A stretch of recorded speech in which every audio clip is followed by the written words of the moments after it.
U3 Sports Talk, where we are unfiltered, unscripted, and unapologetic. I am Sean, and of course, glad to be joined by the brother J Mac. J Mac, what's going on? What's up, man? How you doing, bro? Hey, man, it's Wednesday, man. It's Hump Day, It's So whatever. yeah, it's whatever Wednesday for us, man. So got a lot to get into. Obviously, you got one game tonight, which we'll be tracking, of course. But Who we got? Phoenix. yeah, I got Phoenix Denver game 2 tonight. Okay. So yeah, in about an hour and a half or so. So yeah, of course, be tracking that game on. We'll be on through the duration of that game, and maybe a little bit after, but not too late, not too long after. So yeah, a lot going on today. A lot of news going on. What we got on deck for tonight, man? Guess we talking about Giannis. I mean, not Giannis, but we'll get it. We'll get to him too. But we definitely got to talk about the significance of Joker winning the MVP. Man, it's a big step for the league. Yeah. But he was deserving. Yeah. We got to get it. We got to get into this Utah Clippers situation and our takeaways from it. It was a good game last night. So It was a very good game last night. Yeah. So there's a lot to take away from it, on both sides. Right. Other than that, man, we'll be chop it up about these playoffs, man. You got it. What you got? Man, definitely got to get into that. Get some more into these playoffs. Couple of NFL stories to get into. Deshaun Watson has allegedly told one of his former teammates who plays for the Broncos that he wants to go to Denver. So we definitely got to get into that. That's big news. It's kind of his first time he's it's come out where he would be interested in going. So definitely want to get into that. Also kind of a story came out later this afternoon about Kemba Walker and Boston mutually wanting to part ways this offseason. We'll get into that some, of course. Look at some potential opportunities for him. Yeah, we're probably gonna need truth for that because that's coming out of left field for me. I didn't see that coming. Yeah. It'd be interesting to hear the story behind that. Yeah, definitely want to get in. Definitely, want to get into that a little bit. Also, got to talk about the Pacers. Pacers fired their coach, Nate Jorkin, after one season, which we never really see in the NBA. But with everything going on, apparently in the organization, and he was a big, it's a lot of problems with him as the head coach. Also, it's not a good look for them, given they just fired Nate McMillan after 4 straight playoff appearances, and he's in the second round of the playoffs, this year with the Hawks as the interim head coach. So, Pacers look kind of stupid. Yeah, Pacers look stupid right now is all I'm saying. They look real stupid right now. They sound like a power struggle. It sounds like somebody's not willing to bend or break. Right. And they want things their way. Yeah. So, hey, Indiana, that's a great way to recruit players. I tell you that much. Yeah, well, I mean, they can't recruit players. Nobody goes there in free agency anyway, unless it's a sign and trade, which is how they got Brogdon. So, not a good look in Indiana, but I do think it's going to be an attractive job, and I actually think Terry Stotts is probably going to be the favorite to get that job. That's just my initial thoughts that they probably go and get Terry Stotts. But if you are joining us on U3 Sports Talk for the first time, thank you for joining us. And if you haven't already, please make sure to like, subscribe, and turn on your notifications for U3 Sports Talk, because when we go live, we want you live with us. And if you are joining us for the first time, it's Wednesday. We call it Whatever Wednesday. So we get into some different conversations on Wednesday because it's Whatever Wednesday, of course. Got to talk about a little bit of an announcement in music today that came out as well. But we'll get into that a little bit later on. Also, if you want to support U3 Sports Talk and want to support our Cash App, this is our Cash App. It is the money sign U3 Sports Talk. Again, appreciate the support, those who have supported us thus far. And definitely want to, continue to support, because again, we're building something special here. We believe in, and again, appreciate the support, not just for those who hit the Cash App, but just for those who are watching and faithfully, join us in our live streams. We greatly appreciate that. So, yeah, we really want to talk about this changing tide, in the NBA and the NBA MVP, where we see tides changing. I mean, if you just look at the last 3 years, obviously Giannis was a back-to-back MVP from Greece, from Europe, and now we have Joker, who obviously made history. He's the first Nugget to win the MVP. He's the first second-round pick to win an MVP, and first big man, first true center, full-time center since Shaq to win the MVP.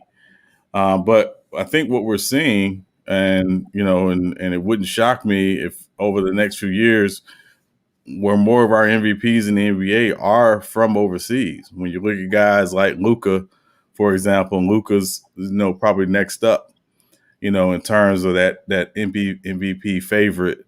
But even a dark horse guy like Domantas Sabonis out of Indiana. And again, if you look at just the markets, Milwaukee and Denver are not the biggest NBA markets, but you got guys from Europe who have committed to those markets long term, winning MVPs.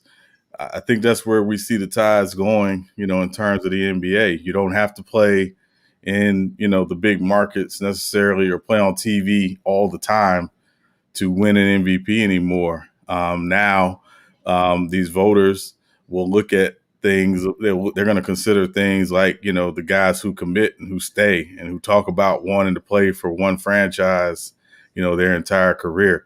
Yeah, you got to have great seasons. You got to, go out on the court and do the work. But I think we are seeing those tides changing, and it's going to be really interesting. And again, also, two guys who again haven't gone somewhere else to team up with other guys, other superstars to try to win. I think that's what we're going to start seeing. So definitely going to be watching this for the next few years with the NBA, as the NBA again continues to become more international, with obviously NBA Africa. And again, we see, just the number of international guys who come to the NBA and have a great deal of success. But what do you think on that, J Mac? Yeah, I like the Sabonis. You mentioned Sabonis out of Indiana. Yeah. Particularly because, we saw this year, Joker, his team necessarily wasn't the best team, right? They've been fighting hard, to stay in the playoffs, and they're fortunate to even be in that 5th seed, even with Murray going down. Right. And I do like the fact that the NBA is trying to send a message to the owners and the ownership, say, okay, well, if you do have a dedicated guy, get him some players. Right. Do what you got to do to get him some players. Right. Yeah. The more players see organizations take care of their top players by surrounding them with help, making the environment or the culture attractive, whether it's small market or big market, then these guys coming in these drafts, they can be like, okay, they'll have more to feel good about if they get drafted to a team they necessarily didn't want to go to. Right. Yeah. They get to a place and they're having in their head the preconceived notions that this is a bad culture, this is a bad place, and then they get there and they're like, wait a minute, this organization is actually trying to trend in the right direction. Right. They're tired of being sorry. Right. Yeah. So because the problem is everybody wants to blame the players for moving. Right? They want to blame the but every player has an ego. That's how they got to the league. Right. Yeah. A lot of people don't want to just year after year get their ass whooped or not be mentioned with some of the greater players, even though they have the talent. Yeah.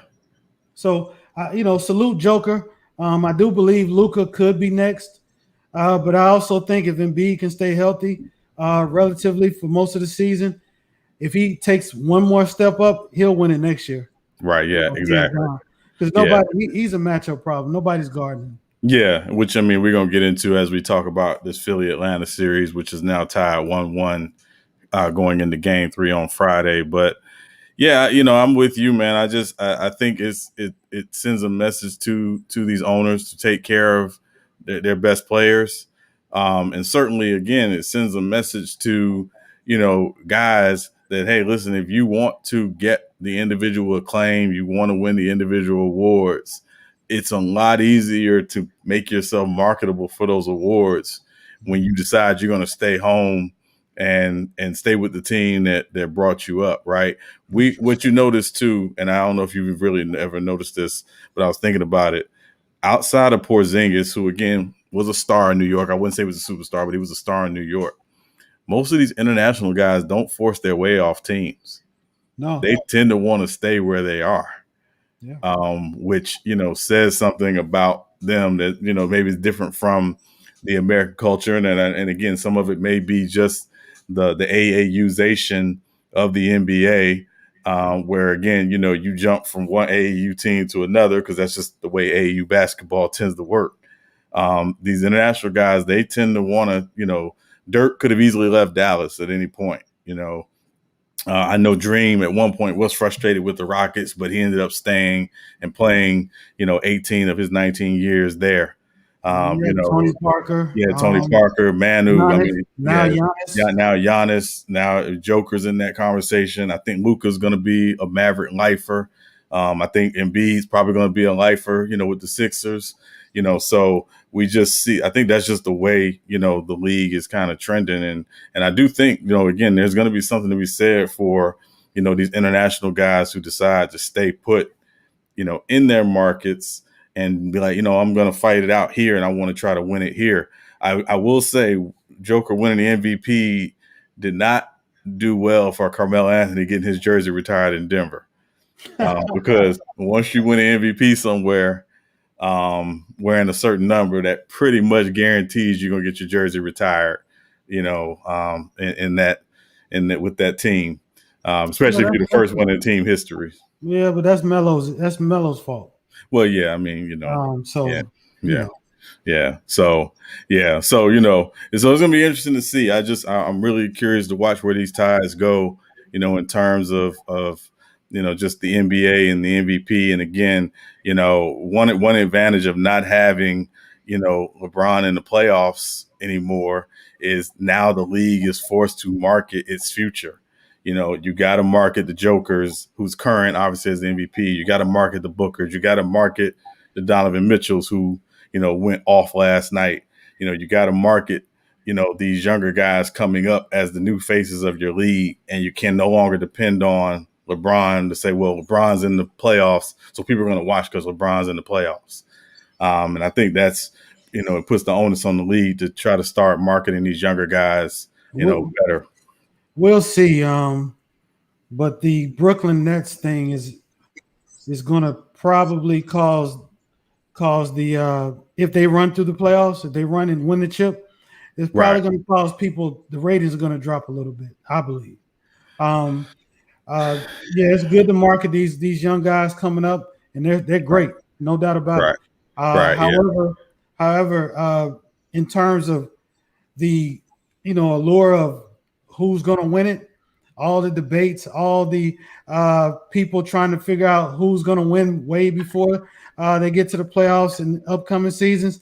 If Brooklyn runs through these playoffs, then I think people are going to say the same old Golden State, same old LeBron, because these guys have a chance to 2, 3 to even 3-peat. However, I still don't have them winning just yet. Right. We'll see, because this series, like B said the other night, you win on the other team's home court, then you got something. The way Milwaukee's playing and the way they're coaching that team, I don't. It's going to be hard for Milwaukee. Yeah, and Brooklyn's big three winning this year would be, I think, a big problem for the NBA. Not just because of the fact that they didn't play a lot of games together, but none of those three guys are really all that likable. like there's a likability that comes with, again, a Luca or a Zion or like none of their stars are really likable to Yeah, the mainstream, and so I think it would not be good for the NBA if they won, part because of that. but I believe I believe you're right, but I do also believe that KD's popularity is gaining. You're starting to hear talks about him being the best player in the world now. Yeah, Um, and I think Kawhi has something to do with that as well, yeah, because of his up and down play. right, yeah, But in the Clippers. But right. at the same time, yeah, we'll see. But before we open the panel, man, let's get into last night, man. What you think? What you think? Well, I mean, listen, in terms of the Philly and the Atlanta series, I mean, I said Philly in 6 from the get go. Obviously Atlanta has no answer for Embiid, but who does? And I thought, the turning point of the game, obviously Philly jumped out on them early because of Atlanta's ability to shoot the basketball, and their bench really outplayed Philly's bench in the first half. Philly didn't have a bench point in the first half. Right. And I believe Atlanta had 32 or 34 bench points because of Herter and Lou Will and guys like that coming in and giving them some production. But Shake Milton coming in the second half, who had been struggling, was a major energy boost, and he turned the tide of the game. Milton and then Thibault, coming in defensively. I mean, he's 6'5", but he's got a 7-foot wingspan. I don't want to sound like Jay Billis because Jay Billis gets crazy about wingspans, but his ability to guard Trey, one-on-one, not really need a lot of help, guarding Trey. I think they got to find more minutes for him in this series. And again, Danny Green has struggled in this series. So I think they really got to find more minutes. As far as the Clippers and Jazz, I mean, it's really hard to say. It was the first game. Obviously, I thought the Jazz did not shoot the ball well in the first half. And in the second half, Donovan Mitchell basically said, you know what, we ain't losing this game. I'm taking over. And he literally did. And then, you had some other guys get hot and start making some shots as well. Ty Lue, I thought, made a smart move in the first half, giving Boogie some run just to give them a different look, because I don't think they planned for Boogie. Yeah. But he couldn't play in the second half. And then the main thing for me in the fourth quarter was, he had Luke Kennard on the floor, and Utah really went at trying to go at that whoever Luke Kennard was guarding, and they took, complete advantage of that matchup. So, what will be the adjustment for Ty Lue going into game 2? Do you play Kennard in the fourth quarter? Do you go to Terrence Mann? What's the matchup, going to look like, going into game 2? Yeah. For me, Utah shot way too many threes. They shot 53 pointers. Yeah. And they made 17 of them. But here's the deal. The Clippers shot 42 3-pointers, right, and they made 16. Yeah. So, it was a classic Russ versus rest type of situation. Right, yeah. I do believe Kawhi should have took that last shot. I think he should have set himself up better to take that last shot, because the ball was in his hands. And late in that fourth quarter, he looked like every time he got it, he was ready to give it away. He didn't really want the ball. So that's like the frustrations you have with a great player like Kawhi. Yeah. We killed, well, not me, but a lot of people always killed LeBron for making that pass or passes to players. But the difference is, when LeBron is doing it, he knows exactly what he's doing. Right. Kawhi is indecisive when he's making that pass to the Morris twin. Yeah. Morris twin was ready for it, but he didn't really know if he was going to get the ball. Yeah. You know what I mean? So, and then you got Rudy Gobert on you. So why would you pass it to a guy that has Rudy Gobert on? Right. Yeah. Yeah. So it was like hot potato. Kawhi get it? Oh, I don't want it. Right. Yeah. And then next game, he may just fly off the deep end, go for 50, and and then all is well again with Kawhi. Right. Yep. Yeah. So, Yeah. Donovan Mitchell was great though. Yeah, Don Mitchell was great, and again, I don't. So I always compare missing your starting point guard to missing your starting quarterback. I'm not comparing Mike Conley to missing Patrick Mahomes. They missed him.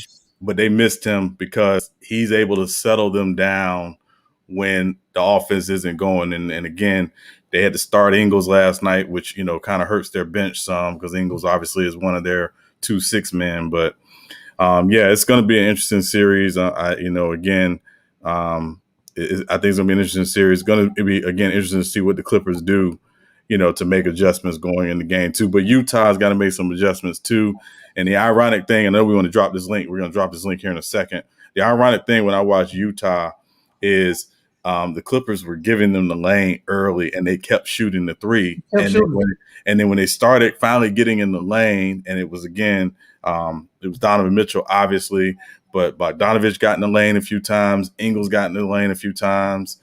Niang got in the lane a few times. It opened up the 3-point shot, so they started hitting them once they got in the lane. And it just took forever for them to make that adjustment. So I don't expect them to do that in game 2, take that long in game 2. But obviously we'll see if Conley plays in game 2 as well. I'm going to tell you, man, if Conley if he's not able to play this series, they're going to lose.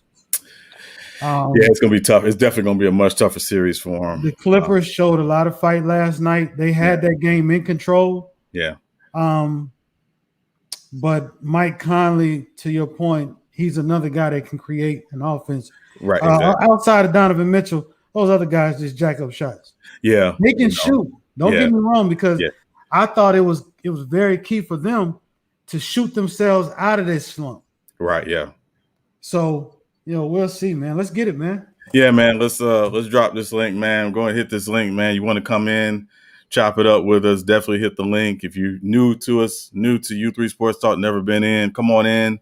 Love to hear new voices, new takes, things like that. But, of course, if you are coming in, just make sure you're coming in to definitely, talk. Don't come in and sit on mute, because if you sit on mute, we got to get you out, because, again, we trying to get people in who definitely want to chop it up with us. So let's see. Salute everybody in the chat. In the chat. Salute everybody in the chat. We're gonna get it in tonight. Yeah. So let's see. Got a couple folks coming in. Got bees. We got some LeBron news too. Hey, where's Cisco punk ass? Yeah. How y'all doing, fellas? What's up, Bees? How you feeling, bro? Salute everybody. Salute. I'm all right, man. I have some bad days. Hard to sleep sometimes. I cough a lot, Yeah, no doubt. Yeah. How you doing, brother Martin? I'm going back to work. Doing fine, brother, man. How y'all doing? Oh, man. Hey. You Bill Brown. How you doing, brother Maury? Oh, doing what fine, up? Brother Bees. Hope you what up, channel? What up, panel? What's up, Tayshaun? What's the demonstration, beloved? What's going on, Anti? Man, no, another day, man. Shut your ass up, Deshaun. Hey, man. I guess we can get right into it, man. Let's get into this Atlanta. I got it. Go ahead. Let Bees get the floor. What is the deal with you and Renegade, bro? Who, me? Renegade? Yeah. What do you do? You talking about my Anti or me?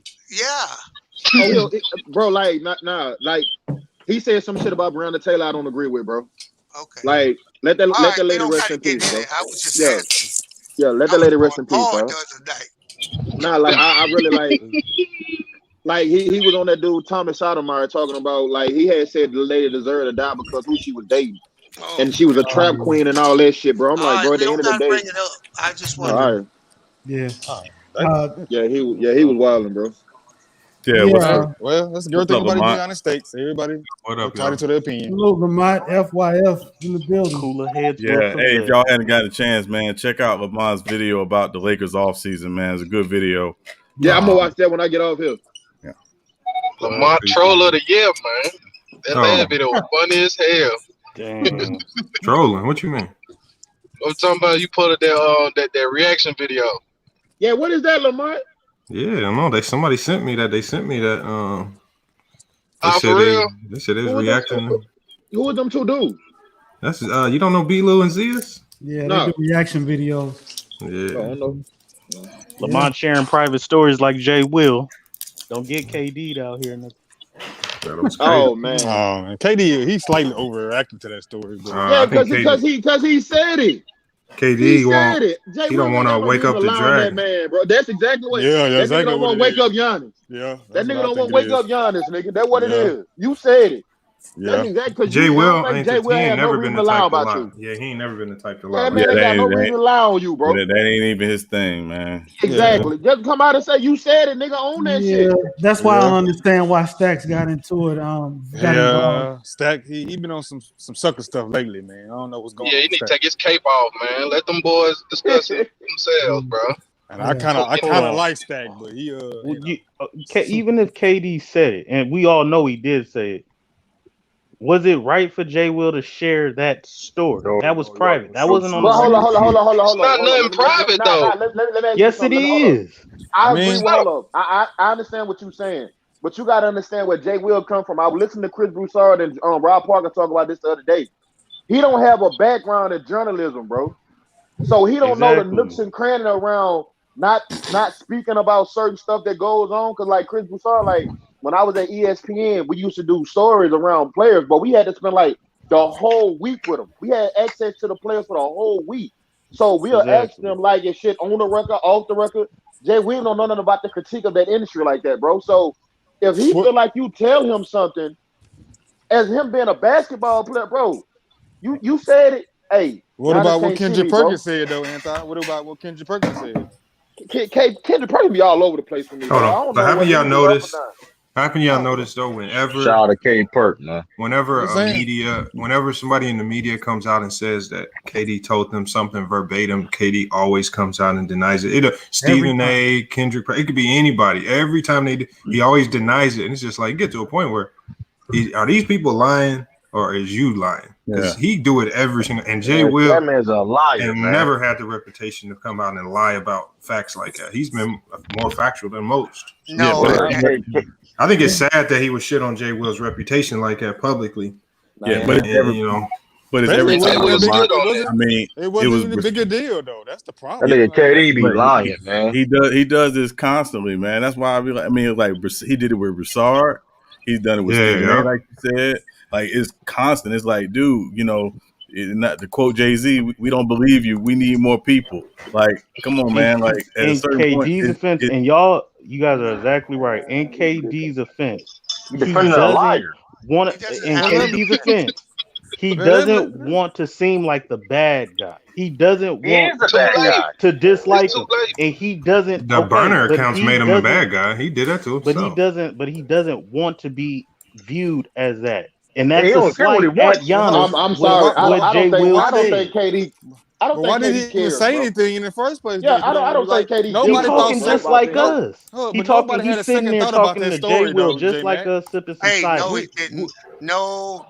We didn't think we didn't even think about that story until he said something about it. No, did you hear Jay's story? What did he say? If Shaq and KD had a baby, it would be Giannis. Anthony Davis. That didn't require KD to say nothing. Yeah, right. He walked right up to that man and said, "Don't ever put that man's name with mine." That wasn't no private conversation. He went right at him to tell him, "Don't mention that dude with me." Whether they friends or was not. it an interview? Was it an interview on ESPN? Was it written in a magazine? Okay, then. So it wasn't meant for everybody to hear it in the mainstream. Hold on. Jay Will said this on TV. Right. Exactly. And then KD approached him and made the comment. Made the comment to him. Yeah. Do you guys understand? This happened last year. That private comment what KD said was last year. Hey, Jay Williams is sharing it now during a series versus KD and Giannis. You guys don't look at the timing of that. Like that's why it made sense. Why he said it. But that's why it made sense. Like if KD was playing, the Grizzlies, it wouldn't make any sense. Right. It's still Hey, it's a private conversation with KD and I don't go with that private He did conversation. not want this to be shared out there. So first, I'm kind of with you, Jamie. Here's the nuance of it, MacDuff. Right? If Jay Will had said something to KD, if he had said privately to KD, yeah, I think Giannis is a combination of you and Shaq. And Mac and KD said, "Don't ever put me and that dude in the same sentence." It'd be different. The only reason why Jay Will brought it up is because he made the initial comment on television, and KD said something to him about it offline. And it made sense. Yes, it went along with what he if KD said it on Twitter, and I'll let you guys go. If KD said it on Twitter or something like that, like Jay Will, don't compare me to Giannis. Don't. If he would have said that, then okay. But this has happened 6 months later down the line, which Jay Will, even though he has affinity for KD and likes to put KD in the story. If you ever talk to an NBA player, if they know you're in the media, if they don't want it to be publicly, they'll say, off the record, keep this between me and you. They'll off the record. So if he don't say that, then it's I mean, and again, they go out of their way. They go out of their way to say that in private conversations. So not to mention, MacDuff, he didn't make a negative comment. He didn't. He didn't make a negative comment. He took it negative. It didn't even require comment. Right. To your defense, MacDuff, Jay Will did take some accountability for it, so we can go with that. Then whether he was wrong or right, he took accountability for the little part he played in it. But ultimately, because you don't want to walk around with KD pissed off at you if you're the media. You want him on your side. Whatever the reason may be, he still took accountability for it. And again, this wasn't a big issue until KD made it a big issue. Nobody thought twice about that comment he said until KD had to respond to it. Isn't that always the case? Yeah, facts. Who always got KD? Why they always got KD's name in their mouth? I got a question. They do the media. They talk about sports. I got a question. Some of the best ones in the NBA. What are you talking about? They build it. Yeah, they build it. Let's talk about Go Mike's basketball. Last year. Let's talk about Go Mike. Since we can't talk about KD according to MacDuff, let's talk about Go Mike basketball. I got. Go ahead, I'm gonna take a hard pass on that one. Yeah. So when you do podcasts and things like that, you prep. You know what you guys are going to talk about mainly, right? Right. I mean, these dudes just don't go on air and wing it, right? Right. So last year when KD and Kyrie sat down on the boardroom and Kyrie was taking shots at LeBron. KD wasn't worried about that. He's a part of that. He don't have no problem doing that. Yeah, they pick and choose. During the finals, nothing did KD say anything. That's Kyrie's business. That's Kyrie and LeBron. KD, the only thing that KD said about LeBron is he don't want to play with him because he's toxic. MacDuff, didn't have a question, MacDuff. If you were talking to somebody offline at a party anywhere offline, and somebody said something to you and you didn't want it to be known, what would you say?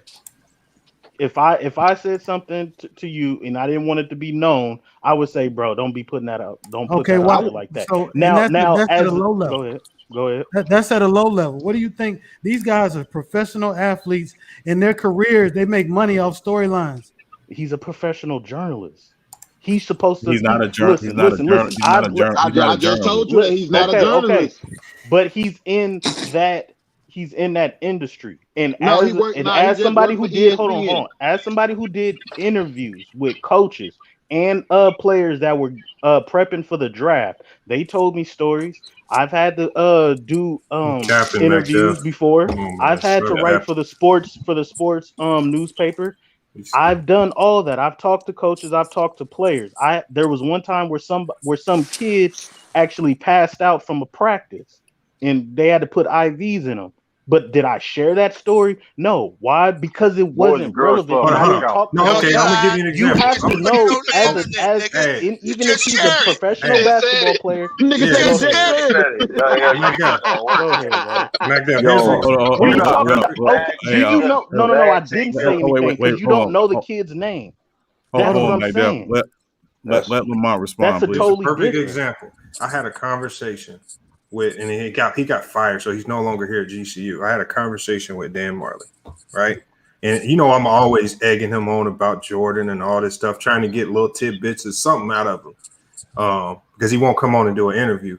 And so he told me a story about an incident between him and Michael Jordan. And because he knows I have a YouTube channel, you know what he told me? He said, "Don't put this shit on your YouTube channel." He said, "Don't talk about it." But he told me this story, so he made it clear before he told me the story where not to broadcast it. What I'm saying is and I know not to put that out there because, again, the relationship that I have with him. So when you're talking with players and they know that you're in a position where you are considered the media, they go out of their way to say, "Don't bring this up on air," or "Don't talk about this publicly." But I'm gonna tell you the story just because we cool like that. And we know that Jay Will and KD have been cool like that for a while. So if KD did not want this out there, he would have been like, "Hey, don't put this out on the air." But he would have said what he needed to say. And I'm sure he's done that 1,000 times over with a whole bunch of other people that he hasn't met. This is not nothing new to these guys. You're making it seem like he's new to this. He's had the same problem with Chris Broussard, Stephen A. Smith, all these other people, and he continuously does it. And that's because when he has these conversations with these people, he doesn't tell them to keep it private. He's usually just trying to snap or go crazy. He don't want to look at like a certain way. And like Anti said, he don't want to have a perception in the public light. But he just needs to be cautious about what he says, and he needs to just make it clear when he's dealing with these people in the media. Like don't put that out there. And I'm sure they will grant that. I'm sure he's told people stuff that they haven't put out there where he's told them, don't put it out there. He just needs to be cautious about what he says. What he needs, and what else? Something else he needs to do. Need to be cautious about his damn personal life, because it's another news that just came out about what he's doing in his personal life. That what he needs to do. That. Well, can I play slight devil's advocate? Brother Mark, why the devil need an advocate? Well, I'm just saying. No, you're fine. Go ahead, bro. Go ahead, bro. Why the devil need an advocate? I don't want to keep jumping on my brother Mac Def like that. So no, I'm handling. I got something to say. Hey, go ahead. You're not, but it's okay. Go ahead, brother Omar. Go ahead. I'm not biased. But go ahead, brother Omar. What about the perspective of Kendrick Perkins? Did the dynamic change it when you're dealing with an ex-athlete? Because that's Kendrick Perkins' perspective of it. Is the dynamics kind of shift between media and athlete when you're talking to an ex-athlete? Like there's an understanding there not to go broadcasting personal conversation. So that's open to everybody. But that was so weak of a conversation. It's like, come on, man. I mean, look, did y'all defend who on this panel defended Lamar Odom when Stephen A. said he was on crack? That's that shit was funny as hell. That's out in the open. That's funny. And some people did. Just like the Kwame Brown stuff, but we're not gonna get into that. They're reacting to Kwame Brown, which is years later. My point is this, and this is to Lamont. As a journalist and as a reporter, when you spend time with athletes, or you spend time with coaches, or whoever hold on, I gotta stop you right there, mate. Bro, I do that shit all the time. Or a reporter. That's the problem. He's not that. Jay Will is not that. Okay, but that's his industry. That's what his job is. We understand. I understand that he's an ex-athlete. That doesn't make him non-accountable for doing reporting and journalist stuff. That's the industry you're in. You're an analyst now. So hold on. When you do a story, when you do a podcast and you do a story, you know, as a journalist or as a reporter, maybe I should share this, maybe I shouldn't, because you go over your stuff 10, 11 times before you put it out to the media. I'm gonna ask permission so everybody can judge it and critique it. Now, when Jay Williams said that, he didn't think of it as a journalist and as a sports analyst. He was saying it as a fan. I'm not saying it was bad what he said. He said it as a fan. Now, what he said was private. Whether you guys want to admit that or not, it's private. And hold on. Go ahead. It was private. That's all I'm saying. Go ahead, True, and then I'll respond. But here's a problem. He didn't say, "Hey, you don't say this." Where was it?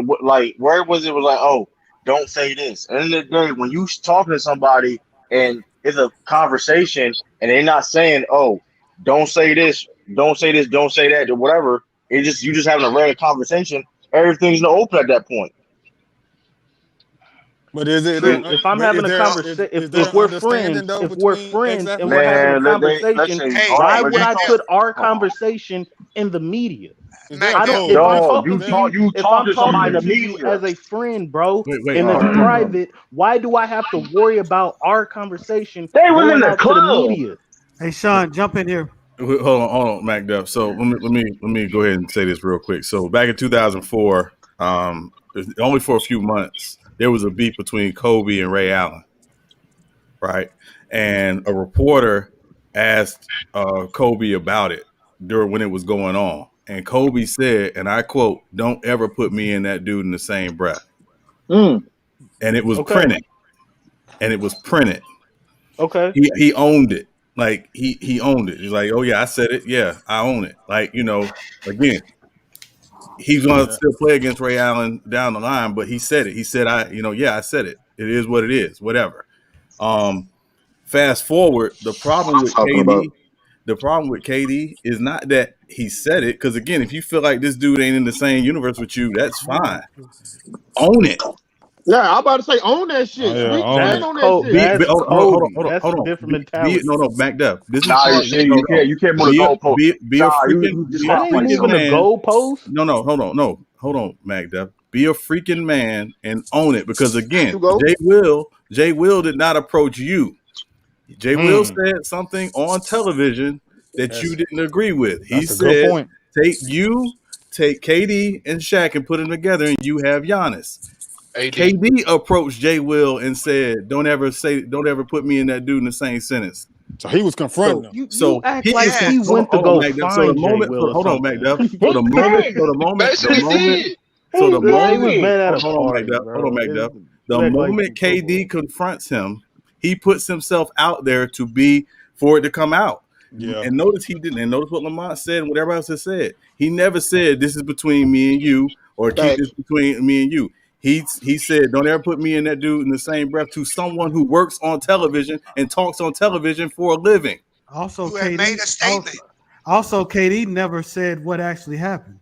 Right. Exactly. He didn't say, "Oh, I didn't say that. I said this right here." He didn't say that. Exactly. Hold on. I got an example. I got a bet with Mac Duff. Everybody on the panel knows $500, right? Bro. Facts. I went to somebody else's platform. Mac Duff come over there and told the whole world. Bro. Because that's the type of nigga. On a platform, I checked. And everybody knew that. What are you talking about? I checked him a couple days ago. I'm like, that is true. You don't need to be going somewhere else. Put my fucking business out there. Yeah, he went and told everybody else. Yeah. Exactly. So are you mad? So if you're KD, hold on. If you're KD and I'm if you're KD right now and I'm Jay Will, right? If I put your business out there, you're gonna be upset, correct? Even though you made the bet on a private, on a stream where the whole universe can see. Why are you being a hypocrite? He talked. No, I'm not. I'm not being a hypocrite. You're making my point. You're making my point for me. What? Because you're upset. You're upset that I put your business out there in the street. Retarded. So I'm a reporter. That's how you talk to a fish ass nigga like this. Talk to him. No, he's making my point for me. Let me cook. No, so you're mad. You're mad that I did the same thing. I'm saying you did the same thing. And now as Jay Will did, right? As Jay Will did, right? Hold on. I did the same thing as Jay Will did, right? You did. So what I'm saying? No, I'm not being a hypocrite. I'm not being a hypocrite because I never said that it was okay for me to do that. When you confronted me, that I said, "Oh, my bad." That's different. What you're saying is you're mad. You're mad. No. Let me cook. You're mad, B. You're mad, B, because I put your business out there on the street, right? So I'm Jay Will. And I put your business out there on the street. So you had a right to be mad at me. KD had a right to be mad at Jay Will because it was a private conversation. You just pulled your court wrong. No, I didn't. Mac Duff. Brother O, for somebody who's advocating, do you understand what I'm saying? He's mad. Hold on. Let me remind. Let me reorder. Wrong, McDell. Bees. No. I'm not because Bees is mad. Hold on. Bees is mad because I put his business out on the street on a different stream. While I was making a bet with another man. Exactly. Right. So if I was wrong at putting your business out on the street, like I said, my bad, Bees. But I didn't know that. Now Jay Will did the exact same thing with Kevin Durant. And now in the media, and you do not see anything wrong with that because KD didn't say it was off the record. You're not defending Jay Will. You're not defending Jay Will. You defending KD. Exactly. What are you talking about? You don't even are you realizing what you're debating on? I think he don't know what he's saying, bro. He confused me right now. I think we understand what McDuff is saying. I don't understand nothing. To play, to play put it in layman's terms for him, brother. Because now they're saying I'm defending KD, but Bees is mad just like what I'm saying is Bees is mad just like KD for his business getting put out there on the street.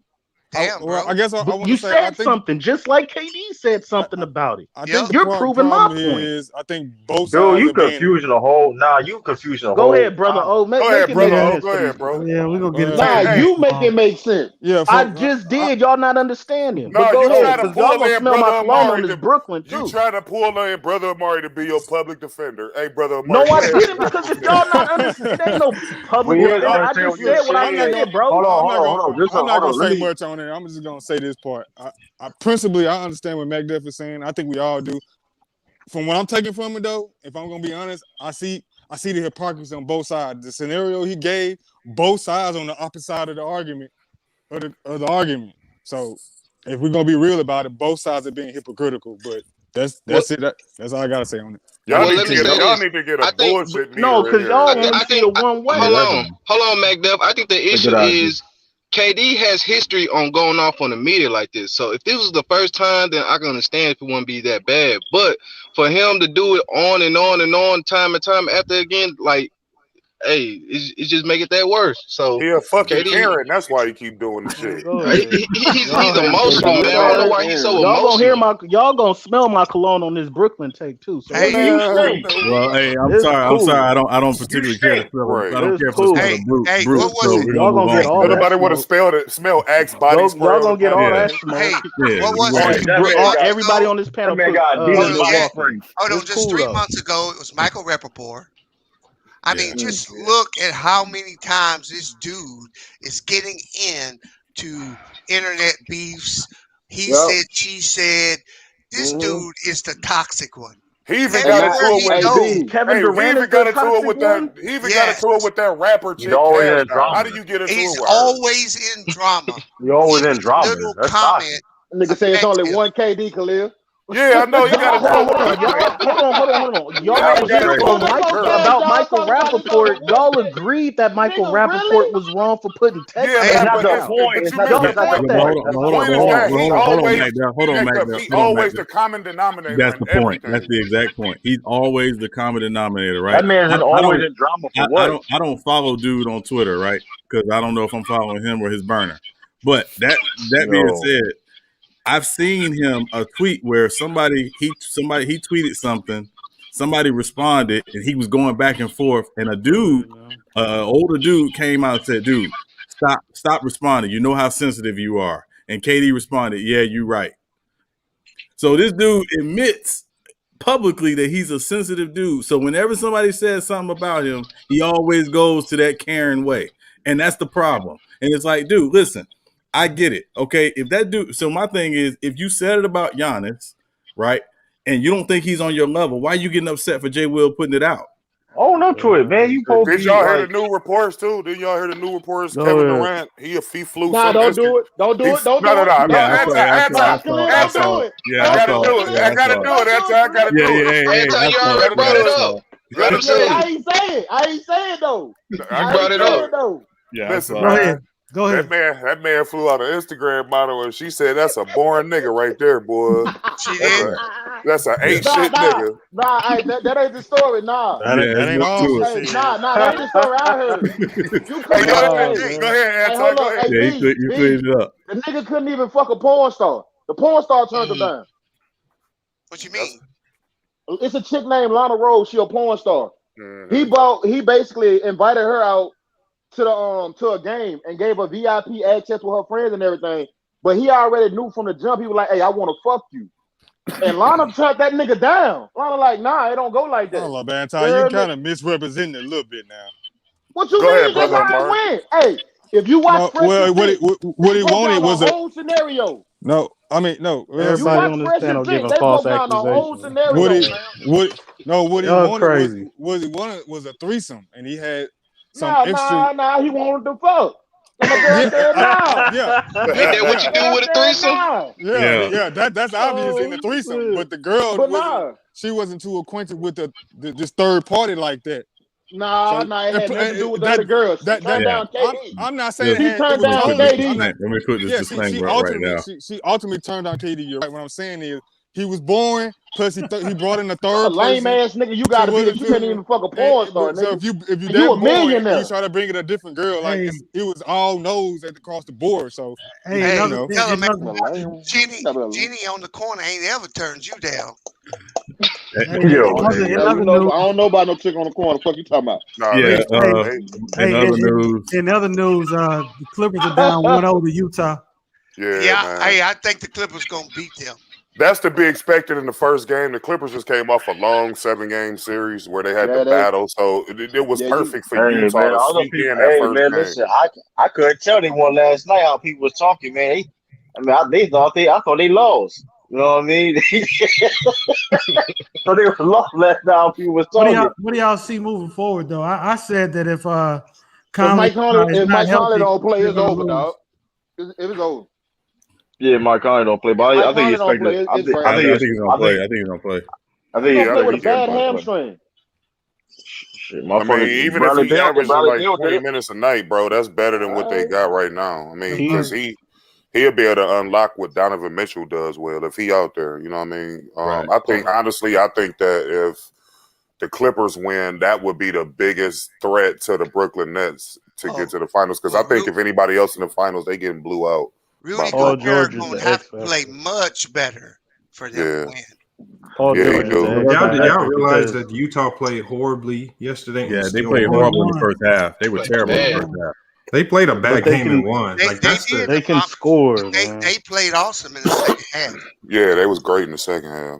It was a tale of two halves because the Clippers looked really good, but then they came out and looked awful in the second half. So you can say that about them too. Yeah, Paul George is gonna need to score. 4 for 17 ain't gonna cut it. This is gonna be one of those series where you rooting for the Clippers too, McDowell? I said if the Clippers beat the Mavericks, they go into the finals. I'm not rooting for them. That's what I said. Yeah, you are. PG you from gotta LA. score. Yeah, you are. Stop lying. I'm from the Bay Area. It's totally different. Yeah. So you count the Clippers because no, I don't. Team. Stop putting words in my mouth. I said the Clippers is going to win. So I'm from Brooklyn too. Then I'm from Brooklyn too. They got a Brooklyn. Since I picked them at the beginning of the season. Chicago, they got a Bay Area in the Brooklyn. Shut up. Like I said, man, Paul George got to score. Paul George is going to have to score 25 plus a night for the Clippers to win, man. I mean, that's not breaking news. You're not saying nothing deep. We all know that. That's why everybody be talking shit about it. Get back there. You gotta stop having takes like it's gospel, man. That shit be like, because he a fish-eyed nigga who come up here and bullshit. So y'all need to have the Clippers. So does it come down to the Clippers defense or the Clippers offense? Them getting together. Does it come down to the Clippers defense or it come down to the Clippers offense? Comes down to Utah. I mean, it's a combination of the two things. No, we just agreed that PG has to score. Well, hold on. That don't mean they're gonna win. Yeah, but he still got to play that defense too, McDowell. Yeah, right. and Joe Ingles is a problem for Paul George. He gives Paul George That's sad, but it's true. It's not, but he does. It's sad, but it's true. They got they've had history going back to when PG was in OKC. And Ingles gets in them. He gets in them for some reason. Yeah. I got the Clippers. I don't think that's. I think it's because that reason why that's one of the reasons why Utah gonna win, man. The PG stopper, man. Let me ask y'all this, because did Kawhi have a great game? Hold on. Okay. So would y'all, for the people, because there's a couple of y'all on here that was saying that this Utah team remind y'all of that Atlanta Hawks team. Do y'all still agree with that bullshit? I never know. Please know I never said that, Khalil. I said I never said that. I believe so. I believe so because you got to think of that first round matchup. Atlanta didn't they have to play the who they play the first round or you can't remember their name, man. The Atlanta they got bounced out by the Cavs. They got bounced out by in the Eastern Conference. No, they made it to the Eastern Conference final that year. The Cavs when Kyrie Irving got hurt. The reason why I thought it was a bad comparison, Khalil, is because that Atlanta team didn't have a closer. Joe Johnson. No, Joe Johnson wasn't on that team. He was gone. Josh Smith. They had Jeff Teague. They had Kyle Korver. They had Millsap. It was Al Horford. And Al Horford. Paul Millsap was the best player. Yeah. So they didn't have a closer. Smith. That's why I thought it was a terrible comparison. Josh Smith wasn't even on the team. What are you talking about? Josh Smith was on that team neither. He wasn't on that team. Josh Smith was gone. He was Dennis Schroeder on that team? Mookie Blaylock. Schroeder was the backup, if I'm not mistaken. Yeah, he was on he was rookie. He was rookie. I think he was a rookie at the top. John Concat. Hey, Lamont, what they say about your YouTube channel, bro? My channel good. I can't go live yet. Right, that's what I was getting to. Like, when did they say you get to go live? He's going live on other platforms. He ain't worrying about it. Sometime in July. Yeah. So, yeah, I thought I didn't think game one was necessarily a good indication of how this series is going to go. Just because it was really a tale of two halves. And again, I think what's going to be, I'm curious to see what the adjustment will be from the Clippers in turn. Somebody got background, got to mute your YouTube. Yeah. I'm curious to see what will happen with in the fourth quarter if Ty Lue goes with Luke Kennard again in the fourth quarter, because Utah they purposely attacked that matchup in the fourth quarter every single time, and so I don't know if you can play Luke Kennard in the fourth quarter in game two. Zubac, here's a crazy stat. When Zubac play over 18 minutes, they lose every game. But he plays decent though when he's in the game. Yeah, he plays decent. He plays decent when he's in the game. Yeah, but here's the thing though, they lose when he play a lot of. Well, then they have to switch up somebody else because he's playing actually pretty good. What's up with Serge Ibaka, bro? What's up with him, man? Back injury. Bought him over there for nothing. They bought that nigga over there for nothing. He's gonna retire, man. Bought him over there for nothing. Yeah. Go there and retire. Kawhi and PG will have a better game. And either PG or Kawhi. Not no PG. I'm guaranteed. I'll put the Charles Barkley guarantee on that. And that's not a good Charles Barkley guarantee on that. That's not a good guarantee. Both of them don't average 25 plus. Yeah. I don't know. Is it me or was Utah just rushing a lot of threes?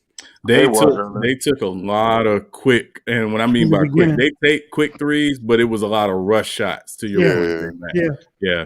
And again, once in the second half, when they started going inside and then going outside, it was it was better. Yeah, but that's their MO. They they try to get a three up within the first 10 seconds of the shot clock. That's what they've been doing all season. But it also leads to a lot of offensive rebounds because they get those long rebounds too. Right. Yeah, and Big Sal, I don't know why you think the Clippers had the two best players when clearly Donovan Mitchell is better than Paul George at this point.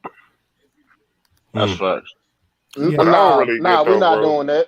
We're not doing that. He is. He's better than Paul George. Come on, we're not. All right, but no, he's not. Gonna argue with yes, y'all, defensively, Paul George was better than D. Mitchell. Wait a second. Y'all got George. I don't know why y'all keep living in the past with Paul George like this. Exactly. He doesn't play every year. Man, this is who he is in the playoffs. League last year, bro. We're not doing that. Paul George. Hold on. You're right, but still, what makes him better? Why would I put? What has Donovan Mitchell did? What has Donovan Mitchell did to be better than Paul George? Besides, we talking right now. Does Donovan Mitchell play defense? You mean to tell me? Hold up. You mean to tell me? You sound like an old man in a barbershop right now. You sound like an old motherfucker in a barbershop. Coming into this season, no, we ain't doing all that. Coming into this season, you had Paul George. You had Donovan Mitchell over Paul George. It's not You about change the coming into origin. this You season. change Like the whole discussion. You change the whole. Okay, Anti. Here's the problem. They Here's the played problem, one Anti. fucking game. Hold on, Donovan Mitchell's team beat Paul the George Golden. team I mean, in the playoffs. Wilson. They beat OKC with a lesser team as a rookie. Damn. And then what else has he done though? Like, but if we talk about between him and Paul George, when you talk about between those two guys, that's Paul. Yes, then, Paul George is a better player than Donovan Mitchell. No, he's hold not. on, man. Hold on. Anti, you gotta stop leave these old niggas behind, dog. This is a new era, old dog. Niggas nothing, man. I'm sick of tired of these old. I'm sick of tired of these old motherfuckers. I don't care. Listen, I'm sick of tired of these old motherfuckers, man. Listen, it's a new era, dog. Big Sal, you right. No new era, nothing. Big Sal, you right. It's a new era. You sound like an old head. Anti, chill out, man. You talking old heads on barbershop, man. Yo, Anti, can I finish my assessment? I ain't even know who is you. Go ahead. He said, "Who is you?" I'm talking shit. Go ahead, Big Sal. The Clippers got the two best players and a slight coaching advantage. Okay. Which I don't necessarily agree with, but go ahead. Go ahead, slight. So I got the Jazz at 7, but we got knowledge where each team got advantage of. Like I said, the Clippers got the two best players and a slight coaching advantage because Chilo is a little more experienced than Quinn Snyder. But the Jazz got better defense and a way better bench. So to be honest with you, this series is gonna come down to Paul George. He has to perform well, and the problem is since Game 4 last series, he hasn't been shooting well at all. So he has to. Yeah, we're gonna go back to the first part of the year. Huh? Again? God damn. Damn, that's fucked up.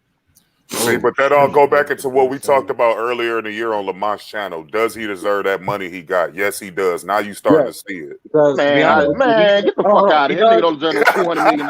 Yes, he does. No, the fuck you don't. You sound like an old head, man. Yo, I'm gonna call you old head. Old head. You call me what you want. That nigga don't deserve no fucking $200 million. How many defensive of the players of the years does he have? 3. What he got? This could be his third one right here, right? His third one. Yeah, third, man. That's more than any active player playing right now. Man, I don't give a Dwight. Well, I mean, we talking about on that level. Dwight Howard is a role player.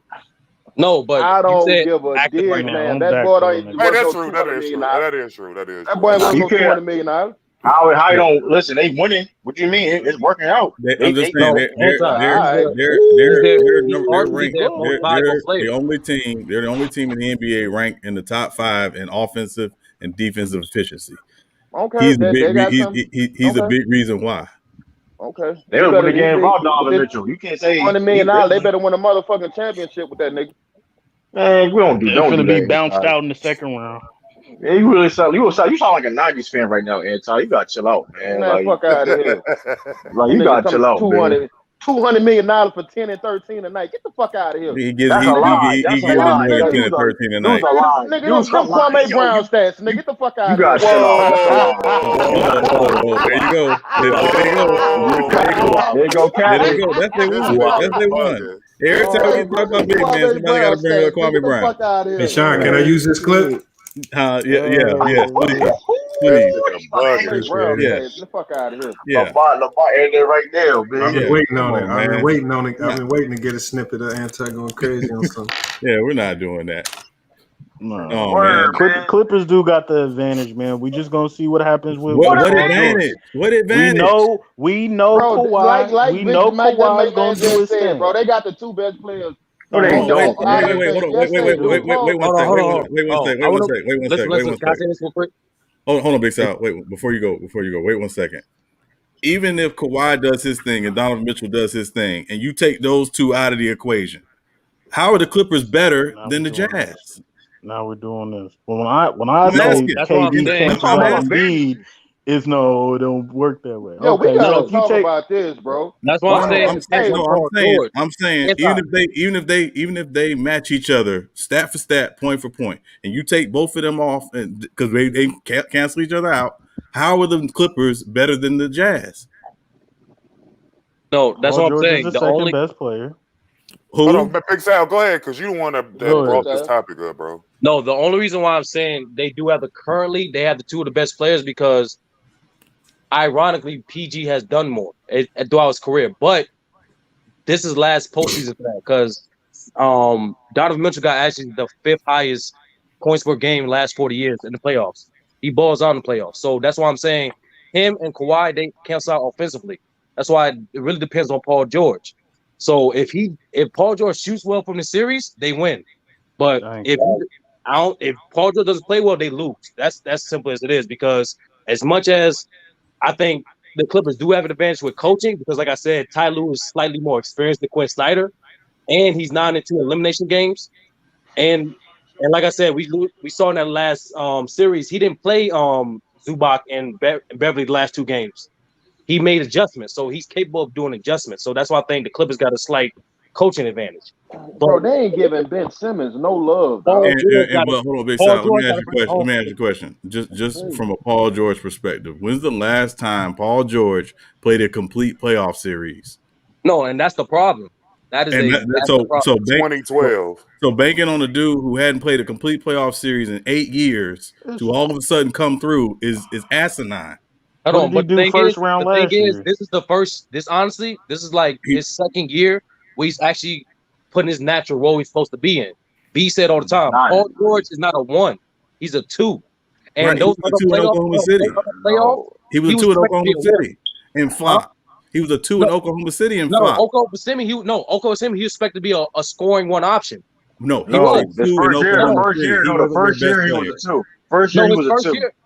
No, his second year. Either way you want to cut it, either way you want to slice it. So y'all don't put that on Westbrook shooting? No, we're not talking about Westbrook shooting 20%. No, it wasn't from just the 3-point line. Westbrook on the court. Come on. Hold on. No, MacDuff. The problem is Paul George shoots bad. Even this postseason, I just told you. Since Game 4 of the Maverick series, he's been shooting less than 30%. He's been shooting around 30%, bro. Like from the field. What, from 3 or from the field? From 3. From 3. He did terrible. He was 5 for 6. I think he was 5 for 16 in Game 6. He was like 5 for 17 in Game 7. Now, he was 4 for 17. But he better than Donovan. What he did, he picked up the slack on playmaking and defense in slight moments, but he has to score big in this series. He has to score because unlike the Jazz can play good defense. I'm gonna say this, Big Sal. I'm gonna say this: if they wait, because Kawhi Leonard waited until Game 6 and 7 to finally decide to guard Luka with consistency.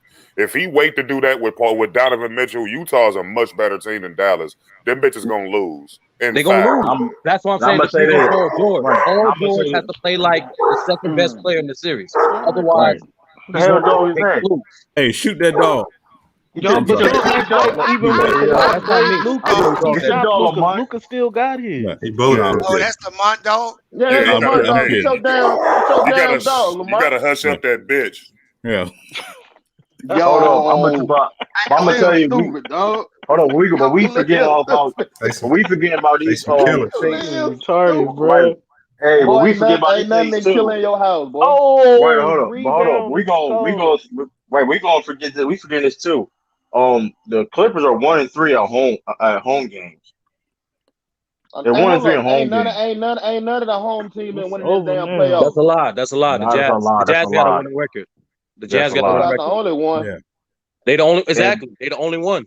They are. I'm about to say they about the only one. So Big Sal, are you saying it comes down to PG's offense? Yes, that's exactly what I'm saying. Cool. That's my second point.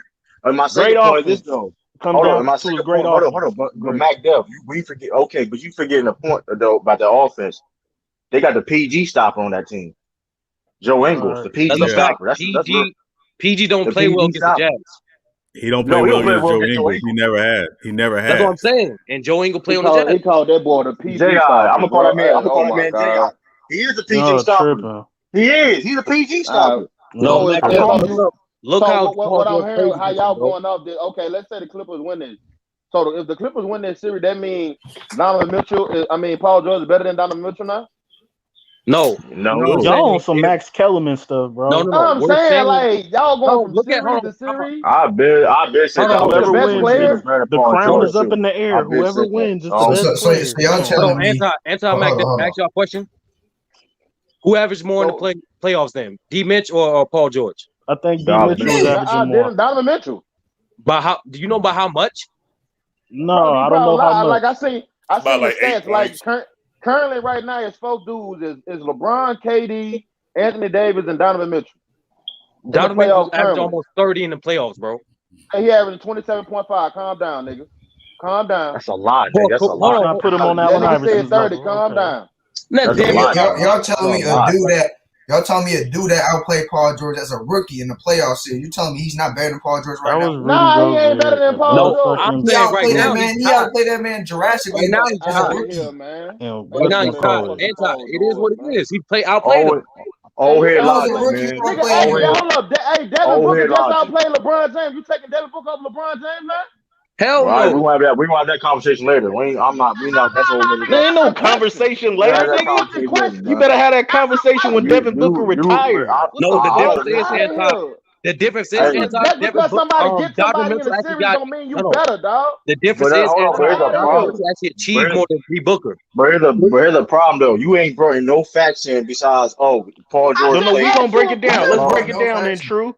Let's break it down in true. The better scorer is D. Mitchell right now. Who's a better playmaker? Donovan Mitchell. D. Mitchell in the playoffs. Donovan Mitchell. In the playoffs, the D. Paul Mitchell. George is a better playmaker for his team. In the playoffs, D. Mitchell. Hold on. Mac Dip, you don't know anything about basketball. If he a better playmaker, then why did they have to go get Rondo then? Exactly. What are you talking about? Donovan Mitchell's secondary position is point guard. What are you talking about, Mac Dip? Hold on, Mac Dip. And Paul George is a better defender than D. Mitchell. And that's the only thing he has. D. Mitchell's a better scorer. I admit that. Okay, but Mac in the playoffs, I don't even agree with that. Anti wilding, bro. What else you need? I don't believe Donovan Mitchell a better scorer than Paul George. He is right now. Answer me this one question, Anti. When was the last time you saw Paul George drop 45 points in the playoff game? You right. Oh, so I'm asking y'all, we doing this shit series by series now? Just period in his career. Paul George inconsistent in playoffs. In the playoffs, period. He did it in Indiana. How long ago was that, Mac? How long? That was back when we understand that. That was Indiana. Yeah, that was Indiana. He did that. Yeah. You said when is he ever means forever? But hold up, this is the thing though. That team Bill Clinton was still in office the last time that nigga dropped 45 points in the game. Donovan Mitchell hey, Bill Clinton was a pimp. Donovan Mitchell is the overall number one motherfucking option on everything. Moved through him in Utah. Everything don't move through on Paul George. Hold on, Anton. Why is the number one option? What are y'all talking about? Hold on, Anton. If that's the case, then you would assume that Paul George would actually be better because everybody's not keying in on him. Mm-hmm. No. That's fact. He got up 17. Hold on, he got up 17 shots, right? Hey, Anton. You just got put under stand in the 8 count. I got that what? Stand in 8 count. You got knocked down. Oh, okay. I get up. Unless you Kobe Bryant, a number 2 option is not supposed to outscore a number 1 option. That's a like fact. he's a number 1. Like the ball is always in that man's hand, bro. That's not. You miss. Hold on. You're missing. That's not even true. When you're the number 1 option, that means everybody's gearing up to stop you. When you're the number 2 option, that means teams they got you, but you're not their number 1 concern. So when you play the Clippers, their number 1 concern is not Paul George, it's Kawhi. So that means PG, by de facto, should be able to get off. With less shots, that means he has to be. He's taking about the same amount of shots. He's taking about the same amount of shots. What did he take? 16, 17 last game? No, that was last couple of games. 16, 17. Donovan Mitchell took what, 25 some shots last game? Thank you, bro. It's a difference in shot attempt. Paul George has to be way more efficient. Hold on, real quick. We're not. Hold on, because they take about the same amount of shots. So, like, I don't know why y'all pull it up. We need facts. All right, man. Last game, PG took 17 shots. Donovan Mitchell. Listen. In recent that 45? In recent memory, Mac Def and whoever else, we saw Paul George do all types of unnecessary shit, like hit the sack, and y'all actually defending this motherfucker.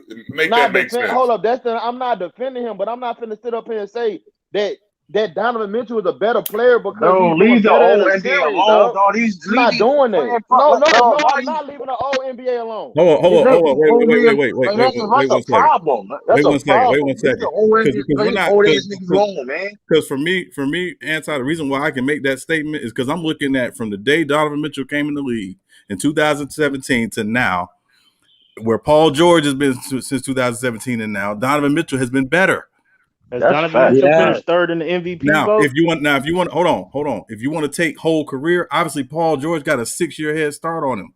So of course there's certain things he's going to have. That man finished second. John, you being too soft. Hold on. No, hold on. That's all you can say. That's all you can say. That's all you can say. Hold on. They saying Paul George is supposed to be a better player, but once again, why does Donovan Mitchell has better playoff stats? Period. Why he's more successful? Because Paul George don't show up in the playoffs. No, that's what I'm asking them. I'm asking MacDuff and Anton. Why does he have better playoffs? What has he done? I don't give a fuck what he done. What did Paul George do? What did Paul George do? They done the same thing. What are you talking about? So Donovan Mitchell is better because he averages 30 but loses 3-1 lead. Why is his playoff stats better than Paul George? I'm explaining it to you. First of all, he's a number one option. More shot attempts in the playoffs. Hold on. In the playoffs, he's going to have more shot attempts than Paul George, a number 2 option, which means Paul George has to be dumb efficient. Now, if you guys want to crown Donovan Mitchell over Paul George when they both lost a 3-1 lead, but Donovan Mitchell averages 30 and Paul George averages 19, you guys can do that. I'm not going to do that. Paul George is better because he's a better playmaker and he's not a better playmaker. Go ahead.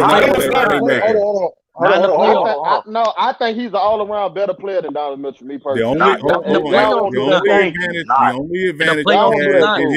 only advantage he has in his game over Donovan Mitchell is on the defensive side of the ball.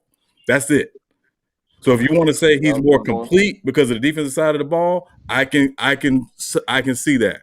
But better, just in terms of when I look at what Donovan Mitchell does on the offensive side of the ball, he's better and has been for 4 years. Fuck these old dudes, man. Have these old dudes, man. Y'all praising that like fuck these old. It's a new NBA, man. It's a new NBA, man. Like y'all. What you mean it's a new NBA? It's a new NBA. Look at you see on TV.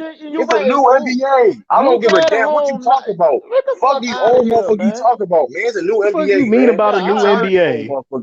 Is Paul George in the league or not? Is Paul George in the playoffs or not? What do you mean? You sound like old. You sound like y'all sound like old knowledge Jordan fans, man. Like y'all got to chill out. Go ahead. But MacDuff. Go ahead, Big Sam. Get the fuck out of here. Like some of these dudes about to get raised. What's the better version of PG? That's a problem now. Best version? Regular season, postseason. Regular season, definitely. Okay, we're keeping this strictly in the postseason because they're playing in the postseason. In the postseason, Donovan Mitchell is a better playoff performer than Paul George. Is that simple? Where is it getting him? Where is it getting him? Where did Paul George get him? If y'all want to say y'all didn't say that. They're not putting it in context, bro, like that. All that scoring shit he doing. Where's it going? All right, Anton, I'm gonna ask you a real simple question. If you had to choose between those two in the playoff game, who would you choose? Donovan Mitchell or Paul George? And be honest. Oh my God! You a liar. You a liar. You going to the house? I'm going to the house then. I like a nigga that play defense too, dog. So you a liar. Where's this defense that he played? If Luka was averaging almost 40 a night, where's this defense that Paul Luka dropping everybody off like that? Yeah, bro. Like, come on. Yeah, but last night too. So if Paul George got these defensive instincts, like you say, at some point. Hold At some point, why won't you? Hey, Donovan Mitchell better than Luka Doncic too? No, this is what I'm saying, Anti. At some point, you have to. If you Paul George and you struggling on offense, you being this defensive-minded player, wouldn't it make sense for you to say, "Okay, I can't shoot the ball tonight, so I'm gonna exert energy playing defense"? Right? Wouldn't that make more sense for him to do that? Yes. So why hasn't he done that yet? He okay. So like I said earlier, if he allow or him and Kawhi. If they allow Donovan Mitchell to get off like Luka did in the last round, because he off to a terrific start, he had 45. Hey, they will lose. They're going to lose. They're going to lose. This is a better team. What the rest of the team did? The rest of the team got 20 points. Man, come on, dog. It's a better team than Dallas. Much better team than Dallas. Like what it shows me, if D Mitchell don't get off, they're gonna lose. and we know Kawhi. We know for a fact. If defense don't get off, they can still be in the game because that's a better know for a team. fact Kawhi is going to play way better. That's a better team. We know for a fact that Paul George was off last night and they were still in the game. Nigga been off like 8 games. Hey, they also was missing their point guard. Yeah, thank you. Utah didn't have the starting point guard. Okay, Serge Ibaka not on the floor, and it's injury. My nigga, you nigga said Serge Ibaka like that motherfucker's washed up. That nigga been washed up since last year. You want to call it washed? All right, they got him. So now defense don't matter. Is he not a big factor on I bet the Celtics would love to have him. His relationship with Kawhi is why he's there. First of all, Mac, He said they'll love to have him. Hold on. True on everybody. First of all, True on James Harden right now. Hold on, now I'm about to eat you because I'm about to eat you. You want James Harden right now? Because every time somebody becomes a threat, hey, you come over there to the Celtics. So go ahead. I didn't say Serge Ibaka though. I didn't say Serge Ibaka. I didn't say Serge Tristan Thompson. Fuck you mean? I didn't say Tristan Thompson. He's job to get signed. I didn't ask for that. Oh, so you didn't say Tristan Thompson gonna make y'all better? I didn't ask for that. I didn't ask. Okay, I did say that. What are you talking about? Ibaka gonna make y'all better? First of all, I know this was right. Dominic better than Paul George. You deflecting right now. You deflecting. No, I'm not changing shit. You deflecting. You the one who changed it. Nigga said Serge Ibaka. Get the fuck out of here. Nigga, you said everybody got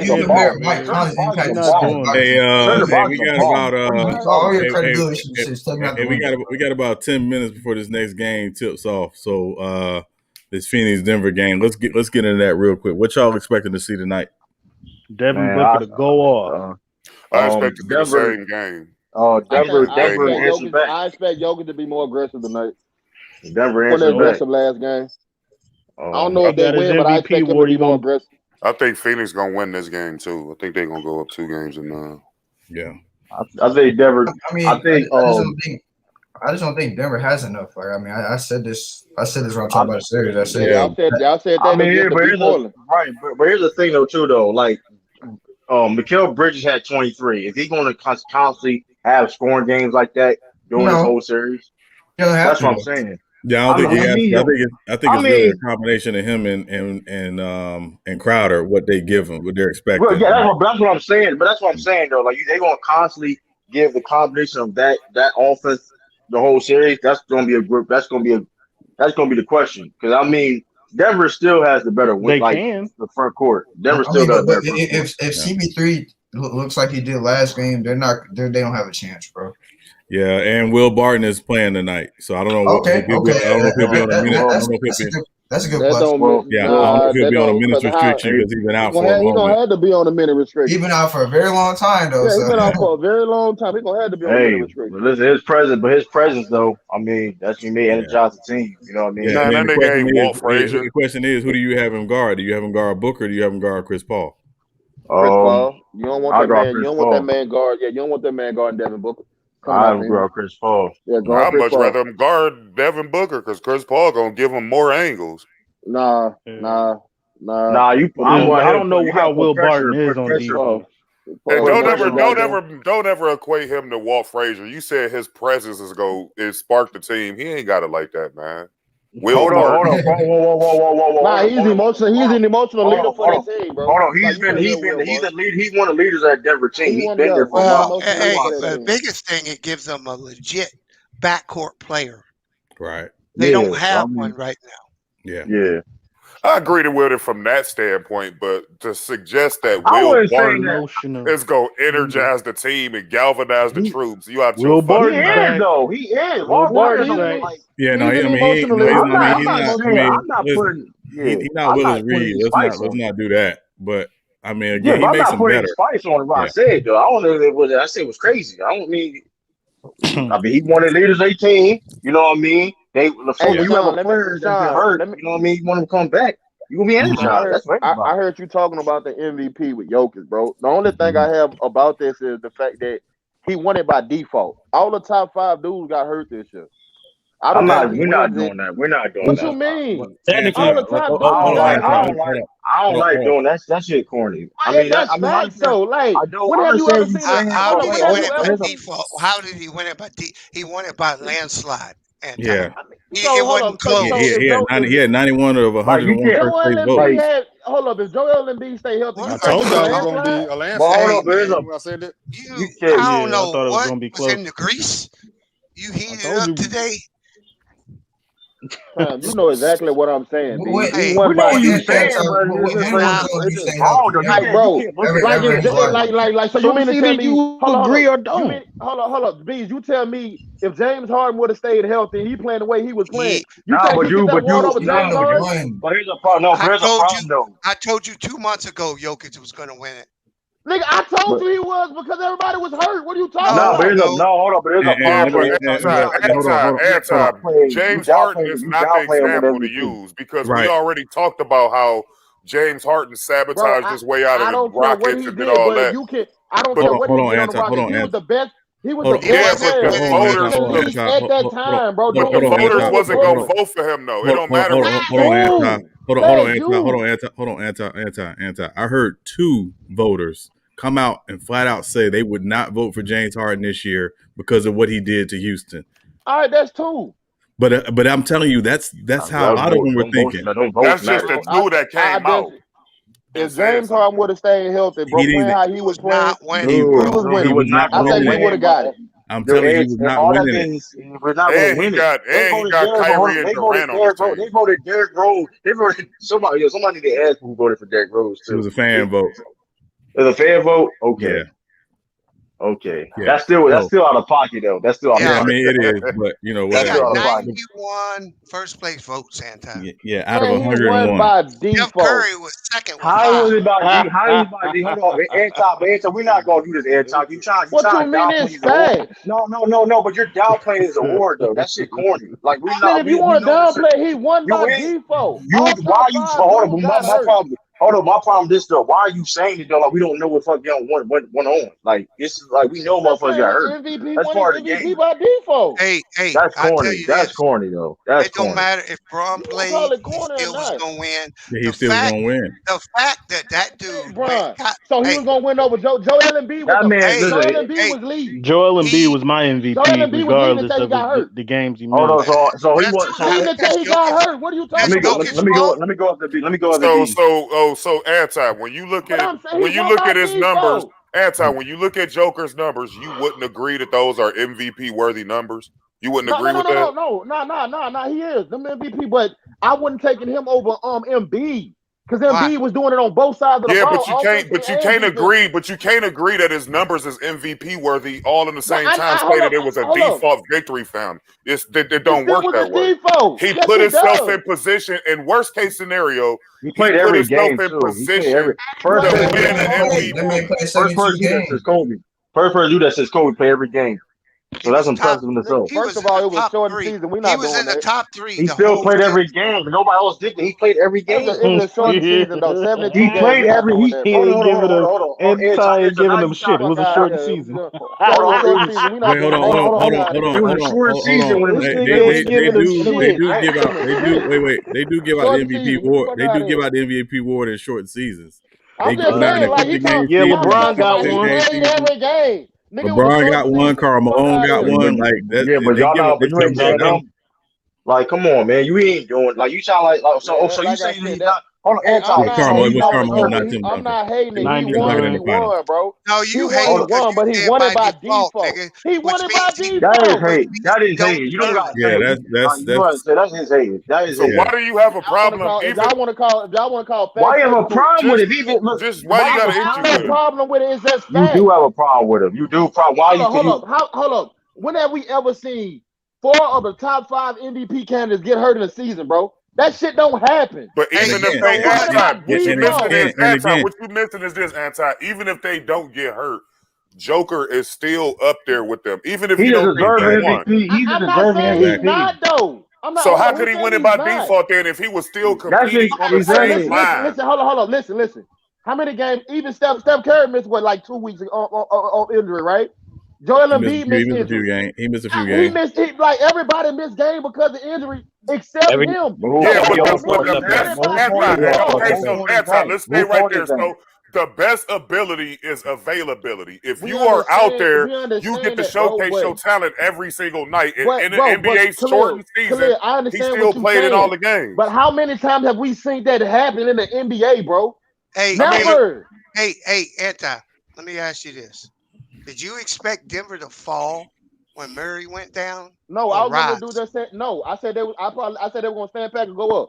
I was one of them dudes who said Michael Porter had to step up. So who gets the credit for them? Michael, what you mean? Michael Porter increased his points by 10 points. Hey, I asked you. Not just Jokic. Michael Porter increased his scoring by 10 points when he went out. Okay, so Michael Porter. How you get that all to Jokic? We should give it to Michael Porter. You give all that credit to Jokic?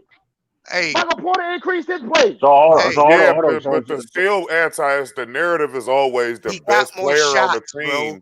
The best player get the most credit. So, bro, he increased his scoring by 10 points when Jamal Murray went out. Nobody saying he did. Even after all of that, if you was to remove Joker from that team, they a lottery team. They're in the lottery right now. Like we can do that with everybody, dog. You take Embiid off Philly, they still make the playoffs. No, I'm not saying that. Come on, see, come on. See, you just hating, man. Philly still makes the playoffs in the East. Right. You right in the East. Worst case scenario, they're in the play. Worst case scenario, hold on. That being said, hold on. Is everyone healthy? If Embiid is off Philly, if you remove Joker and you remove Embiid, which team is worse? No, that's the Nuggets. Man, the Nuggets is in the West. Philly is in the East. Yeah, but that bolster the claim, this is why that bolster the claim that what we talking about, because in the West is harder. So if you take Joker off the team, they a lottery team. But if you put him on, that's showing how good he is to compete with a mediocre team in a loaded up West. Well, you try to downplay his award. I'm not downplaying it. I'm speaking facts. Every time that's corny as shit. That is corny as hell. Hey, y'all need to quit arguing with that nigga. That's corny. Hey, what else you got? What else you got, man? Yeah, this game about to tip off here in a second. But hey, let's talk real quick about this. Let's talk about this Atlanta Philly series real quick. Yeah, you a what? Go ahead. Go ahead. Keep going. Yeah. So real quick, what y'all got on this Atlanta Philly series? I'm actually with this series. I ain't surprised Atlanta got a game, but what I am surprised is how well Embiid playing, given that he had that torn whatever it is that he had. He used the pain. Yeah, but I mean, you would expect for him to miss games going in before the series started. I didn't even think he was weeded because we had a topic about this and we all agreed that Philly should still beat them minus Joel Embiid. How you dropping 40 on a torn meniscus, nigga? Is wild. It's a slight tear. It's a slight. Damn, nigga. Wait, hold on. You dropping 40 on that? But like I said, right? Like I said though, when you saw a joke, y'all think I was joking when I say he played for pain. He had that same injury before. When you get it's when some certain players you get hurt like that. With certain players, you an athlete, you get certain injuries. You just play. Some people just can play through them. I think Atlanta, he dropped 40. I think Atlanta. Go ahead, CA. I personally think I thought Atlanta would have a chance if they, at first if they were healthy, but I don't think they have a chance anymore, especially with Devin Knox and DeAndre Hunter out for the season. I think that really kills their chances because they have nobody to put on Tobias Harris. He's going to be they have no more wings for Tobias Harris with him out. They're still going to get a game though. Yeah, I think Atlanta, but I think that really kills their chances. Philly offense. Philly got to play bad. Philly got to play bad to that game. I got a question. Offense is still not real quick, Anton. Let me just say salute to Shay for coming in. What's up, Shay? What's up? What you got, Anton? Hey, she came in all hot. What's up? Yeah, that's what I was like. Is it me or do they play better offensively when Ben Simmons is off the court, man? Maybe they can play with a little more spacing when he's off the court, but it's not better. They just can play with a little more spacing. Because that boy Chase Milton came in the game and they set him down. It's a different offense. It's a different offense. It's a different offense. I picked Atlanta. But different don't mean better though either. The Texans probably gonna have to come up off Ben. They probably gonna have to let Ben Simmons go. Like I picked Atlanta. They'd be crazy to do that. I think they can make it work. No, they're not going. They'd be crazy to do that. I saw a trade today for what did it say? Lillard for Simmons, Maxey, somebody else on the first to the round. 76ers? Yeah. Well, Matisse Thybulle. I'll do it. I'll do That'd be interesting. Probably Shake Milton. I'll do it. Nah, I wouldn't. I mean, first, I would. If I'm the Blazers, I wouldn't. We was naming where Dame can go. That's the one of the teams I said Philly for Simmons. I mean, and I said they'd be good. Heat. Yeah. And obviously, But if Portland, but not. But if Portland, though, would you want Ben Simmons? Hell yeah. Yeah, I mean, if I'm Philly, I'm not trading him. I'm not trading him. Yeah, I'm not trading him either. But just hypothetically, why would Portland want an offensive player? He's good at a lot of other stuff, but you trading away one of the best offensive players of this era for a dude who we can probably outscore on any given night. Anybody else? The thing is, Ben Simmons has never had a team. I like all the young players before. He never had a team built around him. So, right. That's what I was about to say. Well, I see the problem. How did he not? It's trust the process. Him B was the process. B was there first. B gets the most attempts on that team. Hence, like I said, they would build off of B before Ben Simmons. I would wonder how that team would run with him, but with Dame on the team, like man, you coming down, theme Joel Embiid in the post. You losing defense, though. You losing a lot of defense. Dame a lot of offense. Yeah, I mean, like you can get defensive players have a lot of offense. I mean, like, and I don't want to compare. I don't want to compare Embiid to LaMarcus Aldridge, but I think Dame with Embiid would turn Embiid into LaMarcus Aldridge. Hell no. No, the reason why is because he's not going to get the same level of touches. He got way more skill than Aldridge. He's not going to get the touches. Embiid going to get him. Hold on. So I got a question. The question is, the question is, who the number one option? Who will be the number one option? Again, we don't need more. I think Joel's your number one option.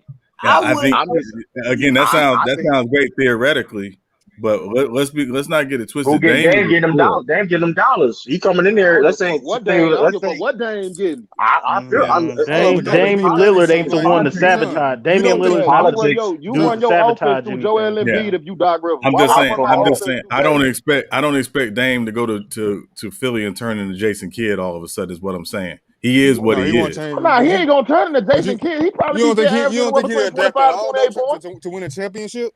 Yeah, but to win the championship, you don't think he'll adapt at all though? Like kind of like a James Harden. I think there's some adaptability, but again, like when you play with Joel, a lot of it is you understand the ball's going to Joel and everything's going through him, and you get a lot of your stuff off of what he does.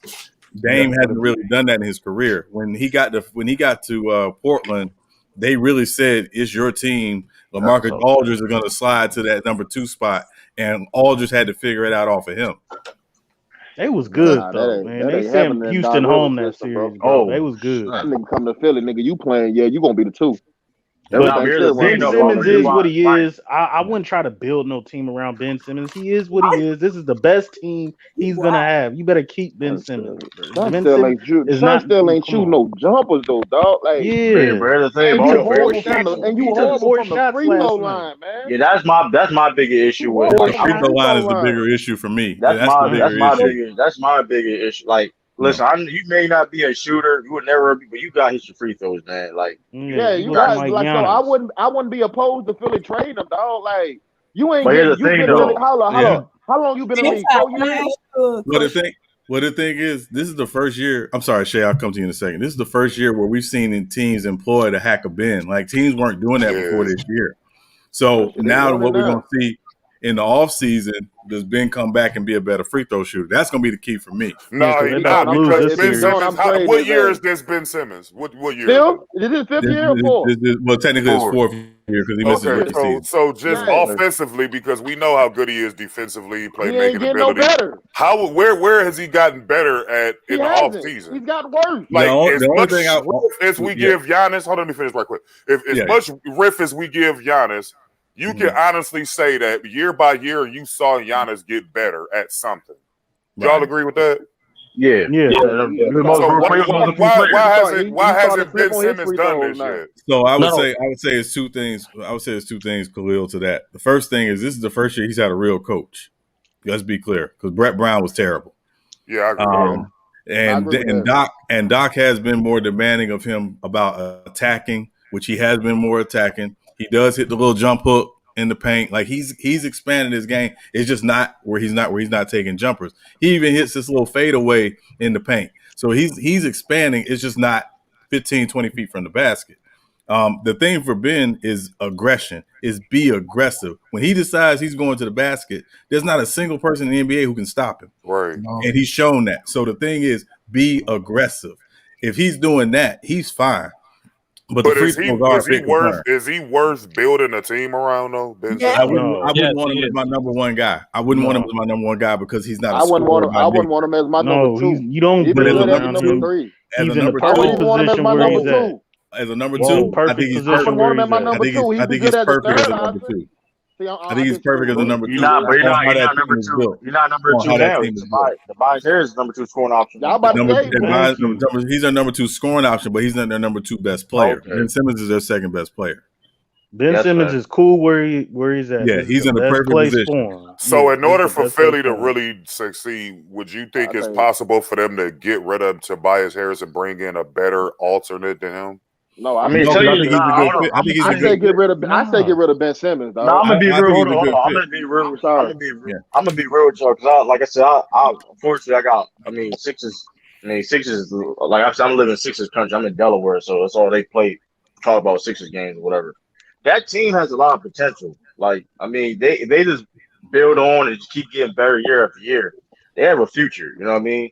You have, like you said, Shake Milton's a young player.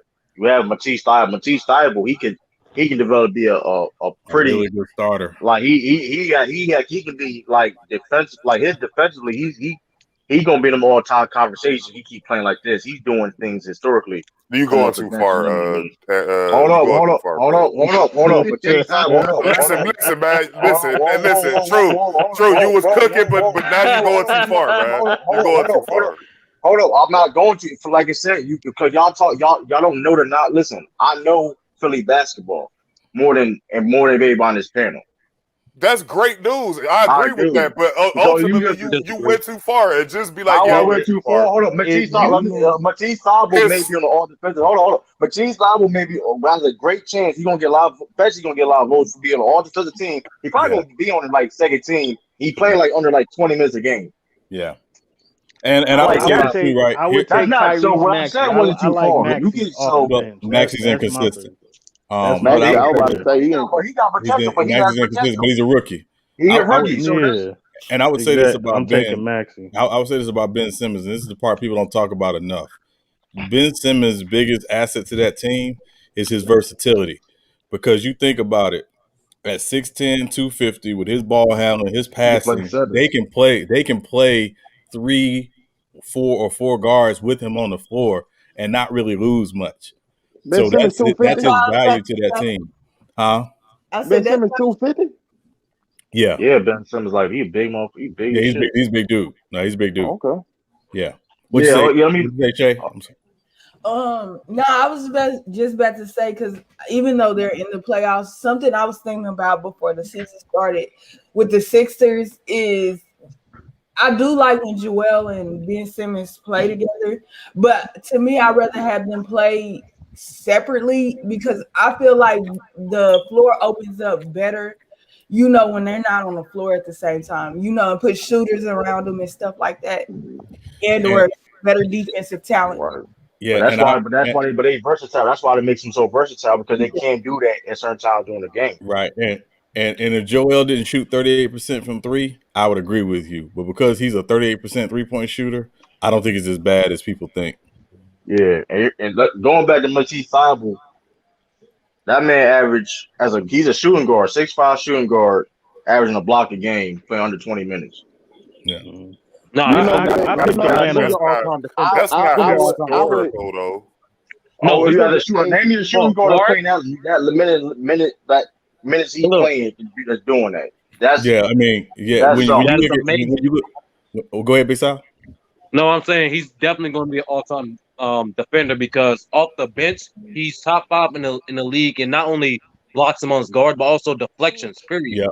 Yeah. That's from off the bench. Yeah.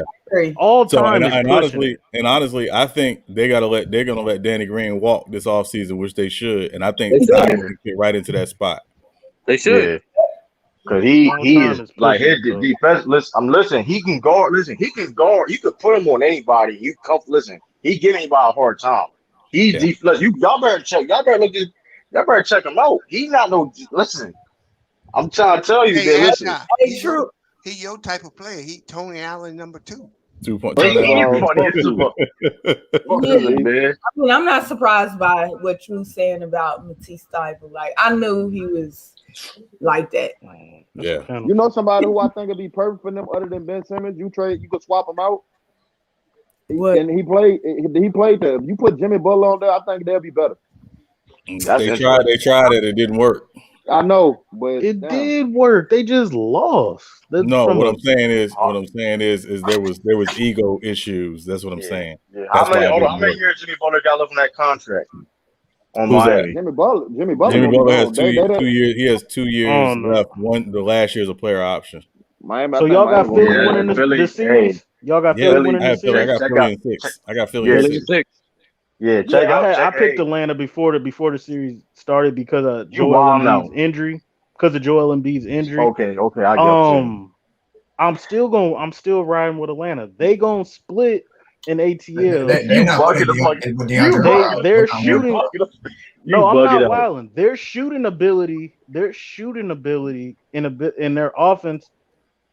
Philly's not going to be able to slow that down or stop it. It's just a matter if Atlanta's going to hit their shots or not. I don't know if you watched. I don't know how much of last night's game you watched, MacDuff. But what Philly did last night was, again, what I've been saying for the longest. They blitzed Trae Young when Danny Green was guarding him, right? Mm-hmm. But he wasn't guarding him much last night. It was Ben Simmons and then it was Thybulle. And Trae Young was lost last night. He didn't know what to do with that. The game turned. You're exactly right about what you're saying about Trae Young. I don't think they're gonna, number one, shut him down for the whole series. And number two, Shake Milton was the key to that win. They were down. Atlanta was down 18 and came back on them. Right. Yeah. Their bench is crazy. And I don't think Shake Milton is going to have that great of a game again. He can, Ben Simmons is who he is, and we're going. I think Atlanta's shooting is going. I think Atlanta's shooting and offense is going to take over. Yeah. So with Philly's bench is a collective, right? So it's one night it could be Shake, one night it could be Korkmaz, one night it could be Thybulle, one night it could be Maxey. It's just you don't really know where it's coming from with their bench. So And I think all they need, because Atlanta's bench had 34 in the first half last night. Philly's bench didn't have anything. The difference was, again, the defensive intensity for Philly slowed down and Atlanta started hitting shots. But in the second half, particularly in the fourth quarter, it picked up. I mean, they were literally physical with Atlanta. Atlanta didn't know how to handle the pressure, which, again, has kind of been a staple for that team this year. When you ratchet up defensively, they struggle. Now, New York was a good test for them in the first round, but Philly's better defensively. I just think not having DeAndre Hunter is going to kill them. And it doesn't help. If you watch the Knicks series, a big reason why they won that series so dominantly is because of DeAndre Hunter. What he did on Julius Randle. Yeah. Here's the thing too, though, about Julius Randle. Like, they can't even stop Julius B at all. They're not even slowing him down. No, like no one can really. Given that Philly advanced, do you think that Philly will have a chance to beat the Nets? Yes. Yes. You know what, bro? You know what I thought? Joel Embiid is scary. I'm gonna tell you, I thought that too, man. But it's just now to me, it's looking just at the New way York, Brooklyn, bro. Yeah. The way Brooklyn, dude, like Milwaukee did a whole bunch of shit right in the first game and still got blew out. It wasn't even close in the second game. I'm gonna tell you, Milwaukee is not making no mistakes right now. Right, yeah, that's true. Milwaukee's being sloppy with the ball. They're not. Yeah, they're not playing the same series. They're not playing the same way they played in the Heat. They're not. But now they're not playing them the same way they played them in the regular season. They won 2 out of the 3 games. Khalil, this is my thing right here. About? Yes, they I didn't think Brooklyn was gonna play too many of they bench players. They actually playing them guys, dog. Like Claxton. They have no choice. Hey, that Mike James. No, I said they was gonna do that. Y'all didn't believe me. I don't want to hear that. They did it in the first round when Harden was there. It's about admitting when you were wrong. I admit I'm wrong. I was wrong about Milwaukee.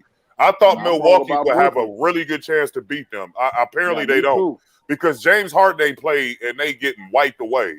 This series is over. You was down by 49 points. It's not over. The series is over. Listen, bro, this shit is a wrap. It's a wrap, bro. It's a wrap. About to see next game. You go down by 50 points in the fucking playoff game. This shit is a wrap. Khalil got my way of thinking, bro. It's a wrap, bro. Y'all lost by 40 last game. Yeah, but for me, Anti, and when I watch them, the biggest problem I have with Milwaukee is they're not making Brooklyn feel them at all. Facts. Right? When you got a team literally running you up and down like that, you got to put somebody on their ass. Man. I'm sorry. Now, I think they may be more prone to do that at home because again, the whistles tend to favor you at home, so they can be a little more physical at home. But if they don't make some adjustments, I don't see them getting back in this series. They got to make some adjustments. Yeah, I'm gonna put me on the big screen, sir. No, we ain't doing it. Everybody on this panel picked Milwaukee. I'm the only one that wrote. Let him get his shit off. Hold on. True go, and then MacDev, I'll put you on the big screen.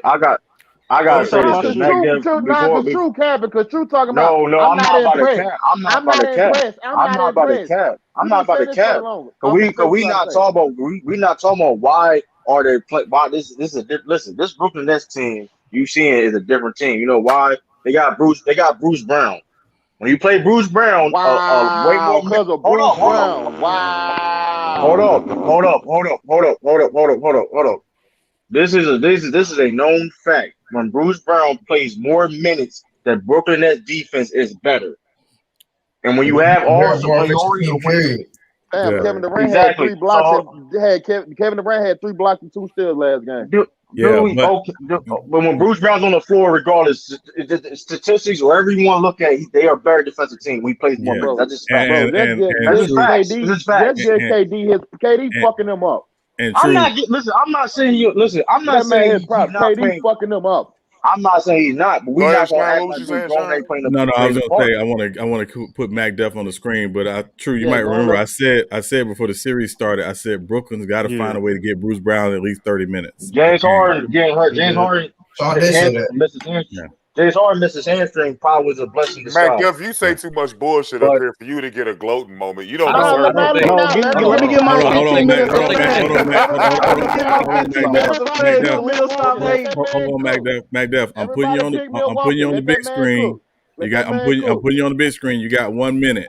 Okay. Look at my 15 minutes. 1 minute. No. You get no 15 minutes over here. Close up for the world. Hold on. This ain't the Jamie Foxx 15 minutes. You get 1 minute. Hey, you already done wasted 30 of them. So you get 1 minute. I'm putting you on the big screen. I'm just waiting for the clock to turn. Better talk fast, nigga. I'm waiting for the clock to turn. Starting now. I forgot what I was gonna say. Nah, hear he. Everybody that picked Milwaukee, take your broke ass home. I told you, a great offense beats a great defense, and y'all killed me on my last take. Y'all killed me on my last take when I said the genius in the Nets defense is actually their Achilles heel. You guys talked about their interior defense and how everybody was gonna eat in the paint, and how Brook Lopez was gonna fuck them up, and they ain't got a wall for Giannis. 25 What you guys seconds. gotta understand is that those are 2 points. I would trade 2 points for 3. If they shoot 60% from the field and 15 make seconds. 6 out of 10 shots, that's 12 points. If Brooklyn shoots 40% from the 3-point line, that's there. It's even. They're trading 2 for 3, and that's what's gonna happen. A great offense beats a great defense. Thank you. All right, you're done. You're done. Nah, let me come back. Let me come back there because that was a bunch of bullshit you just said. You ain't giving no Bruce Brown no type of credit whatsoever because James Harden only had a minute. True, I only had a minute, man. So I had to say what I had to say. I had to talk my shit. First of all, Mac, first of all, I don't have to. First of all, every time I've been on the big screen, I don't have to ask for shit. For one, you had to ask for to get to your 15 minutes, quote unquote. So what you talking about? You can say a bunch of bullshit. True. So that makes you a great person. You ever been on the big screen? True. Like nigga, don't count. Nigga, first of all, you're a great person. You didn't have to ask for 15 minutes. I'm out over here. You're a great person. That's 15 is extremely too long. Like I'll give you like. I didn't say minutes, like 15 minutes, literally. Damn. Ultimately, you were right. I was wrong. I was wrong. There's some people that think the series not over. I think this shit is a wrap. I didn't think since when the series is best out of 3, it's not over. No, I understand it. Technically, it's not over. But when you lose by that many points, dude, I can't say we can't agree. I'm gonna say this. Real quick, Mac Dev, real quick. Go ahead, Big Sal. We can't agree that these last 2 games, Milwaukee has not played the same way they played last series or the whole season. They have talking about. All right, how many points? Hold on, Big Sal. How many points did they have in the paint in game 1? They had like 67 shots, less than 20% from 3. But hold on, Mac. This is my problem. Hold on. That those nobody says when you shoot 3-pointers you're supposed to make all of them. Everybody said the interior of Brooklyn's defense is horrible. Giannis and Brook Lopez is gonna fuck them up. And I said, go ahead and believe that, and that's okay. But you're being the beauty of their defense is actually genius. It's trading 2-pointers for 3. That's what I said. You shot. You're a captain right now because you ain't get I'm talking to you. So Bruce Brown does not make them a better defensive team, Mac. This is what I'm asking you a question. When I said Bruce Brown. When I said Bruce Brown and Claxton, thank you. When I said Bruce Brown and Claxton are gonna have to play, you guys laughed. When I said they're gonna play Shaman and Jeff Green, you guys laughed and said they're gonna shorten their bench because it's the playoffs. And I said they're not gonna shorten their bench. Kevin Durant he playing defense. Dude, now niggas want to sit for okay. First of all, if James Harden didn't get hurt, would Bruce Brown get the main minutes? Would he be playing? Yes, he did it in the Boston series. What is you talking about? Everybody played in the Boston series. You a liar. They didn't shorten their bench. Hold on, Mac. Bruce Brown did not play 30 minutes a game in the Boston series. Nobody said he was going to play 30 minutes a game.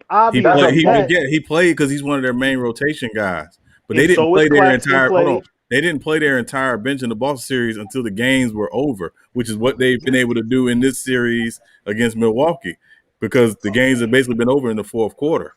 Okay, let's talk about their bench. Hold on. Let's talk about their bench for a second. Did Bruce Brown in the first series? Did Bruce Brown play? Hold on. Yeah, he played in the first series. Did Claxton play? Hold on. Did Claxton play? No, you said no. You said that they. Hold on. I said they was going to empty their bench. Didn't I say that? Did Claxton play? Didn't Shaman play? Yeah, I mean, hold on, Mac Duff. You got your 1 minute. You got your 1 minute of getting it off. All right. Yeah, that's what I'm saying. Man, it ain't even about that. We don't want to smell Brute by Fabergé. Okay, I already admitted I was wrong. I'm not about to kiss this motherfucker. I got that strong J from Boomerang. Y'all gonna smell shut. Hold on, Mac Duff. But we've also seen teams be up 2-0 in a series, lose a series. So let's not act like the series is completely over. I don't see it, Sean. Yeah, you right. I'm gonna be real with you, Anti. Tomorrow night, I wish we were going live, but we're not. I'm gonna be locked in because I want to see what Milwaukee team shows up in the first half. I be texting. Yeah, My So, Bullhorn job online tomorrow. Yeah. Just from the way it looked, though, it don't look good for Milwaukee because James Harden not even out there, and they getting waxed. They are out Harden out there, bro. I disagree with you too, man. You cannot in a playoff series say a series is over because a team lost by 40. It doesn't matter if you lose. It doesn't matter if you lose by 1 or 80. It's one game. I disagree with you on that. Giannis going to turn into a skilled player, a skilled scorer? It's one game. That's why I said if you lose by 1, oh my Lord! Did y'all watch? If you lose by 80, you gave up. Yeah, but hold on. Yeah. Any team can have a horrible game. Right. Horrible. Get blown. But they played their game. They played their game. No, we saw this year. We've seen teams lose by 30, 40, and 50 more than we've ever seen it. That's every season. Bees, you 100% right, Bees. Bees, this is what I'm saying, Bees. You 100% right, but like, okay, so the more recent example would be the Clippers. They was down by 2 to Dallas, and they came back and won. So I understand what you're saying, but when you down by 50 fucking points in a playoff, we ain't seen that in the playoffs. Though. Let me ask you a question. If you're down by 50 in the playoffs. No, if you're down by 18, let's say you're down by 18 or 20. At the point that you realize that you're not going to win that game, you should throw the towel in. Yeah. Nah, you don't never throw no towel in. Yeah, you do. Yeah, you do. Because you're playing the long game. You're not playing the short game. This is a series. It's a series. Don't go hammering your head in a game you can't win. It's already a loss. But wouldn't it make more sense, Bees, for them to be competing, and then at some point Brooklyn took off? They lost in the first. After the first quarter, that game was over with. The first quarter. Sometimes I would tell you this, Khalil, from a coaching standpoint, right? Sometimes when you're playing a series, or if you're playing in a tournament or whatever, and you know you got to see a team again, if you're getting beat and you realize in that game you're not going to win that game, you want to let it go because you almost kind of want to get them, if you can help it, a false confidence that this is how it's going to go. But dude, you give up in the first quarter, though. No, it's a long game. It's a long game. Look. It's a long game, though. Yeah. They didn't play well. Yeah. Brooklyn played well. You're blew them out in the first quarter. Right. They didn't make any traction the rest of the game. Right. It doesn't mean the series is over. Right. Let me ask you this. Hold on. Every game in the playoffs is a new game. Yeah, it's a different game. It doesn't. Game 2 don't carry over to game 3. Yeah, you don't know that Brooklyn's going to shoot 55%. Let me ask you this. I hope you're right, Bees. I'm just saying. I don't know what's going to happen. I hope y'all right. I'm not going to say. I want Milwaukee to win. Any series is over until a team loses on their home court. That's a fact. That's let me ask you this. If them in Milwaukee, then hey, you got something. Yeah. But I'm just looking at the way it looked to me. I agree. I normally agree with that. Like 99% of the time, it's that 1% time where I just didn't like what I saw from Milwaukee. I didn't like that. I didn't like that body language. I didn't like nothing about it. I'll remind you that the Clippers had a 20-point lead in 3 of the games they lost last year. Oh, the Clippers ain't big shit, bro. No. This was before. See, you're talking about them after. I'm saying they lost 3 games where they had a 20-point lead at half.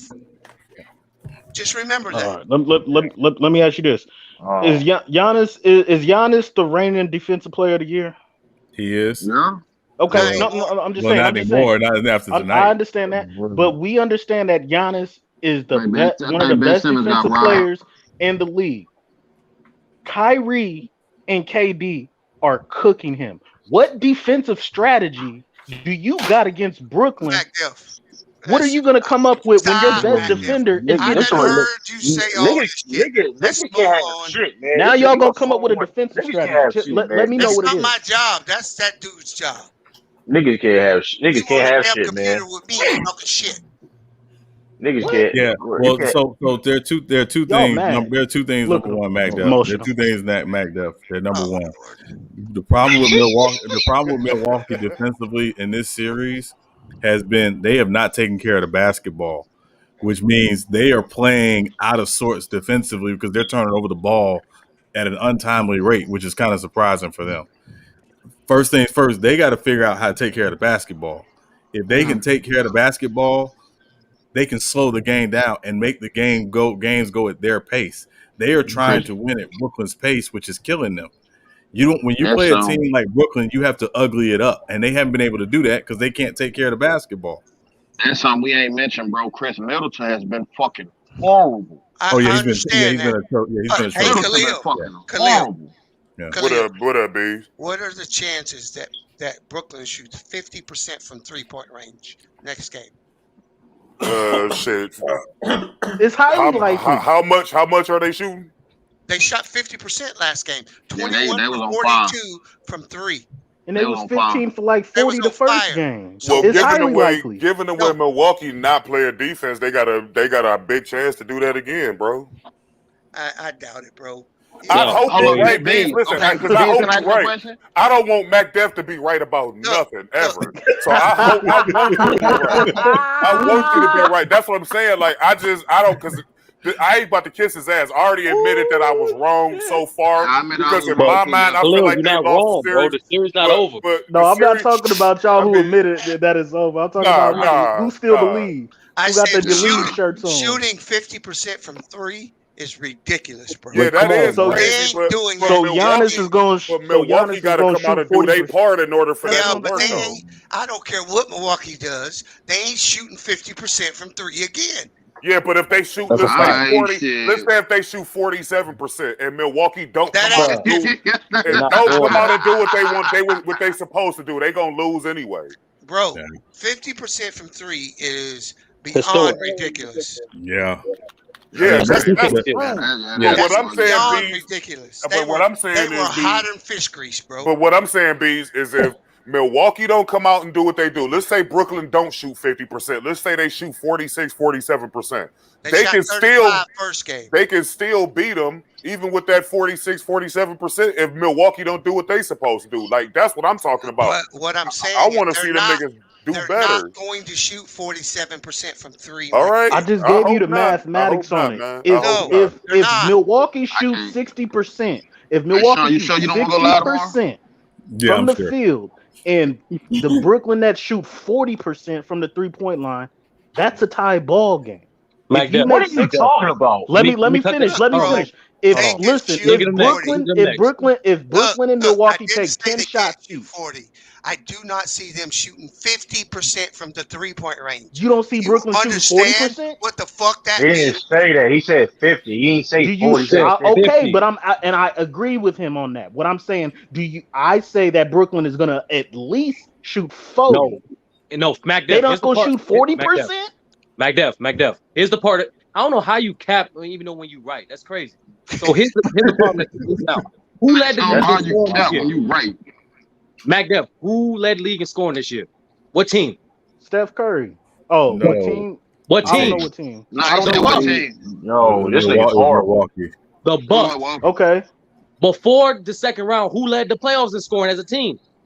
I don't know who. The Bucks. It's Milwaukee. Okay. Fuck MacDeff. Fuck you, man. You don't know nothing. Oh. So no, I'm asking him. He's making a point. He's making a point. Let him make his point. These first 2 games, Milwaukee has not been playing. Has they played the whole year as well as the last series? That's what we're trying to say. The first game they shot less than 20%. The second game, Brooklyn shot over 50% from 3. Those are 2 anomalies, bro. Okay, so you're talking about the 3-point line. I agree Those are with 2 you. Anomalies, bro. What I'm saying, the next games, the Milwaukee shoot less than 20% from 3 every game. You expect what are you saying? No, I don't. But what I saw in game 1, was Milwaukee dominate in the paint, bro. They shot. I just told you they shot less than 20. Any team that that 3-point line is pressure. Come on. If they shot 60, they scored 60 points. Hold on, I gotta pull it up. Go ahead. They scored 60 points in the paint and killing your own argument, bro. You killing your own argument. I just told you Milwaukee shot like shit from 3. You said it yourself. Why is Brooklyn going to win this series? Because they shoot well from 3, right? No, I didn't say that. I said a great offense beats a great defense. Nigga, I didn't say that. I didn't say that was the reason Brooklyn was going to win. I said they did. Mac, you just I didn't say nothing about that. Hold on, y'all capping now. I didn't say nothing. I didn't say shit about the 3-point line. I'm gonna tell you exactly what you said, MacDuff. You said that they were trading 3s for 2s. Ain't that what you said? Right now, yes, that's what happened the first 2 games. So that's what it is. They shooting more 3s than them. That's what it is. If they trading 2s for 3s, oh my lord. Yeah, let's try and answer his Anti to answer your question. Milwaukee shot 8 for 27 in game 2. God damn! I think they shot 6 for 30, 6 for 30 in game 1. MacDuff, you're killing your own argument. The 6 for best 40. scoring team in the season is shooting like shit. That's the only reason why they lost these 2 games. It's definitely not because of Brooklyn's defense. Exactly, in the lack thereof.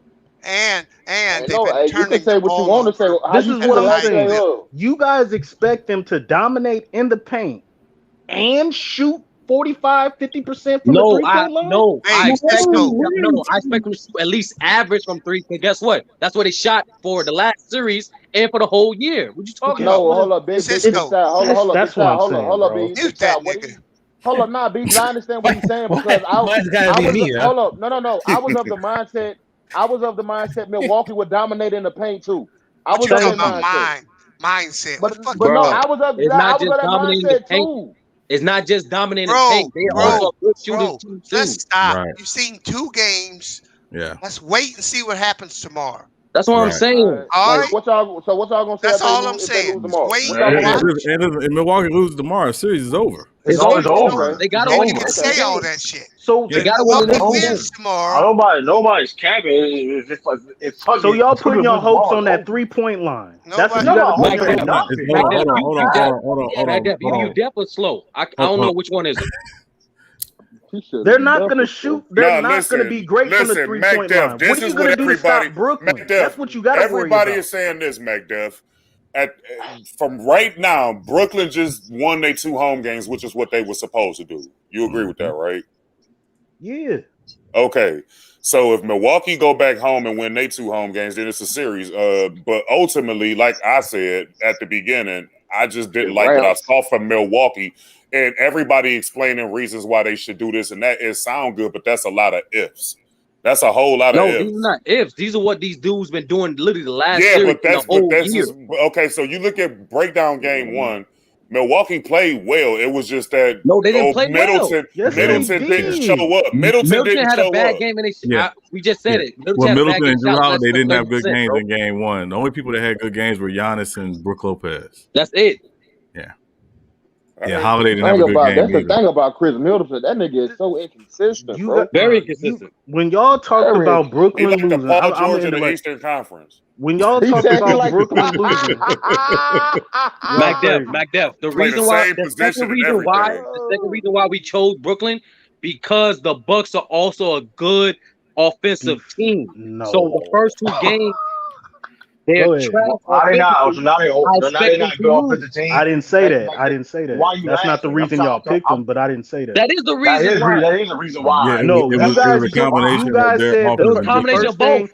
What you guys said was Milwaukee can get anything they want on Brooklyn, defense, especially in the interior. That's what y'all said.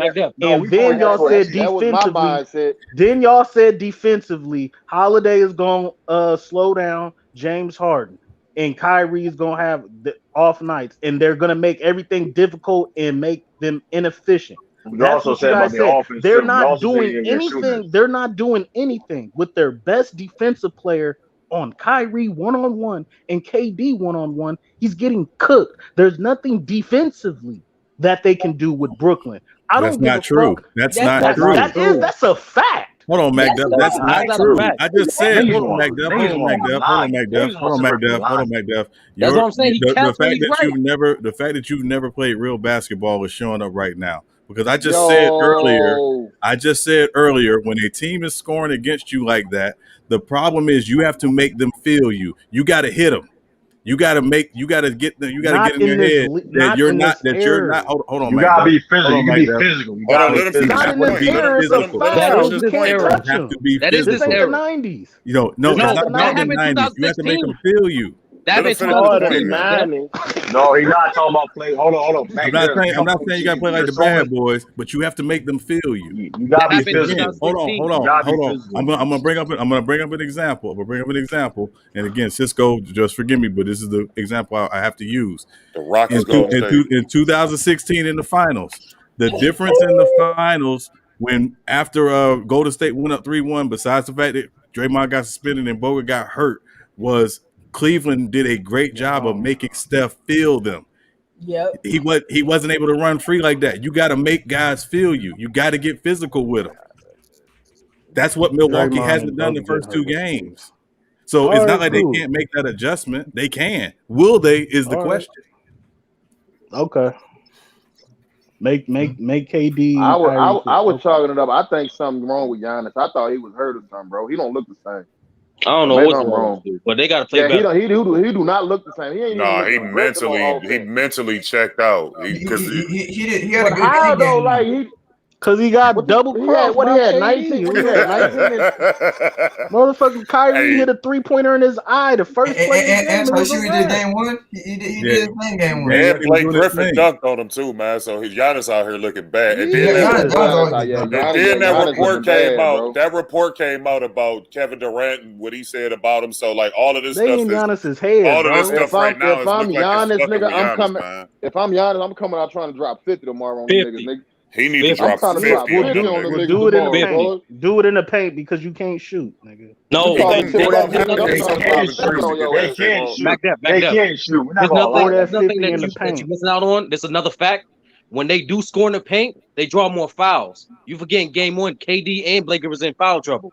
The only reason why this team lost the first two games because they shot like shit, and two of their three best players play like shit. All right. That's it. So what I'm saying, my question to you is right this, now, Big bro. Sal. My question to you is this, like Big Sal.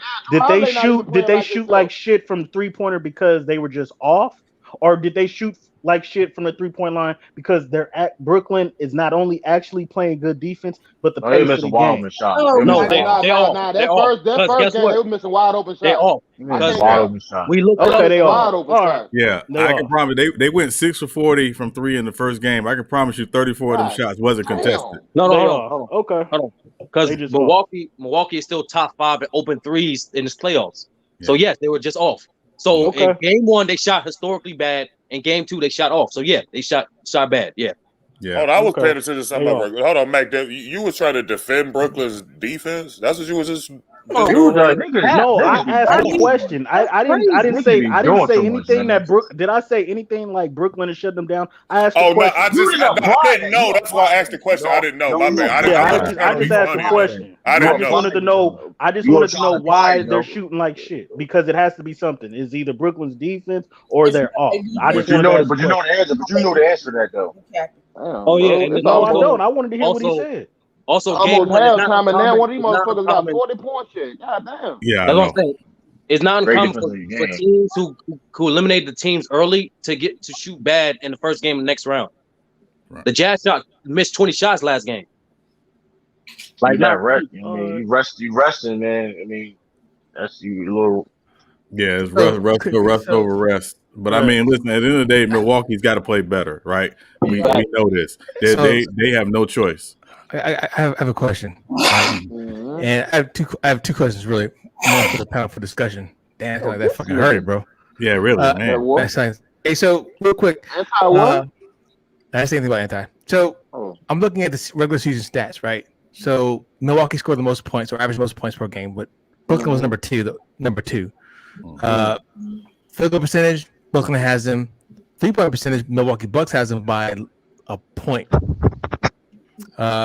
So I think I agree with Khalil. I think and Anti that this series is going to be over very quickly, because you guys are all saying how they're turning the ball over. That's not a good sign for a winning team. Am I incorrect in that? Say that again, Cisco? No, of course. No, of course. I thought them turning the ball over. Did Milwaukee look like they did in the regular season? Hell no. The first 2 games, okay. No. First 2 games. Okay, not a problem. So that's a worrying sign for me, right? I don't know what the season series is, but Who won the season series between them? Milwaukee won it 2-1. They won it 2-1. 2-1, and they never faced all three of them, right? Still not faced. Right. And they still ain't faced all three of them. Yeah, bro. They're not going to. I got you, but that's not a good sign. You know, that like if smart money would say, hey, look, you know what? I got you, but I guarantee I will bet money that Brooklyn Nets still won those games at Milwaukee. Listen, I'm gonna tell you like this. I'm gonna tell you like this. If like Milwaukee got to be real careful. I don't give a fuck if they're in Milwaukee or not. That offense travel everywhere. If Brooklyn go up by like 15 points early, that game is a fucking wrap. Y'all can sit here and say all that shit about this and that. It's a fucking wash. Because Brooklyn is just getting started on their offense. Like I said, he was right. I was wrong. I admit when I was wrong. I think this shit is a wrap. Everything Bees broke down, Shine, you broke down. Like y'all was 1,000% correct in 99.9% of the time. I just think in this 1% that I just think that this shit is over, bro. I don't think Milwaukee could do nothing.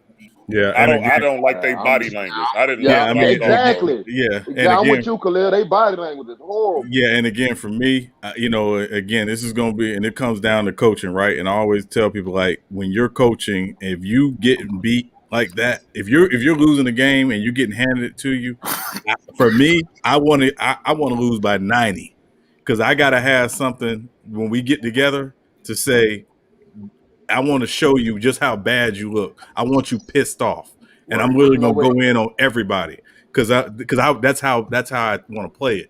So the next game you come out with this whole fight. That's what I want to see from Milwaukee. That's why I said the first half tomorrow night for me gonna tell me everything I need to know about Milwaukee. Right, and I mean the fight part is that I like that analogy, but ultimately, I just think when you got Kevin Durant, I don't give a fuck what mood Milwaukee is. He go drop 40 on Giannis every fucking time. I just didn't like what I saw. And I'm not the biggest Durant fan. I fuck with Durant to a degree, but what I saw was that he didn't have to play the whole game. He didn't even play the whole fourth quarter at all. Right. And them niggas got their ass destroyed. Like he was taking inside too, though. He was taking inside too. He had his way with whoever. He was it's just like why even have Giannis? A lot of motherfuckers saying that they wouldn't take Durant, but because he only shoots from the outside. But that motherfucker's been going in and out all day, all over the and a lot of it too. And again, I'm gonna say this. I'm sorry, I'm saying this real quick. For whatever reason, Milwaukee is allowing Drew Holiday to guard Kevin Durant. I'm like, why? When you got two long dudes who's supposed to be all-world defenders to guard this dude, why is Drew Holiday guarding Kevin Durant?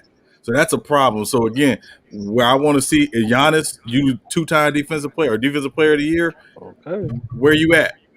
Okay. And old boy coming off the bench, Middleton, PJ Tucker. PJ Tucker starting now.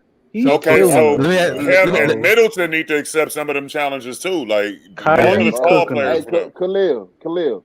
After Kevin Durant hit Giannis with that boom boom, that nigga hit that mid range in that nigga face. You didn't see that nigga no more that night, boy. Yeah, that was the one. Hey, let me ask everybody a question real quick. That boy no more that night. All I want to do is get your honest opinion, and I just you're the GM for whatever team you are, and you have the number one draft pick. The two players that are up for drafting or to be drafted are Lonzo Ball and Ben Simmons. I'm gonna go right around the panel. I want to see who y'all pick. So, Big Sal, who you drafting? Lonzo Ball, Ben Simmons. Ben Simmons. Khalil, who you drafting? Lonzo Ball, Ben Simmons. I gotta go Ben Simmons. He do a little more. Sure. Shay, what you got? Ben Simmons. Anti, what you got? Man, it's hard, bro. Both of them play good defense. Both of them good playmakers. Oh, Ben Simmons taller. That's the only reason. Yeah, I was about to say the only thing I go with is height. I had to go with Ben Simmons then. Ben Simmons, okay. Let me see. Hey, Trudy King, I'm asking a question. You're the general manager of a team. The two and the number one, number two draft picks, top draft picks are Lonzo Ball and Ben Simmons. You're the general manager. You're the number one draft pick. Who are you drafting, Ben Simmons or Lonzo Ball? I'm picking Ben Simmons. Okay. Who is that? Bees, who you got? I'm taking Ben Simmons. Okay. Sean, who you got, brother? Big Ben. Okay. Can I ask you a question first? No. CA3. I'm sorry, brother. I'm sorry. CA3, who you picking? Yeah, I mean, I'd probably take Ben Simmons, but I mean, yeah, in most cases, but I don't know. I mean, maybe depending on the situation, I would take What Lonzo Ball shoot from the free throw line? Hold on, I'm getting to that part. I mean, he's got. I mean, I got you. I got you. Hold on. That's what I should have asked before I answered my question. No, Lonzo's improved on the free throw line this year. He was horrible most of his career, but he got better this year. So he got better from 3-point line. So I would submit to you that you guys, I see Yo Khalifa and Ray DeRozzo, DJ Chase, and Lee, you trolling ass bastard. If you wasn't, SB got him. SB got Simmons too. Simmons too. Okay, so now I would share this to you because it's easier for me to show you guys. And I would submit to you guys that you have drafted wrong.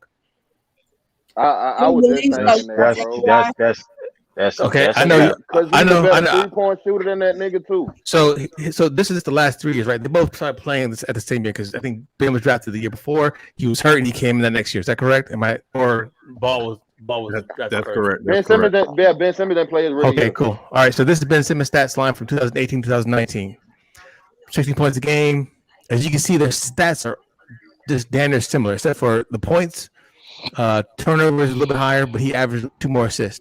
You look again, this is 2019, 2020. Look at Ben Simmons' stats compared to Lonzo Ball stats.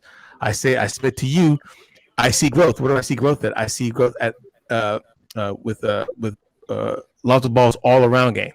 As far as points per game, turnovers per game, each time. Say something, man. Ben Simmons has turned the ball over more than Lonzo Ball. Although now, as you can see, in that year, I think Ben Simmons averaged more steals, more assists. But this is it. So, and then we're not even talking about the 3-point shot, but as you can see, the 3-point shot is there as well. This year, they're damn near fucking identical. And last time I checked, Ben Simmons is a max player. Mm-hmm. He is a max player. Okay. I just want to make sure. Free throw wise, 78% for Lonzo Ball. He's improved every year. Every year he's improved on free throw percentage. I got you, but you stated I got you. Tell me when you're done, Cisco. Hey, that's a wonderful breakdown, Cisco. But I'm still gonna take Simmons. But right now, can you bring up that defensive win share? Defense, yeah, I got it right here. Defensive win shares is 3.3 for Ben Simmons. Defensive win shares for Lonzo Ball is 1.7. See, that way it get me. Yeah, I'll go with Ben Simmons. And then we didn't count rebounding or other chances. Yeah, I got you. I still take Ben. Ben. Defensive rebound. I was a good rebounder for his position too. Anyway. Right. So, but contacts. One is 6'11", the other one is 6'5", and Ben Simmons is averaging 1 more rebound than Lonzo Ball. So I don't get that part. Ben Simmons played 3 more games than he did this year. All I'm saying is that Ben Simmons was up for defensive MVP of the year. He's max player, and I'm telling you right now, he ain't got the dog in him. He's going. This is the best. Hey, that's what Lonzo don't got it in. Right. But that's totally false because his first year playing, Sixers became a playoff team. When did Lonzo Ball ever like? Lonzo Ball have 2 other All-Stars in his team and ain't done shit. But Lonzo Ball ain't got no Joel Embiid on his team. You have a brain. No. True. Let me respond to that. Fuck, nigga, that ain't no hold on, Ty. Let me respond to that. Joel Embiid right now. If you put Lonzo Ball with Joel Embiid in the Lakers, they're gonna be the same thing, bro. They cook. Okay, but you're missing. Okay. What about the first year when Ben Simmons and them played? They were a playoff team. We're talking about Ben Simmons' first year. They were a playoff team. Right. These are facts. Lonzo Ball played with way more talent than Ben Simmons. No, he hasn't. He played with LeBron James. Hold on. True. Hold on, Mac, go ahead. True. Go ahead and complete your comment. Then I think. Listen, like in their day. He's in the game when Lonzo Ball is a good player. I'm not taking anything away from him, but Ben Simmons is not even close. Ben Simmons is a matchup problem. It's close. I mean, listen, it's not close because Ben Simmons is a more dynamic player. You can look at numbers. Numbers don't tell you the whole story. This man to take this man out of the game, bro. So that's cool. Man. Lonzo Ball still listen. listen. This thing that Lonzo Ball still don't do. What can He's you not say? aggressive. He's not aggressive players. That's cool. Yeah, real quick, just to interject. Phoenix is up by 10 at halftime. 52. I told you they're gonna win. They're gonna win the game, bro. They're gonna get Denver out of there. Hey, Shay, go ahead and you go ahead. You wanted to say something? I'm sorry. I was just gonna say another thing is I feel like this year only, Lonzo's Ball's game is too stagnant for me. I watched him a lot this season, like just stand behind the 3-point line and just shoot as if that's the only thing in his offensive repertoire, and I didn't like it. I wanted to see him put the ball on the floor and get to the rim and get to the free throw line more. I feel like he worked on stuff in the offseason and it didn't carry in into this season, and that's why I wouldn't ever choose him over Ben Simmons because it's something missing. I don't get it. Yeah. But Shay, this the thing what he just said though. Ben Simmons every year has gotten worse. Whereas Lonzo every year he's gotten better. Right, but that's not necessarily true. Every year he's gotten worse. Every year he became a better defender. Every year he actually became a better playmaker because every year he led the league in catch and dish and for open threes. So he has been slightly getting better. Everyone's just picking on Ben Simmons because his offensive game. The fact that he hasn't been aggressive. The fact that you've been in the league 4 years and you still ain't got a jump shot. Right, but here's the difference is the thing is this is a misconception that people believe that you need a jump shot or a great shot to be dominant. No, you don't. No, you don't need a great shot, but you gotta be willing to fucking shoot, period. But here's the problem though. He's not willing to do that. All that being said, though, he's still a max player, and he's an instant impact player. And in that day, he's an instant impact player. And in that day, he's not no hold on. But in that day, he's a max. Because in that day, he's a max player. Rudy Gobert is a max player. We gonna see what they do. Hold on, true. Let me step in on this one because I hear what everybody's saying. He's 6'11" or whatever like that, and we're Big Sal saying he may have improved in his defensive capabilities. Okay, Ben Simmons always been a good defensive player. But he also has a big motherfucker named Joel Embiid behind his ass too. Ben Simmons, Lonzo Ball's never had that. All I'm saying. Wait. Let me finish my statement, brother. And I'll let you retort. All I'm saying is right now, Ben Simmons has not proven that he's a max player yet. Ben Simmons has literally the same stats as Lonzo Ball when it comes to you want to talk about win shares and stuff like that. They're damn near identical. Where Lonzo Ball is primarily responsible for 25% of the assists on the team. Ben Simmons 31%. But look, 2.3% for steals, 2.4% steals. Lonzo Ball, Ben Simmons got by 0.%. Come on, man. It's just, to me, you've played for a max player already, and I think you pay for it, and this is as good as he's going to get. Lonzo Ball, however, has shown you that he is getting better. That's all I'm saying. At the end of the day, hold up, but here's the problem. At the end of the day, it's vague. At the end of the day, it's vague. At the end of the day, Lonzo Ball is not an all-star. Lonzo Ball, hold on, because Lonzo Ball is not an all-star. Sorry. Go ahead. I disagree because you see a different Ben when Joel ain't on the court. That's another thing too. How about you? Wait. So, but if that's the case, then I don't know who they lost to. But when Joel Embiid was on the court, the team was 10-11. But yeah, but see here, so, I think all I'm saying though, I think you can put Lonzo Ball on Philly, and nothing changes. Can I? I think it absolutely changes. They're a worse team. I think it absolutely changes. They're a worse team because part of. So here's I'm sorry. I'll come to you, SB. Or no, I'm sorry, SB. I'm sorry to Big Sal and then Bees. The thing with Ben Simmons is his impact isn't going to always show up in the box scores, right? So with him, you have to look at those stats that don't necessarily show up in terms of an individual player stats. So you look at his win shares. You look at, again, their team's defensive rating when he's on the floor versus off. When he's not on the floor with Joel Embiid, and again, they had a game this year in Utah where Embiid missed, and I think Ben had 42. Right. So he can do more. He likes the role that he's in. Where again, he likes being a facilitator. He likes being the guy to get the How ball is that and make any it go. different than Lonzo Ball doing it right now? How is that any different? He Hold likes on, being well, facilitator. How is that any different? Hey, Though? like the guy in the chat said, their stats are comparable, and Ben don't even shoot. Right. Here's the funny. You know the funny thing about it is, he don't even shoot. But Ben Simmons or Lonzo Ball, they said he didn't shoot either. Yeah, I got stats. But at least he's shooting. And guess what? Each year his field goal percentage is improving. His 3-point percentage is improving. And guess what, motherfuckers? His free throw percentage is fucking jumped up at least 10 points every year. That's come on, man. Come on. Again, that's why. Again, but I don't think that's an indicator that he's better. All I'm saying is you pay the max player for one, and you're getting the same results out of a person who's not a max player. That's all I'm saying. Hold on. That's not true, though. Lonzo's getting ready to get paid $20+ million a year. Okay. So how much is Ben Simmons making this year? He's making $20+ million a year. Do we know how much? 25. Yeah, he's on his rookie max. He's on his rookie max, which is Lonzo's getting ready to get his rookie max. Okay. Here coming up, presumably. So I think and what I always tell people, right? You got to remember when these guys get these deals, you're not paying them for what they've done. You're paying them for what they're going to do. Right.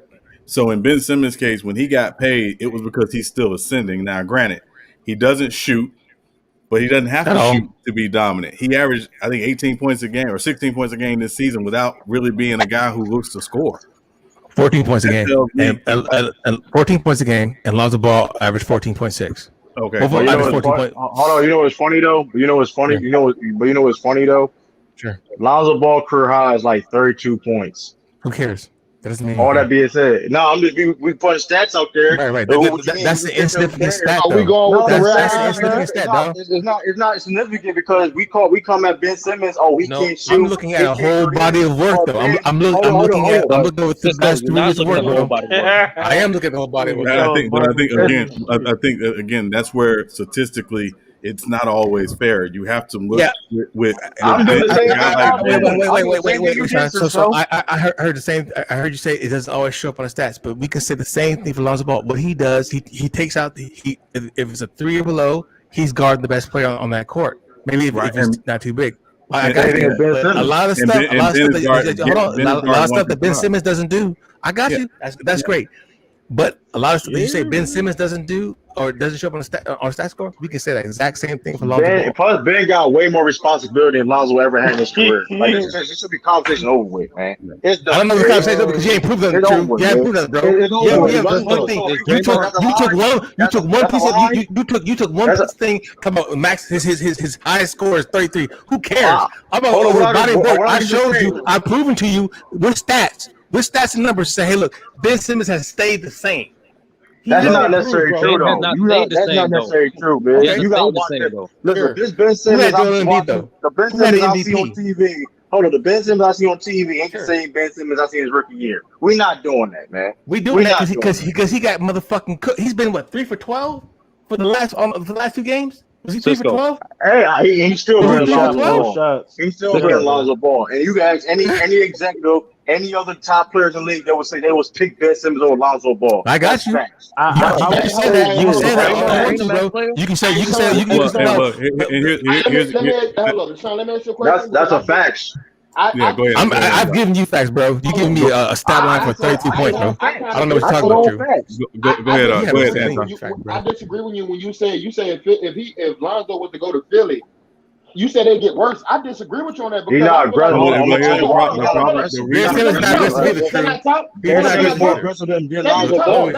Let me talk. Because you're going to still get the same defensive capability from Lonzo. No, you're not. No, you're not. It's not the same. No, you're not the same. Hold on. And then Lonzo can space the floor because he's willing to shoot the 3. That's the only thing you're gonna get from him. No, he's not because he can play make too. Hold on, Anti. First of all, defensively, we can't compare the two because Ben guards 1 through 5. He's 6'11", bro. Hold on. Lonzo Ball 6'7". Why he can do it too? That's like small people can't. Is not good at defense, bro. 6'5", 6'6". I'm sorry. He ain't 6'11". I think Draymond. And again, I'm saying just because you can guard multiple defenders, bro, that doesn't make you locked down. He was over defensive player of the year, bro. He was in top 3 for defensive player of the year. The point you you just said, hold on, Anton, you I said he got wrong. I feel like he should have won that war, but don't say it like that. Don't say it like that. That was real crazy. You trying to like prove your argument. Like, nah, we ain't doing that. We lost. You thought you just said so you thought that he thought he should have won it. So come on. He should have won it, but he lost. Okay then. Lonzo Ball would never be in that conversation. No, that's not true either because like you said before, Philly is a better defensive team than the Pelicans as of right now. Yeah, but Ben, right. From 1 through 5, bro. Most of that has to do with Ben Simmons. Hold on, true. But you just said he wouldn't be in that conversation. Stop. We know what Drew Holiday is. Joel missed 20 games, Cisco. What are you talking about? Ben Simmons, and they have a losing record without him. We know what Drew Holiday is. He ain't never in a defensive player of the year conversation. Defensively, but we know he's a defensive monster, though, don't we? I'm not saying he's not. We talking about he's in that award. All I'm suggesting to you, and I understand, Sean, that after his max, he's going to probably do his max deal after this year right now. But I'm just, to me, the eye test, right? The eye test. He hasn't improved. All around. He has improved it again. He has improved. I'm telling you. When did he? It's that Big Sal. When did he prove it? Is it the last game? I just told you he's improved defensively and he improved all around. Big Sal, your team just made a run with you on the bench. Like, come on, bro. Like, what does that mean? Hold on. He also won a playoff game without Joel Embiid, so don't do that. Don't do that. One game. Against we talking about one game. You talking about one game. So what are you saying? Like, I'm talking about body work on multiple occasions. What you mean? When Lonzo Ball been the player? Hold on,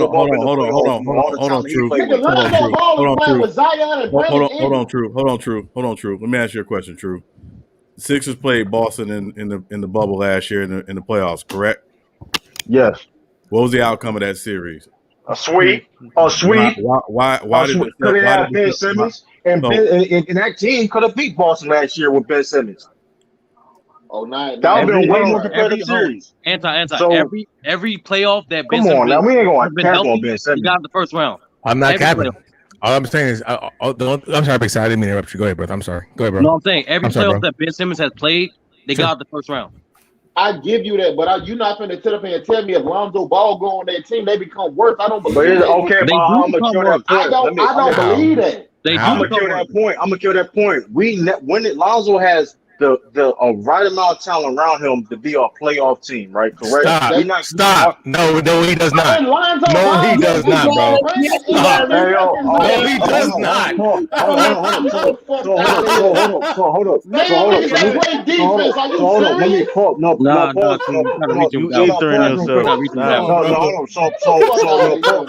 So you say Big Sal?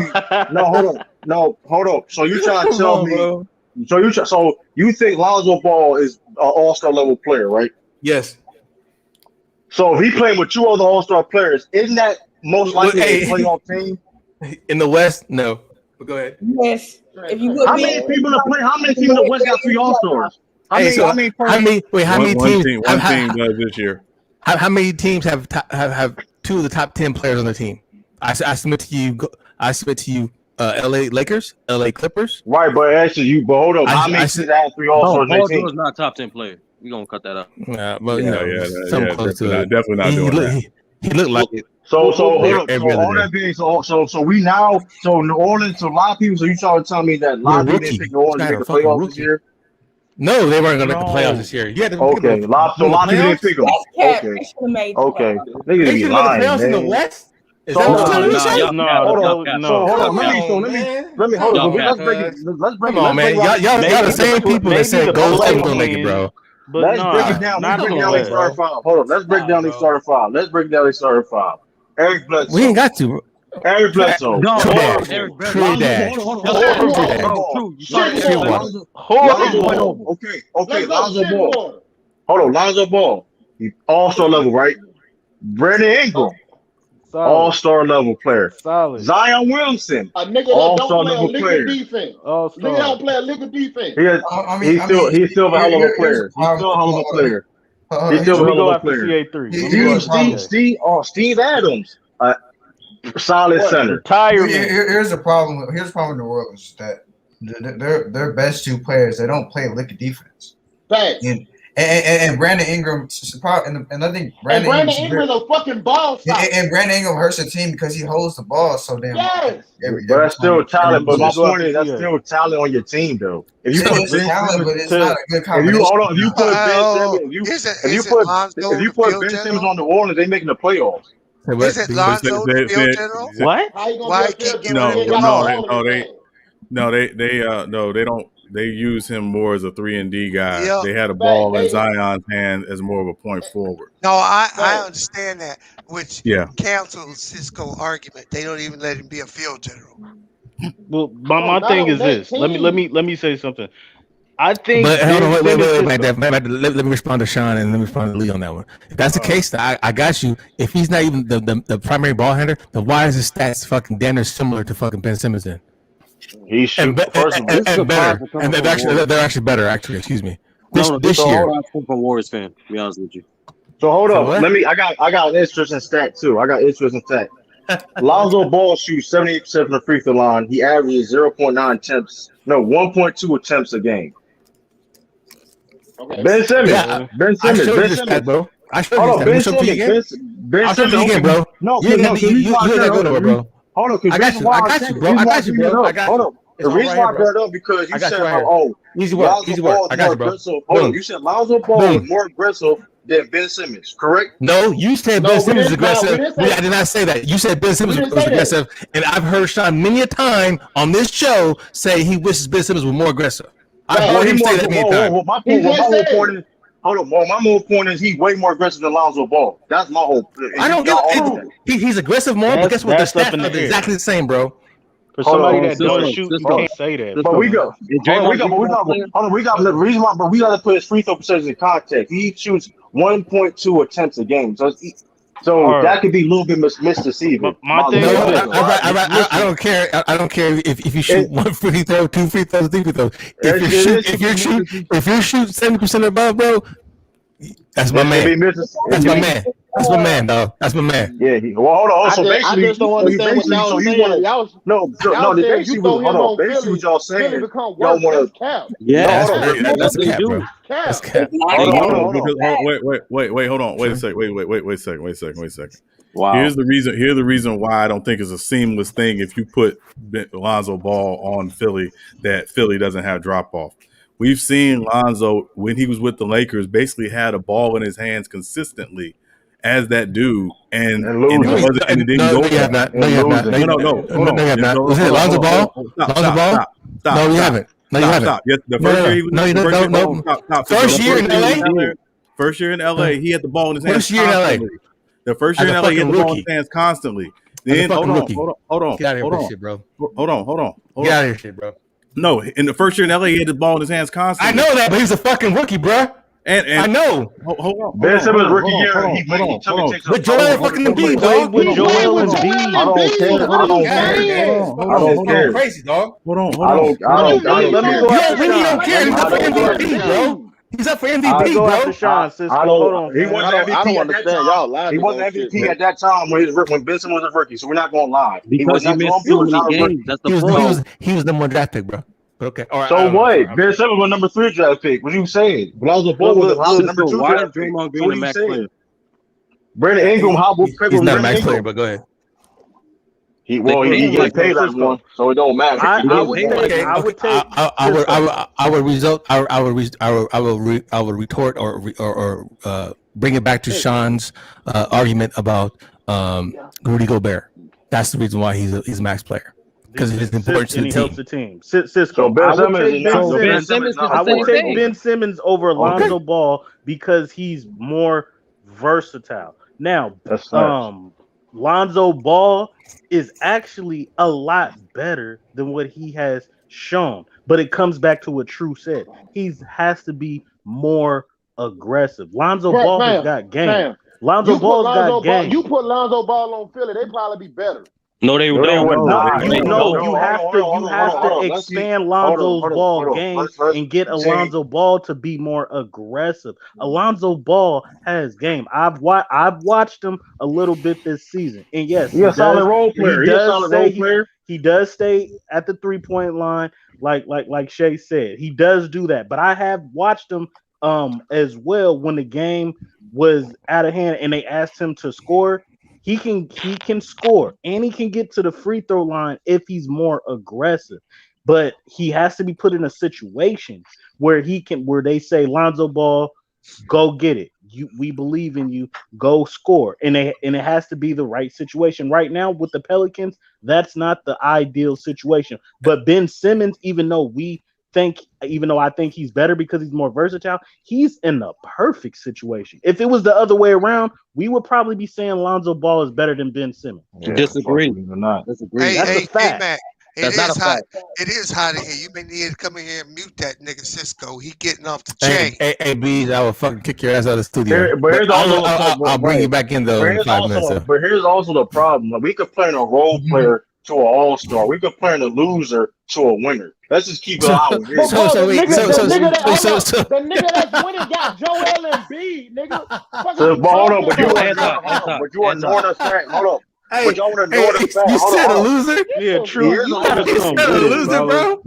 He is a loser. Hey, that's a cat, bro. He's a loser. So now it's not a team. So now it's not a team accomplishment. But here's the problem. They're losing because Lonzo Ball. But here's the problem. No, because here's the problem. That's what I don't like, bro. No, I'm not. No, because we put it in context and people act like nobody. You're not putting in context, bro. You're not putting in context because what you're saying is because one he's a loser. Hold on, the loser and your winner have identical stats. That's okay. I don't know.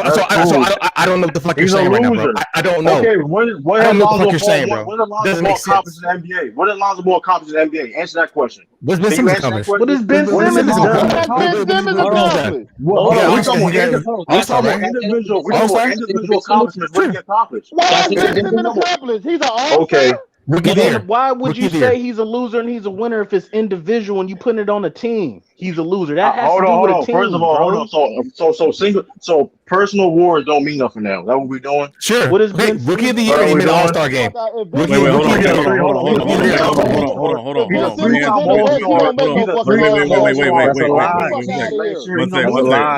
Let me answer the question.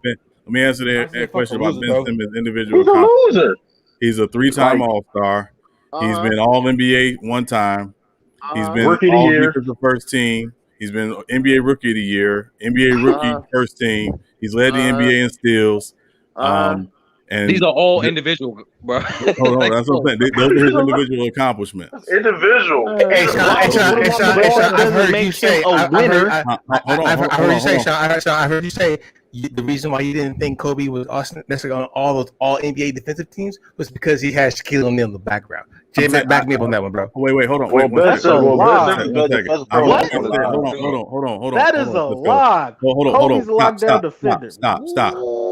I've always said it is always easier for guards to make all defensive team because they can afford to take more chances and be aggressive on the perimeter when they have a big man backing them up. I've always said that. Right. So who does Lonzo have backing them up? And again, Steve Adams. Steve Adams now is a bad defender. Who did Gary Payton have backing him up? So Steve Adams is a bad defender. I just want to know. Is he a bad defender? He's a great. The fuck out of here. He's a great rebounder, bro. He's a great rebounder. He's not known for his defense, dog. He's not known for his defense. And who Ben Simmons got backing him up? Who Lonzo Ball got backing him up? And who Ben Simmons got backing him up? We won't allow it, man. Yeah. Hey, what's Lonzo's accolades? You can argue Geno Hill. Hey, there ain't no argument here. That's my point. Okay, you said there's no argument there, but at the same time, my original point. There's no argument here. My point of emphasis was, Bees, was that saying, hey, you're paying one guy max deal, and all I'm saying right now, he got all the All-Star accolades. I got you. However, his stats has not improved. That's all I'm saying. But here's the problem. Ball stats have improved, and you with the two different teams, bro. 3 different coaches. Yeah. Why was that? Why was that? Why is it 2 different teams? Why was that? Why was that? Hey, true. I can't really talk to you right now because you are smoking dope right now, bro. Why was that? Because you know what's funny? Ben Simmons was talking to getting traded too. Ben Simmons was talking to getting traded too. Why he get so what's going on? Why is the all-star player getting talked about getting traded? Why is that? Well, did he get traded? Did he get traded? Yeah, man. Did he get traded? All I'm saying, hey, all-star votes are popularity votes. I got you right now. Are we doing that? That's not how he made it, though. That's not how he made it. Remember, hold on. He made it because the coaches. He never started. Okay. He's on the popularity vote. Go ahead, Shay. Okay. Hey, no, they ain't over with True. It's over with. Shut down, bro. You trash, bro. You fucking trash, bro. You trash, bro. Trash, bro. Like Mr. takes the trash. Y'all just go with it would be a worse team with Lonzo. That's cap, dog. It is, man. It means a loser, man. The Pyrex on. Hold on. Hey, let's shake it off, man. Shake, go ahead. Now, I would just like to say too, the whole Steven Adams and New Orleans thing when they brought him to me, man, get that man out of my city. It didn't make sense in them getting him. I know Jackson Hayes was very, very, very raw, but I watched him also this season, and I felt like he came along well. And I also feel like what got him in trouble was his comments on the rookie team or whatever it was, and he made some disrespectful comments. So they went and set him down. I don't think Steven Adams should have been on this team, and I think Stan was the wrong coach for this team. I don't think that nigga out my city too. Is on that team. Your fat ass out my city. I agree with Shay on that. Right, but Ben Simmons get the fuck out of here. The team. Brett Brown. And you can take Eric Bledsoe with you too. Yeah, Brett Brown is worse than Stan Van Gundy. Yes, he is. That's facts. That's facts. So that kills your point even more. So Al Gentry was a great coach, right? Gentry ain't no better. Alvin Gentry stinks. He better. You better Brett Brown. Okay, I don't know who. Okay, Brent Brown, I got you. I understand that, but talent shows talent, right? I mean, you have two because Lonzo has not. Damn, that man didn't play with LeBron James. We're not doing that. LeBron missed 20 games. Hold on, True. Hold on. Before LeBron got hurt, they was the top 4 seed in the West. Y'all forgetting that Lonzo. You don't give a damn, bro. That's how fucking short sighted you are, bro. You short sighted, cuz. He was playing bad. He was playing bad that year. He was playing bad that year. His rookie year. What are y'all talking about? No, he played bad with LeBron too. Lonzo had an ankle injury, and LeBron had a growing injury. The man Lonzo had an ankle injury. That's part of the reason. Hey, stop, Cap. Bro, them motherfuckers lost to New York. They lost to the worst teams in the league when LeBron was down. That's why I tell the truth. Hear it. If LeBron because and Lonzo Ball was healthy, would they make the playoffs? Lonzo was calling him trash. Lonzo a good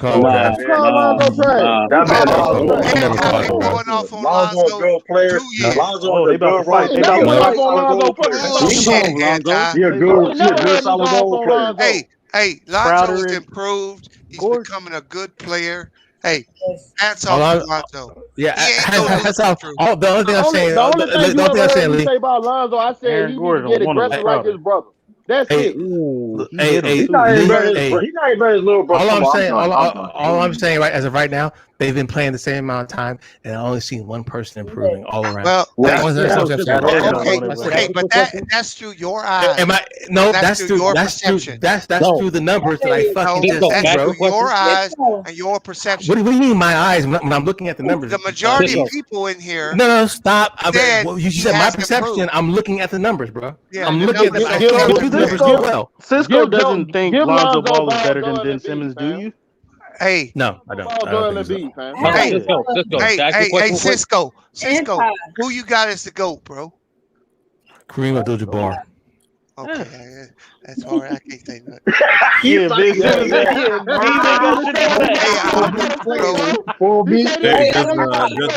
FYI. You okay with bees now? You okay with bees now? Just you can put the gun back in the holster.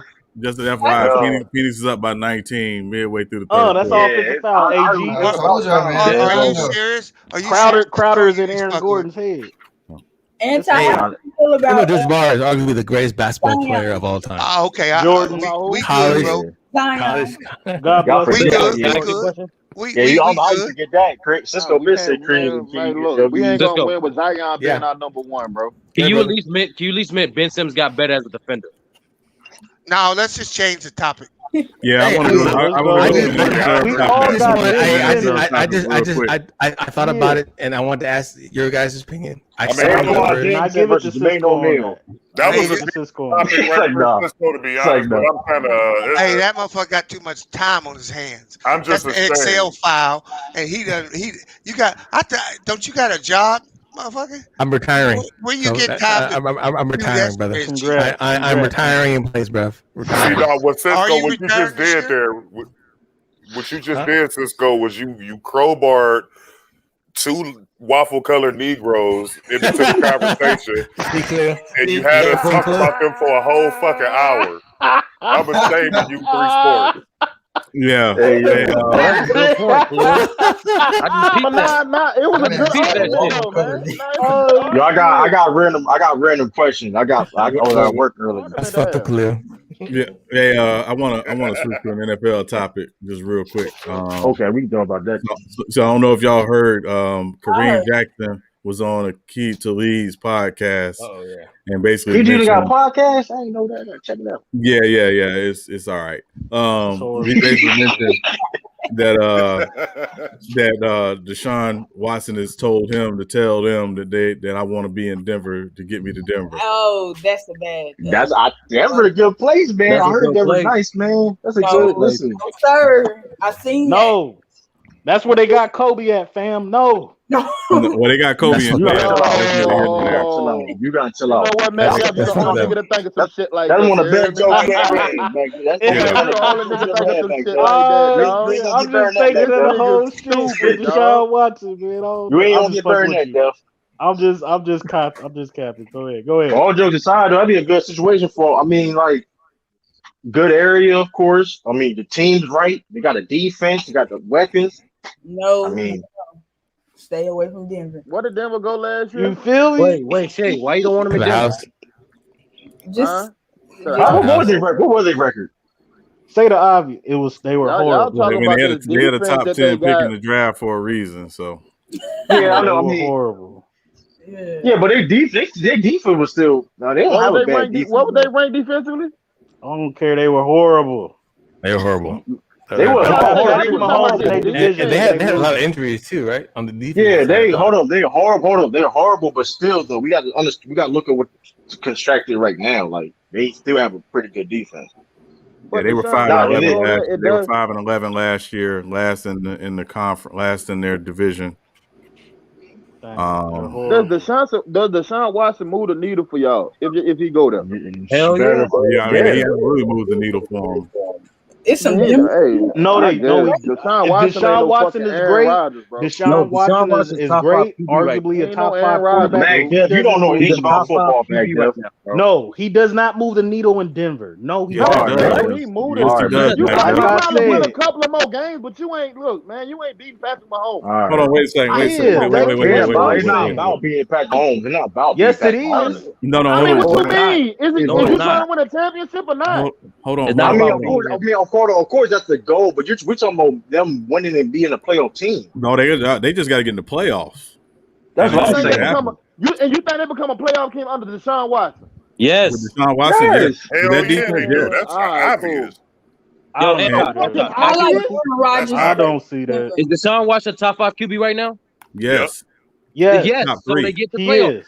Yeah, he's top 3. Oh my God! I said top 3. I'm not about to argue about this shit again, bro. I think he's top 5, but he don't move the needle. And he's one of the most accurate quarterbacks this year. Higher than Drew Brees. A top 3 fucking quarterback was 4-11. Get the fuck out. The team was trash. The team was trash. Hold on. Hold on. You always being on black quarterbacks, man. You got to chill out, man. I'm serious. I think you got a serious issue with black quarterbacks. Seriously. God, man, look, man. You give no black quarterback props at all. Hold on. You crazy. Hold on. Because most of the NFL got black quarterbacks. Josh Allen was very inconsistent his first 2 years. He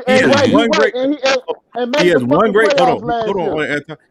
great year with Stephon Diggs, and now you got this dude, in another stratosphere. But Deshaun Watson been doing this. Hold on, you put him over Deshaun Watson. You put him over Deshaun Watson. Damn, he was 4-11 last year. His team was. That wasn't him. So hold on. So you ain't looking. I want to hear that bullshit, man. Deshaun Watson better than Josh Allen.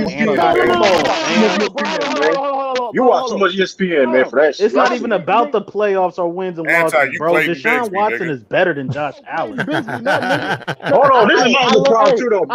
You was hyping up Drew Lock last year. Hold on, last time was on, you was hyping up Drew Lock. Now you come on, dog. Come on, man. Get the fuck out of here, man. I'm not gonna go there. I'm not gonna go there. I'm not gonna go there, Anti. You so Anti. Listen to your logic real quick. When Aaron Rodgers didn't make the hold on. When Aaron Rodgers had a losing record and didn't make the playoffs, but still threw for 25 touchdowns and 4 interceptions, do you think Aaron Rodgers was still a top 5 quarterback? Nigga, when he didn't go to the playoffs? When he did that, what are you talking about? You said what? Anti. Let's not forget. Hold on. Let's not forget what Deshaun Watson lost this previous offseason. He lost the best receiver in the league and still put up crazy numbers. And based off those numbers, It's not a team game. Would you agree that based off the numbers he put up last year that they deserve to be in the playoffs just based off his numbers? Would you agree with that? Who? Deshaun Watson? Yeah, based off his numbers last year. I don't agree with that. Man. No, you do. What are you based off of?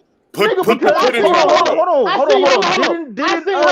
Didn't Jameis Winston throw for like 4,000, 5,000 yards? Fucking numbers in Dallas. Yeah, and he had 30 interceptions too. Yeah, so based on numbers, you just don't make the playoffs just based on numbers. No, when you look at Deshaun Watson, when you look at his individual performance, bro. MVP numbers. But like I said, Khalil, that meant never Khalil, Aaron Rodgers threw for 25 touchdowns and only 4 interceptions. By that's you should make the playoffs based on those numbers. Ultimate team game. So if Deshaun Watson got that level of numbers, and you look at the impact of losing and having a shitty he's a top 5 quarterback, but based on numbers, no, you can't. Based on numbers, you don't go to the playoffs based on numbers. Whoa! How's he not top 5? Hold on, but here's the he's a top 5 quarterback. That's why. But hold on, here's the thing. He's top 5. I don't agree with you on that. Football's a team game. Y'all can cook him on that. Tell me the quarterbacks in the league better than Deshaun Watson. I'll put Tom Brady over that nigga right now. That's cap. That's cap. Who else you got? That's one. Who else you got? I'll put Aaron Rodgers, Patrick Mahomes. I'll put Josh Allen over that nigga.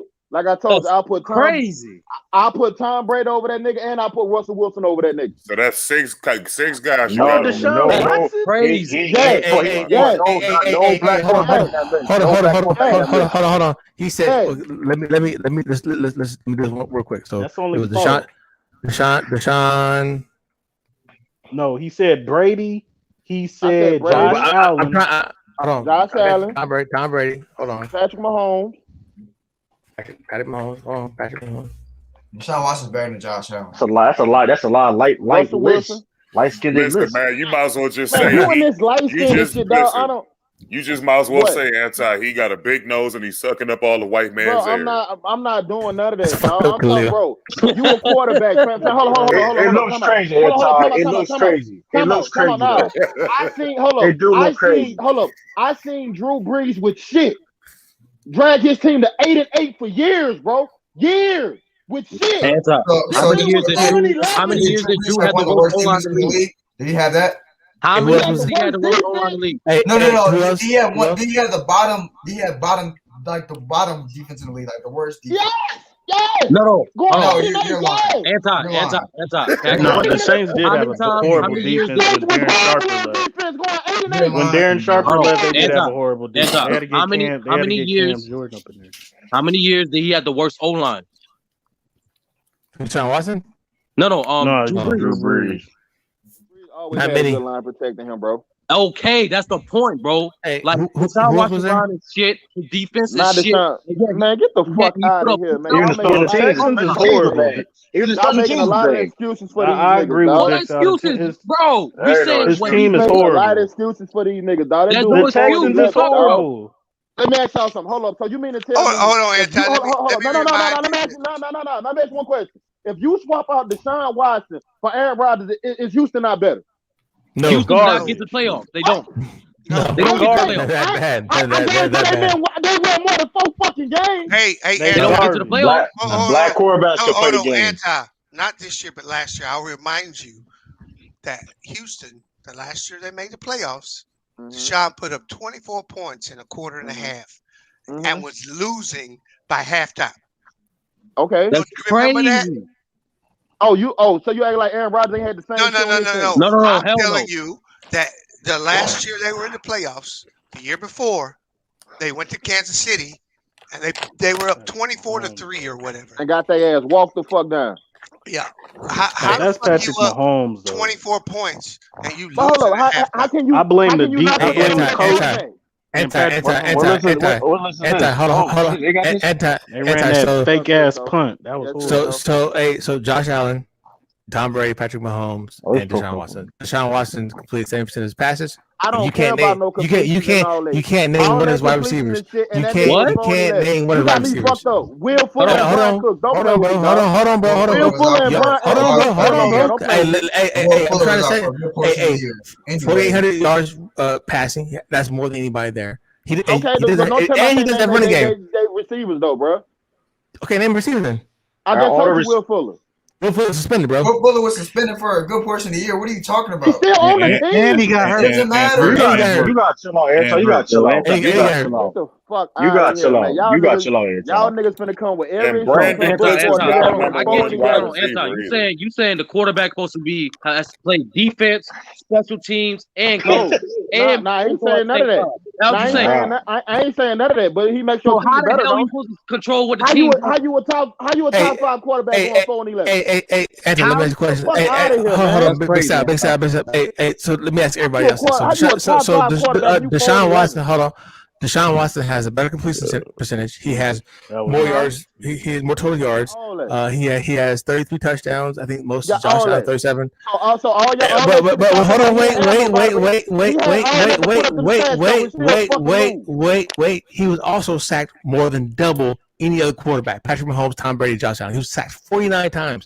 Which tells you that he does not have an offensive line. That tells you that. And if you don't count for Russell Wilson not having an offensive line, let me bring him up. What was his record? I got you, bro. I got you, cuz. He led the league in passing. What was his record? He led the league in passing, man. He fucking low. That's crazy. He did all he could with his team. Let me ask you a question. Is Deshaun Watson better than Taysom Hill? Yeah, of course. That's the fuck out my face, dog. That's a dumbass Did you guys see question, Deshaun I'm dead serious, dog. You ain't dealing with that bullshit. Did you guys see Deshaun Y'all with that white black quarterback shit. Deshaun Watson's the top 5 quarterback. He don't move no needle for no Denver Broncos. This is weird. I'm trying to understand. Hold on, Mac. Denver did have a good draft. Now they're not. I'm just saying. I'm trying to understand. Hey, maybe I'm missing something about the NFL. I know. You know what I'm saying? When the last time we seen a top 5 quarterback go 4-11? That was Joe Montana. Joe Montana. We talking about now. We talking about no. You said top 5 quarterback. Joe Montana is one of the greatest of all time. He's had a shitty year. Fuck out of here. Dude, let me show you. Hey, Russell Wilson, right? Russell Wilson had his completion was 68%. He was 600 yards less. He threw 7 more touchdowns. Had worse QB rating, and threw more interceptions. You right. How many games you were? He was worse. How many games you won? And he was sacked. He was sacked 47 times. So, how many games he won? Pull out 4. That team was better. The team was better. And you can't name anti. So you realize y'all giving participation awards, bro. You want the quarterback to do everything. I hear what you're saying, but that doesn't apply. I'm done. Why is anybody arguing with this nigga? Dude, you can't put white. Don't so know like you are. what he talking about. Thank you, Tosh. Anti, let me ask you a question. He has so many seasons, I can't tell. He does. Let me ask you a question. My bad. Okay, all those teams that you named as far as New Orleans is concerned, what Drew Brees did they or did they not have a great defense? Did they not have a great coach? Did they not have a great culture? Did they not have their starting receivers? Oh, good O-line. A good line. They had a great line. Yo, anti, you don't understand football. It's okay. Yeah, I know. I understand football perfectly. But look, as far as Denver goes, anti is done. Anti is done. As far as Denver goes, bro, he don't move the needle in Denver. All right, that's a fact. How? Deshaun Watson is the top 5 quarterback. Hey, listen, no needle for Denver. Cisco, you were talking about having Deshaun Watson on the 49ers. Yeah, hell, fuck yeah. Hell yeah. I'll give up Trey Lance and I'll give up Jimmy top G. 5. I'm gonna be real. I'm gonna be real with you. Outside of Kansas City, every team should be calling Houston about Deshaun Watson. Yep. Thank you. Even the Patriots. I want my listen. Especially Miami. Every team. Exactly. There's not a single team outside of Kansas City that should not be calling Houston about Deshaun Watson. In another thing, as far as talent wise, but we don't know what's going on with the situation. Wide receivers. Man, you that talented, you can't. What? Cool, bro. You can't do it by yourself. That division is crazy. This man's putting up crazy numbers for the trash O-line. Okay, so it's like this. Defense is at the bottom of the league. You able to put up all them stats, but. Hold on. You able? Hold on, J-Man. You able to put up all them stats by yourself, right? But all them stats ain't equating to no fucking win. Yeah, but at the same time, a guy like I don't understand y'all logic, bro. I want to say thank you. And go say it, J-Mac. Aaron Rodgers. Did you play football? Right? Deshaun Watson had a better season than Aaron Rodgers, but Aaron Rodgers had a better record. Okay. So what does that mean? What were you saying? But y'all telling me, hold up, who has a better team? But hold up, y'all telling me he don't have no help, period. But he has help enough to put up these no running game. But he have help enough to put up these fucking. Dude, that's not gonna win you games. Anti. I'm gonna answer your question. He can't throw it to himself and score the touchdown. What was the game where? I'm gonna answer your question directly. How many touchdowns did you say he scored last year? How many passing touchdowns? 33. How many yards he threw for? 4,823. You say he led the league in passing, right? Yes. All right, he did all that and it equated to what? 4 fucking wins. Yeah, because he don't have a defense. You don't have a defense. If your defense is giving up just as much as you putting out there, don't that reflect on the whole team? If you a top 5 quarterback, bro, you will guarantee 7 to 6 wins a game at least. Who the fuck is not football work? You just made that up. That's not football work. Come on, dog. That's not football work. That's not how football works. That's not football work at all. Top 5 nigga, then you ain't putting no pressure on these niggas. Hold on. 6 wins. Your favorite, one of your favorite quarterbacks, anti. Like I said, Aaron Rodgers. Aaron Rodgers put up those same numbers, and he did not go to the playoffs 3 years ago. Just show you how when bad he put up those numbers. He did not go to the playoffs. Just show you how bad Houston was this year.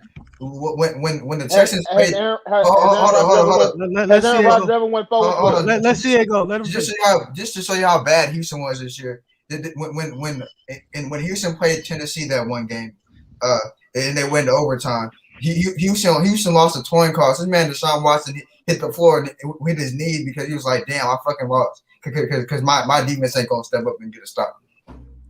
That's how Deshaun Watson literally knew how bad his team was. He knew. Fam. He knew he couldn't do nothing about it. Fam. I seen Drew Brees go through that for fucking years. That's how you're lying. What are you talking about? Nigga, I seen Drew Brees have You're a lying. You're lying. Drew Brees had a bad O-line. You're lying. How many years did Drew Brees had a bad O-line? Never. You want to act like, man, get the fuck out of Every here. time y'all make it seem like y'all defense was like worse. Talking about all games, bro. Drew Brees ain't never had a bad offensive line, and he always had Sean Payton. So Drew Brees played better than Deshaun Watson last year, Anton? Did Drew Brees play better than Deshaun Watson last year? Hey, is it defense or is it the offensive line? Which way is it? Everything, huh? Both. Everything, huh? It is, nigga. It's a team game. Here, man. They trash everywhere. Team sport, bro. They're a trash man, team. I guarantee you, Aaron Rodgers can go to the motherfucking Houston. He go to the Texans right now and win at least 7 games. Fuck out my face. I just told you a scenario where he wouldn't make it through the season. Aaron Rodgers threw for 25 touchdowns, 4 interceptions, bro, and didn't go to the playoffs. Talking about he was hurt. Stop capping. Deshaun got sacked almost 50 times. You talking about everybody threw them 25 touchdowns and the 4 interceptions? He wasn't hurt. He played the whole season. You're not hurt. He played the whole season. He played the whole season. Aaron Rodgers, and he was still great. And they was talking about Aaron Rodgers was to retire and that he was captain. What year you talking about? What year you talking about? 2000. This has happened like three seasons ago, fam. 2016, right? 2016. I think it was 2000. I think it was 2008, 18. I think it's 2018. Because he went right back to the NFC. In 2018, he played every game. He played every game. Yeah, played every game. They didn't go to the playoffs. They had a losing record. I think they was like. So your logic, he wasn't a top 5 quarterback at that time. Aaron Rodgers, in your logic. Who wasn't? Aaron Rodgers, in your logic. Hold up. How many games did he win? He won 6 like games. 8-8 that season. 8-8. He missed the playoffs. He won 6 games. He didn't have no winning record. Okay, hold on. He won 6 games. Go look up 2018, fam. Somebody. He was 6-9. That's horrible. 2018 for the Packers. Gotta go 6-10. He was 6-9. I'm looking at it now. He was 6-9. You said 7 wins, Anton. You said 7. Okay, I said 6 to 7. I didn't say 7. You know fucking like you know fucking. Let's move on. We got him. 67 games. You said 7. Yo, you're I said 67. Let's move on. You got chill out. I agree with you that he doesn't move the needle in Denver, but Deshaun Watson you got to move on. We ain't doing that, yo. You got the top 5 quarterback. That man Aaron Rodgers is the best. Aaron Rodgers is the best just on the interception ratio in the league and went 6-9-1. What are you talking about, bro? Thank you. There you go. That's it right there. Y'all got anything else? Get out of here, bro. Yeah, we got Phoenix. Not giving no nigga no participation awards around here, man. It's about time to start talking about Phoenix, man. Yeah, I already said Phoenix was gonna win this game, man. I told y'all. A lot of people that said Denver was gonna win for some reason. I picked Phoenix for the series in 6 and 7. I still pick Denver. That shit over with in 5. I still pick Denver, but Bees. It ain't looking good. Hello. Hello. Oh my God, Michael Porter Jr. is 2 for 12. Did she? Yeah. Man, I thought Florida State had it too. Yeah, I thought so too. Especially after the first game, I thought they were playing great defense. They were able to make contact on the ball. I don't know who's pitching though for OU though. I don't know. He is. He 2 for 12. They're gonna run that Yeah, girl back. That's whole. Michael Porter up and down, man. He ain't They consistent. hit the other 2, right? He got to. That's the thing. That's the only way they're gonna win this game. This game over with though. Yeah, 8 runs. I'm tracking. Yeah. Hey, salute everyone. What's up, Lee? Lee. What's good? Hey, Lee, don't you ever say my government name, bro. What the fuck wrong with you? Hey, Anton, you know like tonight, bro. Oh shit! Oh my God! Oh my God! Paul Millsap too old for that. He ended up. Paul Millsap though. I heard an ankle snap on my TV. Having a Joker type game, and they still get Anton, you address me as Anton, nigga. Anton, you hate me. You hate Go Mike. You hate Renegade. He love Go Mike. Anton love Go Mike. That's little brother. Damn, Chris Paul, man. Chris Paul look like his shoulder hurt. You check that out, yo. You check that joint out, though. Yeah, like why he going that wheel like that, dog? What's wrong with Go Mike, man? Hey, Clarissa's gonna have her first MMA mixed martial arts fight Thursday. I think it's Thursday. What you say? Clarissa oh, y'all seen that? I seen that on story. Oh, yeah. Why did she transition to MMA from boxing? Why did she money? She beat up everybody else. No, it ain't money. I thought it was more money in boxing. Yeah, more money in boxing. No, not for female. Not for female. Not female boxing. Something, bro. It's opposite. Too much money in the it's opposite. It's opposite. If you notice, the female MMA fighters are way more popular than female boxers. No, they not. Yes, they are. I can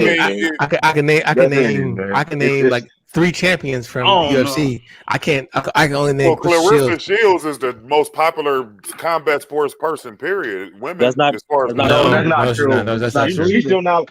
She can walk down the street and people probably won't even recognize over who? I mean, Ronda Rousey and all them people that get beat up. She went over to the UFC. She went to the UFC because it ain't no competition in boxing for her. No, it's money. It's money, man. It's money, man. Yeah, Dana making all of it. Yeah, Dana making all of it. Not this for the money, though. MMA fight tomorrow.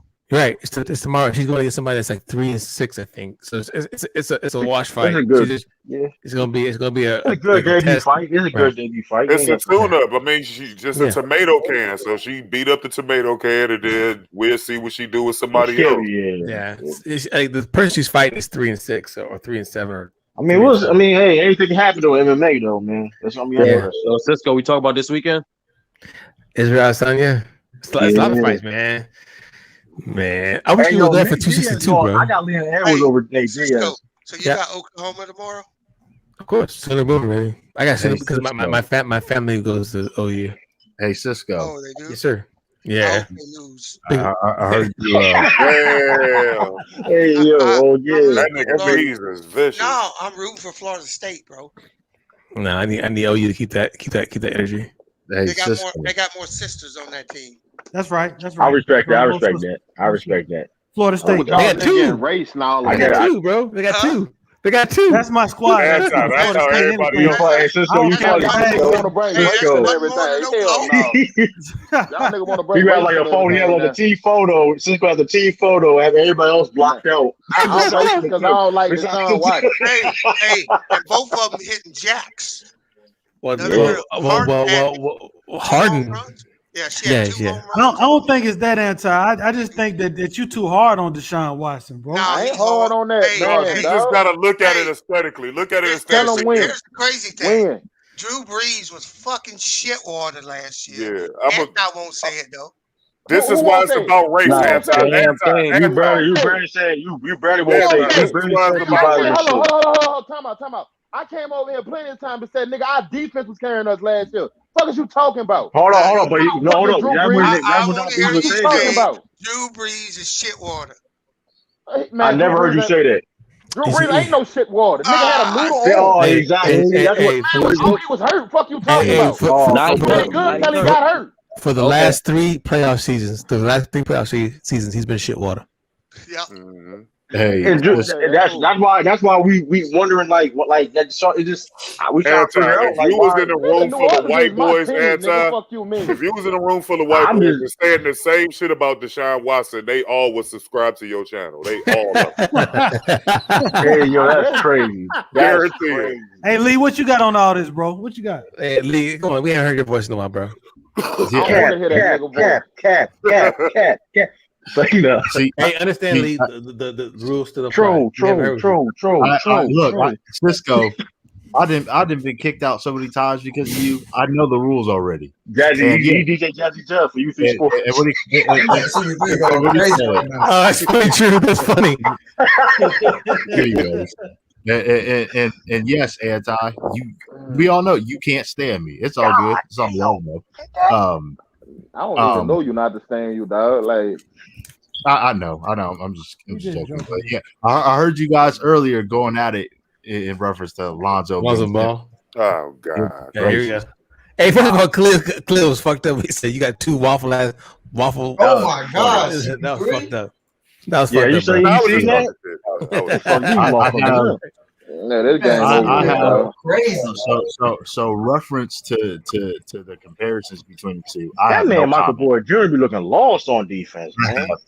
I have. Good God, you gotta get something. Go ahead, Lee. Hey, true. So is he lost like Kyle Kuzma? He worse. He made Kyle Kuzma all first team defense. That's like all right, true. He do though. That ain't no exaggeration. Hey, Ricky Wiley, you going too far. This nigga said the Suns might win the chip. You smoking. I'm doing some research tonight. Hey, I'm on my Khalil. I'm on my KG. Anything possible. Nah, not with let's let Lee get this stuff out. Come on ahead, Lee. But in reference to Deshaun in Denver, I mean, we'll never know. I mean, it'll look nice. Shit ain't moving the needle, man. But I'll say this much: maybe not. But I'll take him over Drew Lock any day. I don't know who would. I'll take him over Baker Mayfield. I'll take him over more than more than like 75% of the quarterbacks. I'm taking Deshaun Watson. Yeah, I take 85% on my roster. Boy, how y'all talking? This nigga is God. Like, what the fuck? Don't do that. Don't do that. Answer. How is even we ain't got. Wouldn't God equate to 100%? If we was treating him like God, we would be saying he the best quarterback in the NFL. Okay, cool. That's treating him like God. Saying that he 85 and 75% is not putting him at God status. Like, what are you talking about? Nah, top five, man. But he refused to call Drew Brees. But he refused to say Drew Brees was a bum his last year. But he refused to say that.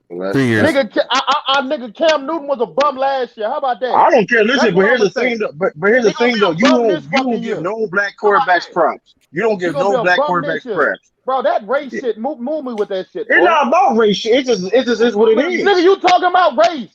Man, okay, man. We talking about football. Yeah, that's all right. It ain't about race. Then you bought race right up immediately. Can I say something? I'll say something completely off topic. For those of us that are in the military that are either retiring or ETSing, right? I know the rest of the motherfuckers on pounds don't give a fuck, but for those of us that do, so for your permissive TDY, you can now take it Monday through Friday for 4 weeks in a row. Because before we had to include the weekends. Don't worry about it, didn't I? For our permissive TDY, when we transition out, don't worry about it, bro. We get 20 days of motherfucking pay. We get 20 days of paid motherfucking vacation to look for a fucking job. That's what we get. Yeah. Okay. That's what's up, man. But before we had to go Monday through Sunday, right? But now it's Monday through Friday, which means by this time next month, I shall be clearing out of the Army. Okay, that's what's up, man. Hey, give that man a round of applause. Cisco, you starting off. Cisco, stupid. You starting off bad. Cisco, you starting off bad though. Having us talk about Lonzo Ball and them for a whole hour. That was a good conversation. That was a good conversation. He's seven. Stop first class. Since we're talking about the NFL, I ain't finna tell you that online. Oh, this nigga just Lamont live. Hey, right. But what I will say though is you can look it up via the Patreon's out there, yeah. But the recovery check looking nice, and then hopefully with this disability check, never can tell. Okay. You got what, 60%? I haven't gotten anything. I haven't got my rating. I haven't got my rating back yet. Yeah, so my boy been trying to get me to apply for disability. Yeah, you gonna get something, man. Hey, so yeah, I know in Texas, disability, old ass nigga. I know in Texas is great. So the goal is 100%, of course. But if I can get 90%, because you got PTSD. Yeah, I got sleep apnea, insomnia, PTSD, both my knees, lower back. And then motherfucker got these fucking shooting ass. Sound like 300%. Damn, man. You sound like that Operation game back in the day. I think 100% is like 2,800 or 3,200. No. About anywhere from 32 to 36. Yeah. So and it's going to be a big increase for next year. Sure, my back be hurt. This nigga Cisco is Anthony Davis. I'm fucked up. Hey, I don't know how to take that, bro. I don't know. Anthony Davis. That's Gonna fucked start up. calling you Mr. Red Cisco, Glass. that's Hell funny. no. That's some shit to go to bed laughing. Mr. Red Glass. Hey, you know what the crazy thing is? Hey, as soon as I turned 38, I was like, I should have stayed in the service. Hey, I heard a couple people say that because nowadays, man, it's crazy because within the last 6 months, you can get an internship with anybody that accepts you. So from Amazon to Google to whatever's around your area. So yeah, it's pretty cool, man. Hey, they love military. So next time I get a job opening, you want to come up this way. So the only options for Amazon right now are Virginia and Seattle, of course, or Washington. Yeah, absolutely. Yeah. It's high as fuck up here, dog. I can't do Washington, bro. High as fuck. I can't do Washington. I mean, you can't in Seattle. Medium home price is about $625. Fuck. That's all right. Where I live, it's like $500. I can't do it. I can't do it. Hey, CA, Sean, when I was talking to Sean last week, he told me that you always call AD always damaged. That's funny as shit. I mean, I got it from Skip Bayless, but I call him always damaged. Yeah. But the pay's higher, Cisco. They compensate. I mean, I call Brazingis always damaged part 2. I think Seattle's minimum wage is $15. Yeah, I don't want to work for the government, dude. I don't. The closest thing I want to do is contract. I should start calling Anthony Davis Mr. Glass, like saying. They wonder why people don't want to fucking go back to work, nigga. When your minimum wage is $15. What? That's one of the highest in the country, bro. You know how many wages under that? Yeah, it is one of the highest in the country. That's why they was trying to push the minimum wage to at least 14 or something an hour. It's $8. It's like $8.10 in Florida, bro. Average is that right there. That's on average. That's like Seattle is that's one of the highest ones in the country. That's like with New York and all that shit. I think I must be blessed then. Yeah, I had a couple. Hey, these motherfuckers growing homeless like that. Hey, you got 2 jobs, Anton. What's up, Sean? No, I said we had a couple other sports stories to get to, but there was a music story to get to today. I don't know if y'all heard the news. But T.I. said he's retiring from making music. Damn. He's in jail. That's why probably he's getting the fist ready. He ain't going to jail. He ain't going to jail. He just bought a mansion. Hey, J-Mac, they on that nigga bumper. Yeah, but he just bought a mansion. Yeah, you got to think all those allegations. Yeah, I don't think they real. By now, he'd have been locked up. They on that nigga bumper hard, boy. But here's the thing. I mean, they on that nigga bumper. But when it comes to my school, bro. Yeah, when it comes to rappers retirement, I don't believe rappers when they retire. You see rapper, I'm retired. Next thing you know, Jay-Z done retired Jay-Z done retired 11 times. You know what I mean? But hey man, like if he is retired, like this, if he's done completely, I mean he had a great career. What has he done these last couple of years anyway? I must have missed something. He had an album drop decent last projects. year. He had an album drop last year. What album he dropped? What's the name of it? Oh shit. I didn't know he dropped the album last year. I don't know. I like about 5 or 6 songs on it. Hold on a second. It's decent. See, overall is great though. Even if he hasn't done nothing in these past couple of years, his career overall is it was a hip hop Hall of Fame. He first ballot, man. Yeah, he is a first ballot. I agree. Especially coming from the South and all that. Like, and during that period when he came out, you had an explosion of Atlanta rappers. You got to think Gucci came out around that time. Jeezy, like all of these dudes, they came in around the same time, and he outlasted most of them. You know what I'm saying? Like he got the best albums as far as like he 20 plus years. I got at least three of them albums is at least classic. Like, you know what I'm saying? Hood classic album, bro. And the amount of songs, man. I mean, listen, Paper Trail for sure. Hey, man. Did you guys hear about Urban Legend? His best album to me though. But did you guys hear about that? I'm serious. Did you guys hear about that? I guess that legendary Chris who passed away. Demon of Vagina? Yeah, we saw it. What happened? What? I get your beast crazy. That nigga beast crazy. What had something to do with vagina? What happened? I said, no, I just saw a thing. I just saw a thing where Jada Pinkett Smith a mom and a daughter steam their vaginas. That's funny as shit. Whoa, I don't even know what that is. That's funny as shit. I don't know what it is. Coming up with some new shit. Hey, Beans, I ain't lived enough to know what the hell that is. Yeah. Weird ass family, man. I'll tell you, man. She Iron Man. I told y'all she morphed into Iron Man, bro. There should be entanglement. Some weird ass family. I'll tell you, man. She made that man cry on live TV. She embarrassed that man live, dog. That nigga like he was about to cry when he heard that shit. Well, he knew about it before they was on there. I mean, you know. Yeah, they just had to. That man was hurt, man. Got me on it. Yeah, he was hurt. He was hurt that he had to explain this in the like public eye. That's why. He hurt. You Anti, you ain't never heard Richard Pryor stand up a bit about going to jail when you have a woman. Nah, Richard Pryor ain't really my cup of tea, dog. What the fuck did he just say? Oh my god! He spawned all of your favorite comedians. You know what? You're talking Gary Owens, my favorite. Hey, you gotta chill out. You played Bigsby. You 100%. Hey, he gotta go for that. You gotta chill out. No, yo, he's having technical difficulties right now, bro. That was out of pocket, man. Hey, I was all out for that. I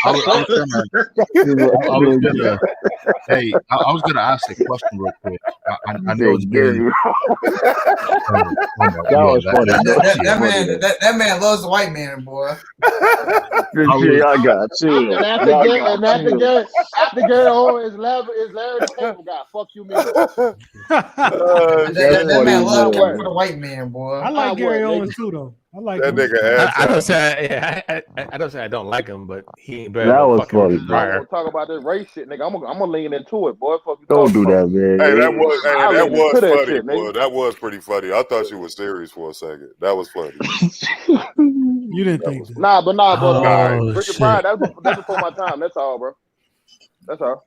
No, but what Khalil's saying though is that everything that you hear now was influenced by Richard Pryor. Eddie Stanley's funny. So I was looking at old Stanley. This motherfucker was funny as shit. I ain't never seen a Richard Pryor stand up. You know what I'm saying? Like you can still see it. Even in movies. Hold up, when that man talking about sucking dick and all that, no, I'm good. Like no, it's don't you watch? Don't you watch P Valley? That's crazy. That don't mean I want to hear comedians talk about it. That's still the same. That's not the same. He wasn't just saying on it like that. That's the same level. You gotta like we put stuff into context. If you watch his stand up, you would understand. What kind of comedian he was. He was great. Gay ass comedian. Nah. This nigga Anti is off the fucking chain, bro. I'm just saying, bro. Like, what man? Come on, dog. They said Richard Pryor was. You make it seem like that.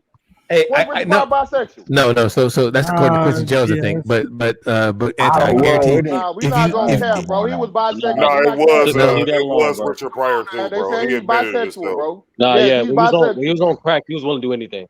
Yeah, he admitted it. I know. He was on crack. He'll do anything.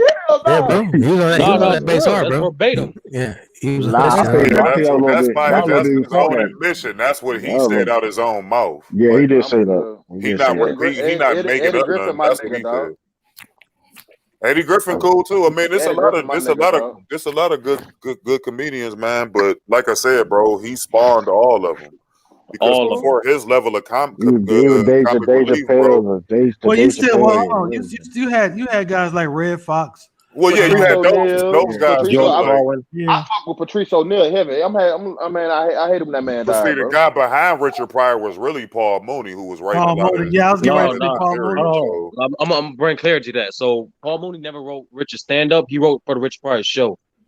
Right, and they wrote together. They wrote together on Sanford and Son. Yeah, he never wrote his stand up. Sean, what about your favorite comedian? Fingers on the button, Lee. Hold on. Go ahead, bro. Say it one more time. Say who? Rodney Dangerfield. Y'all got fucking chill. Leo's having technical difficulties. Hey,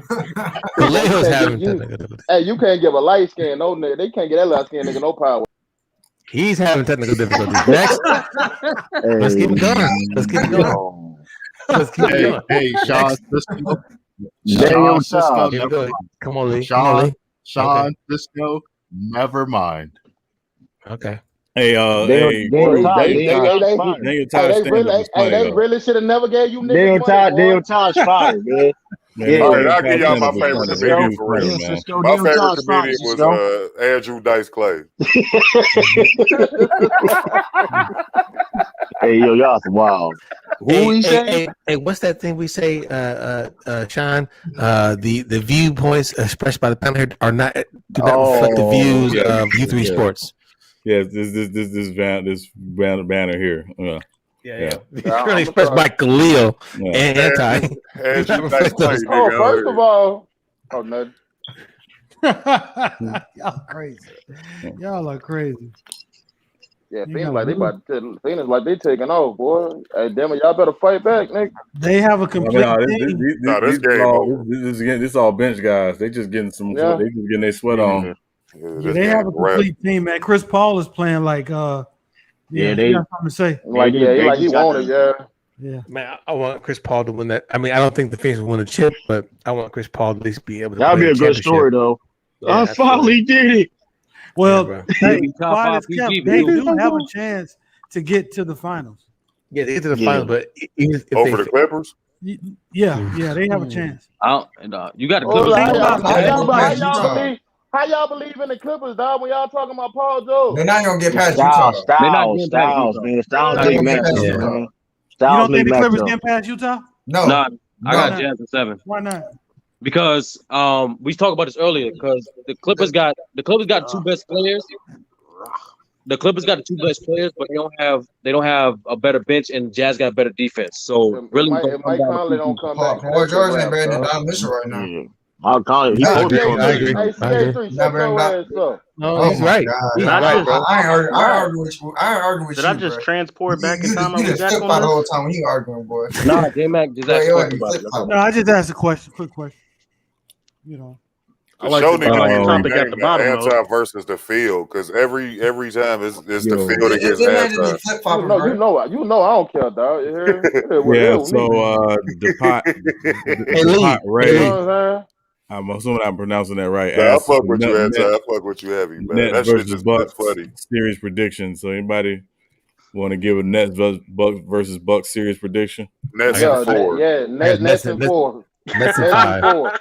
Fuck you, man. Nets in 4. Nah, disrespectful, nigga. That's what I'm saying. Get the fuck out of here, J-Mac. J-Mac, you know you're my boy now. You said 4 games straight? I got Milwaukee winning tomorrow. 4 games straight, they gonna win? They got a chance to win. You got Milwaukee winning 4 straight? No, I got Milwaukee losing. Winning tomorrow. Oh, okay. Okay. No, I got Milwaukee losing in 6. I got Milwaukee. Even though I picked Milwaukee, so I'm gonna stay with that pick. But realistically, I don't think they can beat them. Hey, Sean, what does this do for Giannis' career, dog? His legacy, if he loses in the second round again? It don't do nothing because he lose to another team that was better than him. Nah, you got me fucked up. Nah, nigga, you got to put I don't think Miami was better than him. They just got hurt. How many years Giannis been in the league, bro? 7 years. What this is? 7. Nah, this is 8. This is basically his 4th year with his squad. Hold on. And how many years was it before LeBron won? 7. How many years was? Hold. Time out. 7. 9. Hold. How many times? Can I talk? Boy, y'all niggas sure do got a lot of boys. Yeah, we finna talk over you. You be careful. How many? Hey, mute that dude. Hey, don't have technical difficulties here. I'm about to tell you. Hey, I started texting your punk ass. What's up? Hey, why can't we all just get along? Why can't we Block works on my phone too. You cannot say that him going. Fam, LeBron James in 4 years got to the finals, bro. Look, bro, like we're not doing that. You name one. You can't tell me. But I'm saying though. You can't tell me one guy. You can't compare one. He can't even get to the finals. Hold on, let him get his point out. Go ahead, Bees. What was you saying? You can't tell me one dude that did not have another superstar on his team that won a championship in the first 10 years on the team. I'm not asking the man to win a I know, championship, that's what I'm asking him get to the finals. I'm asking him get there. No, Get there. Because not everybody gets to the finals. LeBron James, that's a different beast. Okay. Look at Chris Paul. As great a career as he had, he ain't never been to the finals, bro. Look at Oscar Robertson, Kareem Abdul-Jabbar. Paul George, the nigga you was campaigning for earlier, he ain't never been to the finals. Go ahead. Giannis is a top 5 player in the league, bro. Like, we got to talk about this, man. No, Hey. let me answer B's question. The only person that ever did it was Hakeem. Hakeem did it. But I'm saying, though, bro, he's a top 5 player. Expectations on that man. Okay, so at what time we pulling like when we get him out of the top 5? He ain't winning shit, bro. Like, he's been out of my top 5. He's never in my top 5. LeBron James was the best player in the league in 2009. He ain't win shit. He went out in the second round. It was Kobe. What are you talking about? No, it was LeBron. It was LeBron. Kobe. No, it was LeBron. Again, you're putting unfair expectations on him. That's a fact. LeBron was nice when he was. Kevin Durant spent how many years in OKC? That man a 2-time champion. He didn't win shit. Don't tell me one was with another man's back. Get out of here with that. And he went to the final and lost to Miami. He lost. It don't matter. He lost. I'm not asking him to win it. I'm asking him to get there, bro. Can he make it out the East at least? That's what I'm saying. Can he make it out of the East? So going into this series, what team was the favorite to win this Brooklyn Bucks series? It was the Milwaukee. It was Nets. That was amongst us. I'm talking about the general consensus was the general consensus was Brooklyn. I'm not talking about us. I'm talking about in regards to Vegas betting. They had the Brooklyn Nets as the favorite to win this series over the Milwaukee Bucks. That's not a debate. That's a fact. Huh? You said fact. Show me. Hey, Brooklyn. It ain't my channel. I can't just show you. What are you talking about? Just look it up on your thing. You will see that Brooklyn was the favorite. They was the favorite. It's been the favorite over the Lakers the day they got James Harden. Oh, for real? That's facts. Yeah, they've been the favorite to win the title the day James Harden went to. All over YouTube, people talking about Brooklyn winning the championship. See, that's how you don't want to accept the facts. You don't want to accept those facts, though. You just I don't care about them facts, nigga. Everybody in this panel said who was gonna win. Who we picked? Yeah, you talking about this panel? I understand what you're talking about. I'm just talking about overall. Let me ask you this question: why are you gonna put Giannis in the same category as KD when KD got 2 other All-Stars playing with him? Because he's a 2-time league MVP. Okay, so hey, not even all like all pro potential Hall of Famers. So why the fuck did y'all pick Milwaukee? I didn't ask you. I asked you why are you? Y'all know why the fuck y'all picked said it was going to hurt his legacy. You said. Tell me what my answer. I won't answer. What you talking about? That's what you said. Jesus Christ, Anti. I said, come on, man. I said, nigga. Y'all gonna sit up there. Everybody on this panel. Everybody on this panel pick Milwaukee to win. That's true. That is true. That's not. Now y'all gonna try to go against the Hey, everybody on this panel did not pick Milwaukee. I still pick the Bucks. Everybody on this motherfucking panel picked Milwaukee. They weren't the favorites. Why you pick them then? You talking about we in the minority. We are in the minority that picked the Milwaukee Bucks. That we don't represent the majority. The majority of the people said that the Brooklyn Nets was going to win the championship. Everybody on this panel knew they had 2 more superstars over them niggas over there in Milwaukee. Hey, hold up. Nigga, everybody on this panel knew that shit. You changing the subject. Nigga, I'm asking your question, nigga. It affect his legacy, nigga. Stay on topic. Hold on. Let me say this. Let me say this. The majority did pick Brooklyn, but James. Hold on. Anti. Hold on. The majority picked Brooklyn. That's a fact. But the majority picked Brooklyn because they had 3 superstars. James Harden is not fair. Right. If Brooklyn beats Giannis without James Harden, then yes, we need to take a look at Giannis's legacy and be like, what's going? Milker start talking. That's the fact. When we pick I don't know what he said. I don't know what he said. I'm gonna take it as disrespect. I called you a dog. Well, to make Doug's point, though, That's funny as shit. if all 3 superstars play I think Milwaukee has a better chance. Oh, that's the crazy about it. It's Kyrie Man. Superstar. Wait. Hold up. Nah. Time out. I just want to make sure we don't go past this. Did you call him a dong milker? That was crazy. That was funny as shit. What the fuck is that? That's an old people learn. That's an old people right there.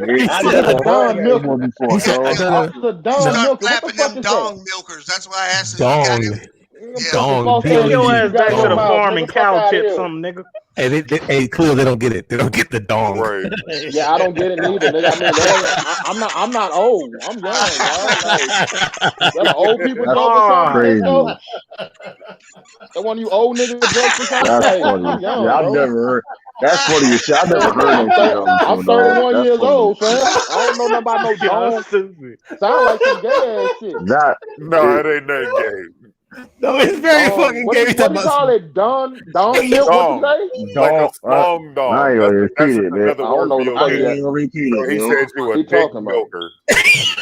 That's crazy. I just kept it PC. That was like right.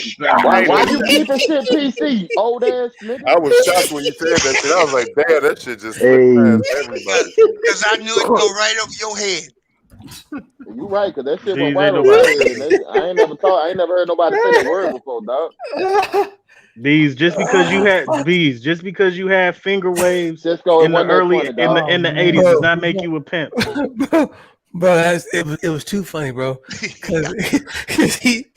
Because y'all just kept talking, bro. And y'all didn't get. We didn't understand what the fuck he was saying. Nah, I thought he was talking about cows or something. Like, nigga, take your old ass to the farm, man. Nigga, nobody use that shit. Hey, yo, that's wild. Hold on, nah. We ain't letting this go because B just asked me if that nigga got two more superstars over there. What made him on? Nigga, why did y'all pick them then?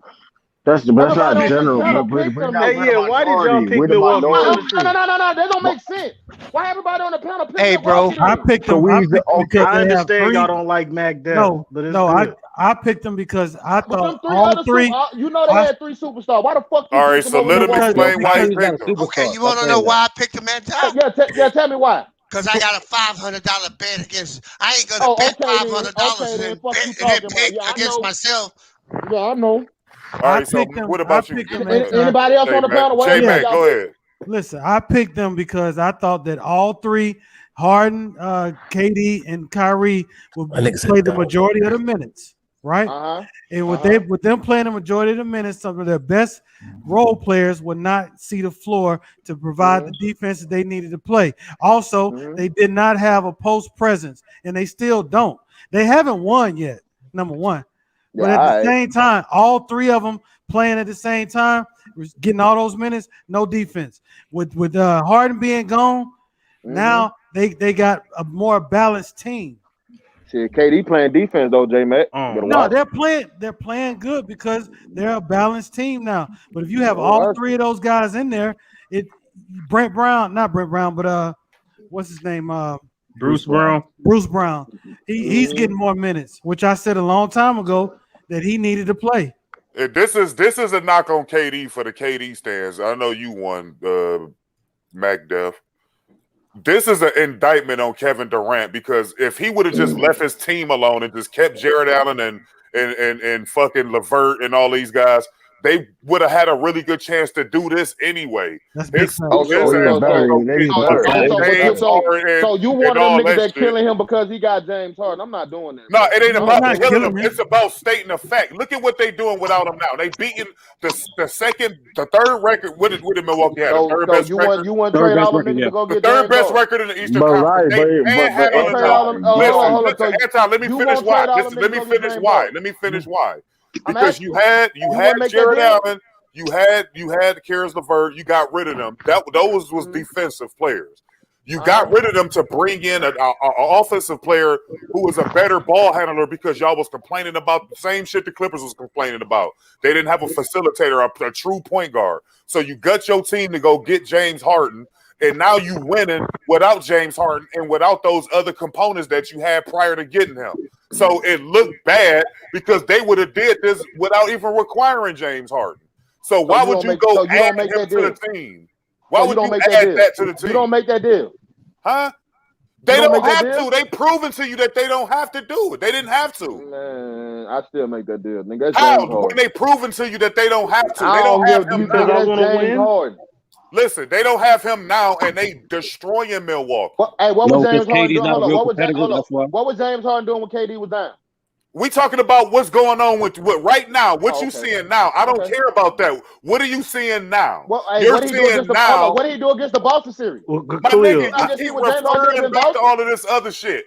They destroying Milwaukee. Milwaukee is a top 3 team with a 2-time MVP on it, and they walking through these niggas without they quote unquote best players. If you ask a lot of people will say that James Harden is the alpha on this team. A lot of people will say that. Whether or not you agree with that, it don't matter. Let me ask you this, Khalil. Let me ask you this, Khalil. Which is a better team to you, Brooklyn with Allen and LeVert? And let's say Dinwiddie is hold on. Let's say Dinwiddie is healthy right now. You said what? The team with LeVert and Allen and Dinwiddie, that was a better team. If Kevin Durant was still on the roster, nigga, they would still be doing this now. They would have a more of a defensive presence inside and out. So give KD and Kyrie their credit because they doing it without. They doing it with a lesser team and James Harden is not in. The point that I'm trying to make is you still have him. He's going to play at some point. He's not going to miss the whole entire postseason. We don't know that. Finals. No, James Harden. That's a hamstring injury, nigga. What you mean? We still haven't got the full diagnosis. We don't know that. Well, then if they don't win without James Harden, then yes, he get full credit. But if James Harden come back at any point, I'm not giving them shit. Fuck them. Even if KD beats Giannis, if KD beats Giannis, you're not gonna give KD no credit. No, that's fair. What I just said, I'm not about to. No, that's not fair. It ain't 21 questions. That man go out there and ball, man. That man gonna ball. That man's not a competitor. That's why. Listen, my nigga, I don't care what you say. If he win, he win. He ball. I just gave him his credit. I just said if he win without James Harden, if it's just him, Kyrie, get that man his flowers. That man can't win a championship without an MVP. That's why. I don't want to hear that shit. He can't. All right, now y'all listen, you three, y'all got anything else? Because I ain't about to. If Giannis lose the KD, we need to take a look. Hey, Khalil, I do have a. I don't. Well, I'm sorry, Cisco. Go ahead. It's a lesser team. No, my shit's great. My shit's not. Go ahead, Sean. Go ahead. No, I was just gonna say. I just ain't nobody saying answer the question though, Sean. Well, I think so. I'm here to answer the question, Anti. I think it's not gonna be. You're gonna have to look at it in a vacuum, right? Because again, it's not just gonna be did Giannis lose to KD. How did Giannis play? Because if Giannis didn't show up, then we have to evaluate his legacy. But if Giannis came in and did what Giannis has done all year, then we're gonna have to look at what else around him wasn't right if Giannis has done what he's done all year with his best team around him. Say what? That was a horrible post. Whoever made that was horrible.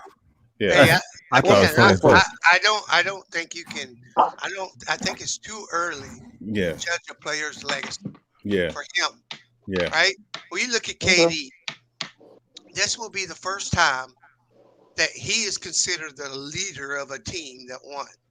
He's 13 years in the league.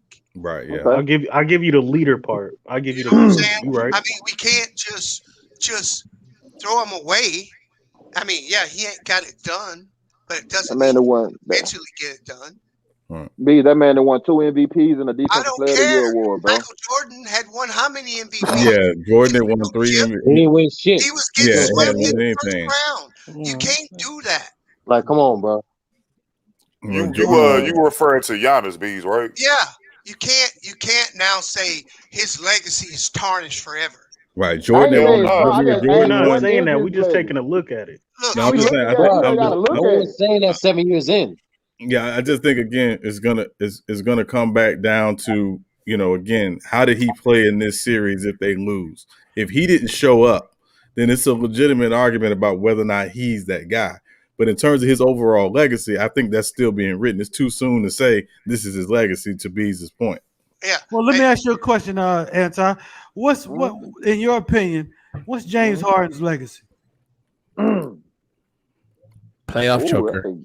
That's a good one. And he has the MVP, right? And he has the MVP. Michael Jordan's overrated. Yo, let him hold on. How many? Hold up. Look, what you say? How many times he got to the Western Conference Final? Twice. Just answer the question. Well, 3 times. 3 times. 3 times. He'd have been. And he'd have been to the finals once with OKC. What's his legacy, bro? What's his legacy? His legacy right now is better than Giannis. No. How? We didn't ask if it was better than Giannis. What is his legacy? He been in the league 11, is he a winner? 11, 12 years. What's his legacy? Is he a winner? Right now, it'd probably be the He's a loser. the third best shooting guard of all time. Hell fuck out of here. Hell no. No. What? Over Dwayne Wade. He's arguably top 5. He's debatable. Over Dwayne Wade and Jerry West. Jordan. You got Kobe Bryant, and you saying James Harden is that's the third one. Allen Iverson is better than him. Y'all tripping? No, the fuck he's not. No, he's not. Y'all got James Harden over Iverson? Hell yeah. Hell yeah. I hate to admit it, but yep. Hell wow. I give you Kobe. Hold up. Hell no. Hold up. I give you Kobe. Back there. Hold up. I give you Kobe. Iverson averages 29 points per game in the playoffs. That's second. And what about Michael Jordan? You don't include Michael Jordan into that answer? Yeah, Mike. So fourth. Yeah, fourth there. So how's he? Yeah, and I would have Jerry West. I would have Jerry West over James Harden. Jerry West definitely. Iverson is a better performer in the playoffs than James Harden. What are y'all talking about? How's James Harden not? How is Jerry West not better than James Harden? Anti, do you know who Jerry West is then, bro? 1-8 in the final. Don't worry about it. All right, cool. You can put him. It's better than 0. It's better than 0. All right, 1-8 in the final. All right, cool. Right. He won a Finals MVP on the team that lost in the finals. That's I don't hear about no fucking finals. Who's a better playoff performer? Who's a better playoff performer? Iverson or James Harden? You are not saying that same shit. Like that. If you say Iverson, I don't hear no fucking finals. He is. Nah, Anti, but you just said 1-8 in the finals. But I stand on that. But that's one more than James Harden. And not only that, anti, because he got that 8 times and lost. But this is what you miss. James Harden never won. This is what you missing, and it go back to the Deshaun Watson debate. He's the logo because people understood it wasn't just about your finals record. What they saw when they saw Jerry West play was brilliance. Like, you know what I'm saying? So, like, they didn't care about his record because they knew his team wasn't good enough. His team was good enough. You got to give Bill Russell credit. The teams did not. Boston had a way better team. Come on, man. No, they didn't. No, they didn't. Boston did have a better team. Hold on. Besides Bill Russell, name another player on Boston that was better than Elgin Baylor and Jerry West. You niggas ain't here better than nothing. We're talking about a complete team. We're not talking about one guy. We're talking about a complete team. He had 8 Hall of Famers. That's why Will Chamberlain used to lose to Bill Russell because Bill Russell had an overall better team. They don't mean shit to me. Exactly. So don't say nothing about no Finals MVP. I'm not. No nigga on this panel better not. Sean just did. What he did. No. What he did is he's able to win one on the losing team. That's what I'm saying. He's the only person that ever do that. The only other player that could have done that was LeBron. 2015. But he should have done it too. He should have won it. He averaged a triple-double. He should have won it. Is James Harden? Is James Harden? 1-8 shit don't mean nothing to me because again, that's a team record. Is James Harden a better playoff performer than Iverson? Yes. No, he's not. Yes. Then why y'all got Harden over Iverson then? I think he's an all-around better player than Iverson. He's an all-around better player. He's an all-around better player. Yeah. He a much better facilitator. James Harden. I would have Harden as the 5th best shooting guard. James Harden is one of the few players in this era that can average. What's James Harden's highest average per game? That's crazy. He averaged 38 1 year.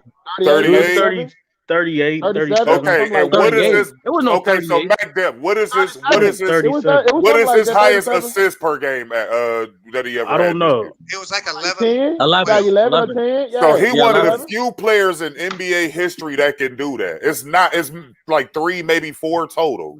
Okay. And James Harden is one of them. My question. And he was at Houston too, by the way. My question was, who's a better playoff performer?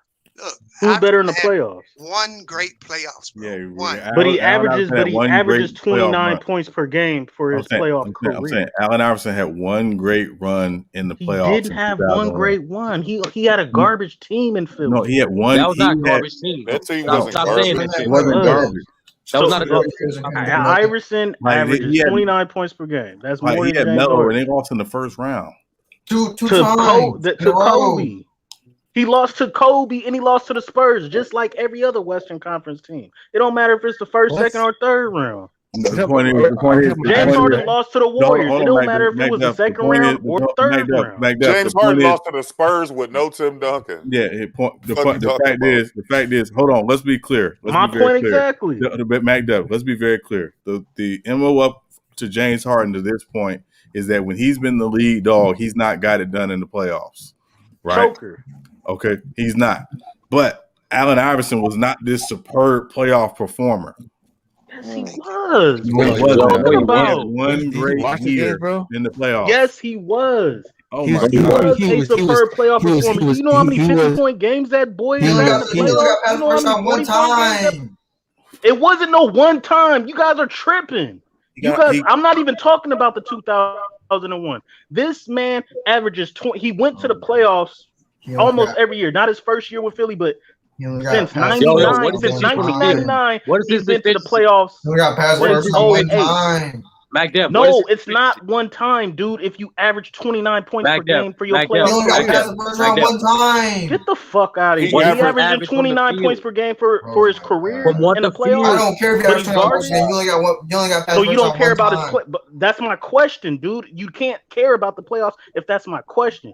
James Harden is a great player, but he's had way better talent on his team, and he has not gone further than Iverson, and he doesn't average as many points as Iverson. Iverson is a way better player. He has been further than Iverson because he's been to 3 Western Conference Finals. Iverson's been to the finals. What is you talking about? He's been to the finals. James Harden been to the finals. James Harden's been to the finals too. As the lead dog? It doesn't matter. He's been to the finals. Come on, man. Y'all giving credit for a 6-man now. Y'all giving credit for a 6-man. I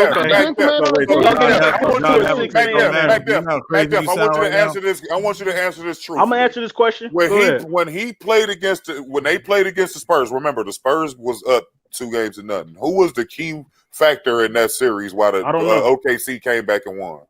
I don't know. The fuck you mean you don't know? I don't know. I didn't watch the series. Who was the key? It was James Harden. It was James Harden, man. Okay. So you saying the reason they lost? So the reason they lost was because James Harden played horrible in the finals? Yes. Is that what you saying too? He had a horrible series. Series. Like so Kevin Durant, he was the lead Kevin dog. Durant averaged 30, and Harden didn't do what he was supposed to do. James Harden was the lead dog in OKC. And put that sunshine on, and he didn't know what to do. Now go ahead. He didn't know what to do. But man, you put that sunshine hold on, Bees. We talked about this. Bees, we talked about this as far as being the leaders and being the lead guy on the team for a championship. As the lead guy, Iverson is a way better playoff performer than James Harden as the lead guy. He only had one good year. Iverson's team only had one great season and great run. Iverson's team, but Allen Iverson as an individual is a all-time great playoff performer. The numbers prove it. MacDev, no, it doesn't. So once again, can you second all-time scoring in the playoffs? Can I ask this question real quick? What is his efficiency? Can you give me his efficiency? Keep naming one stat. I don't care about his efficiency. I don't care about his efficiency.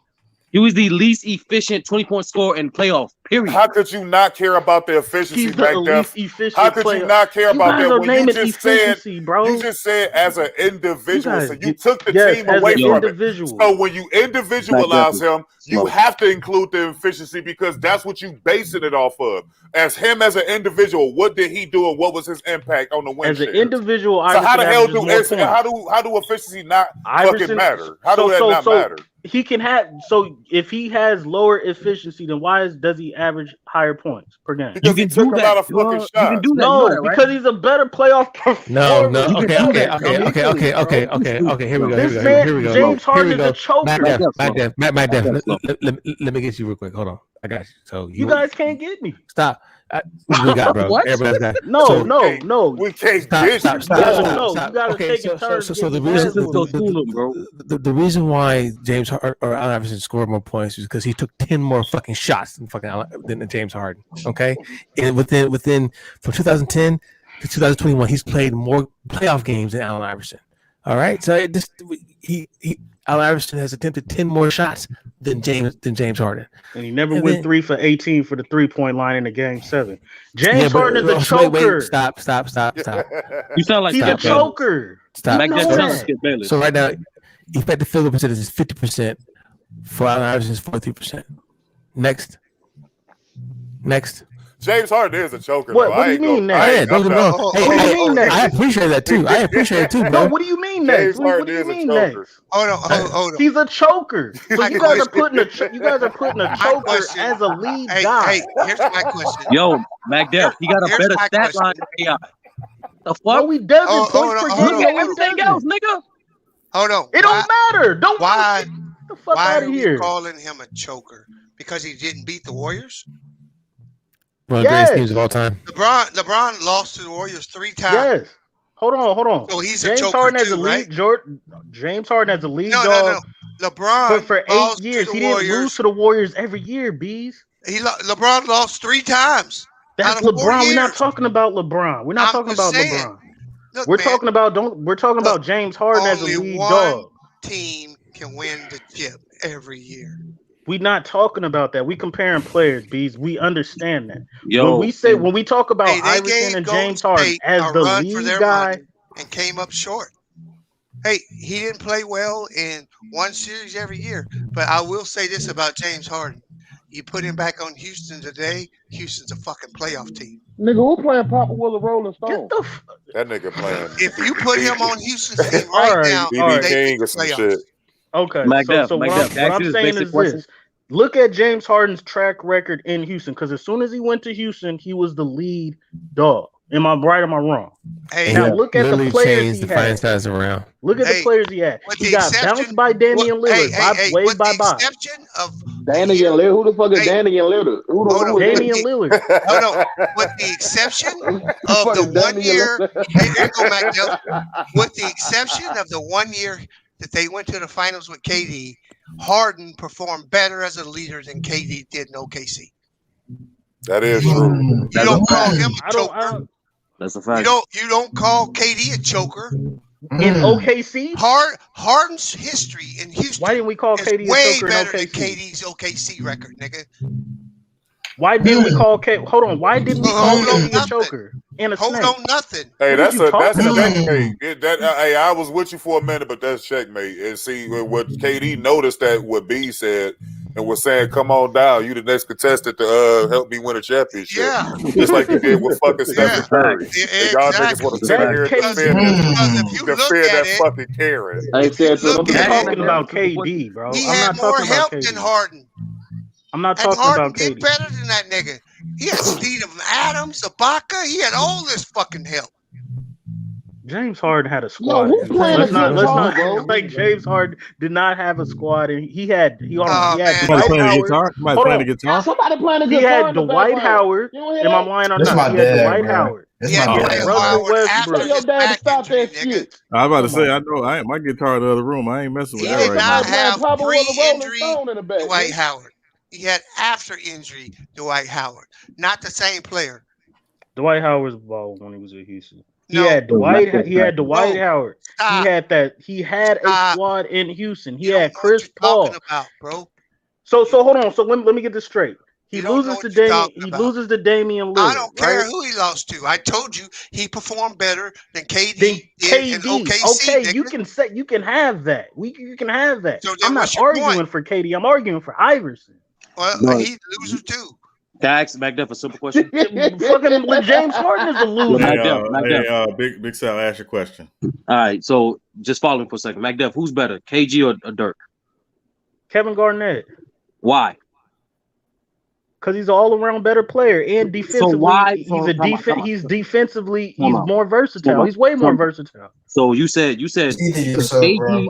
You said KG is a better player than Dirk, right? Because he's a more all-around player, right? Versatile, so why, yes. Hold on. So why isn't that the same argument for James Harden? Because James Harden has more because KG did a lot more in freaking Minnesota with nobody. Dirk had a squad. Dirk had a squad in fucking Dallas. He had. Hold on. Did KG win a playoff series in Minnesota? Dirk, no, he did not. KG, he did with Minnesota, and he went to the Western Conference Finals. Let's cap for another loser. No, Kevin Garnett went to the Western Conference Finals and won MVP with the Minnesota Timberwolves. Let's cap for am I lying or not? Let me finish. But hold on. No. You asked. Hold on. No. Big Sal asked me a question. I'm not done. Hold on. Yes, Kevin Garnett is better, and the reason is because not only is he versatile defender, Dirk had Steve Nash, a Hall of Famer, and he had Jason Kidd. So now that matters. And now Kevin Garnett won an MVP with the Timberwolves and went all the way to the Western Conference Finals, aka beating Dirk in the playoffs. He didn't have Steve Nash when he was MVP. He beat Dirk in the playoffs. What is you talking about? Wait 1 second, MacDev. When Dirk won the MVP, Steve Nash nor Jason Kidd was on that team. 07. He won the MVP in 07. Right. I'm not when he went to the finals. Well, I'm talking about when he went to the finals. When he went to the finals, Steve Nash wasn't on that team. He had Jason Kidd. I'm saying who he had on his team. He was 102 years old. Right, and that was 4 years later. We're not naming a specific year. He said who's better. He said who's better. Kevin Garnett or 6, right? It was the finals. Wayne Wade with nuts in. Yeah. 06. He's asking me who's better, and I'm saying Kevin Garnett, and he proved he was better while he was in Minnesota. Forget Boston, Kevin Garnett.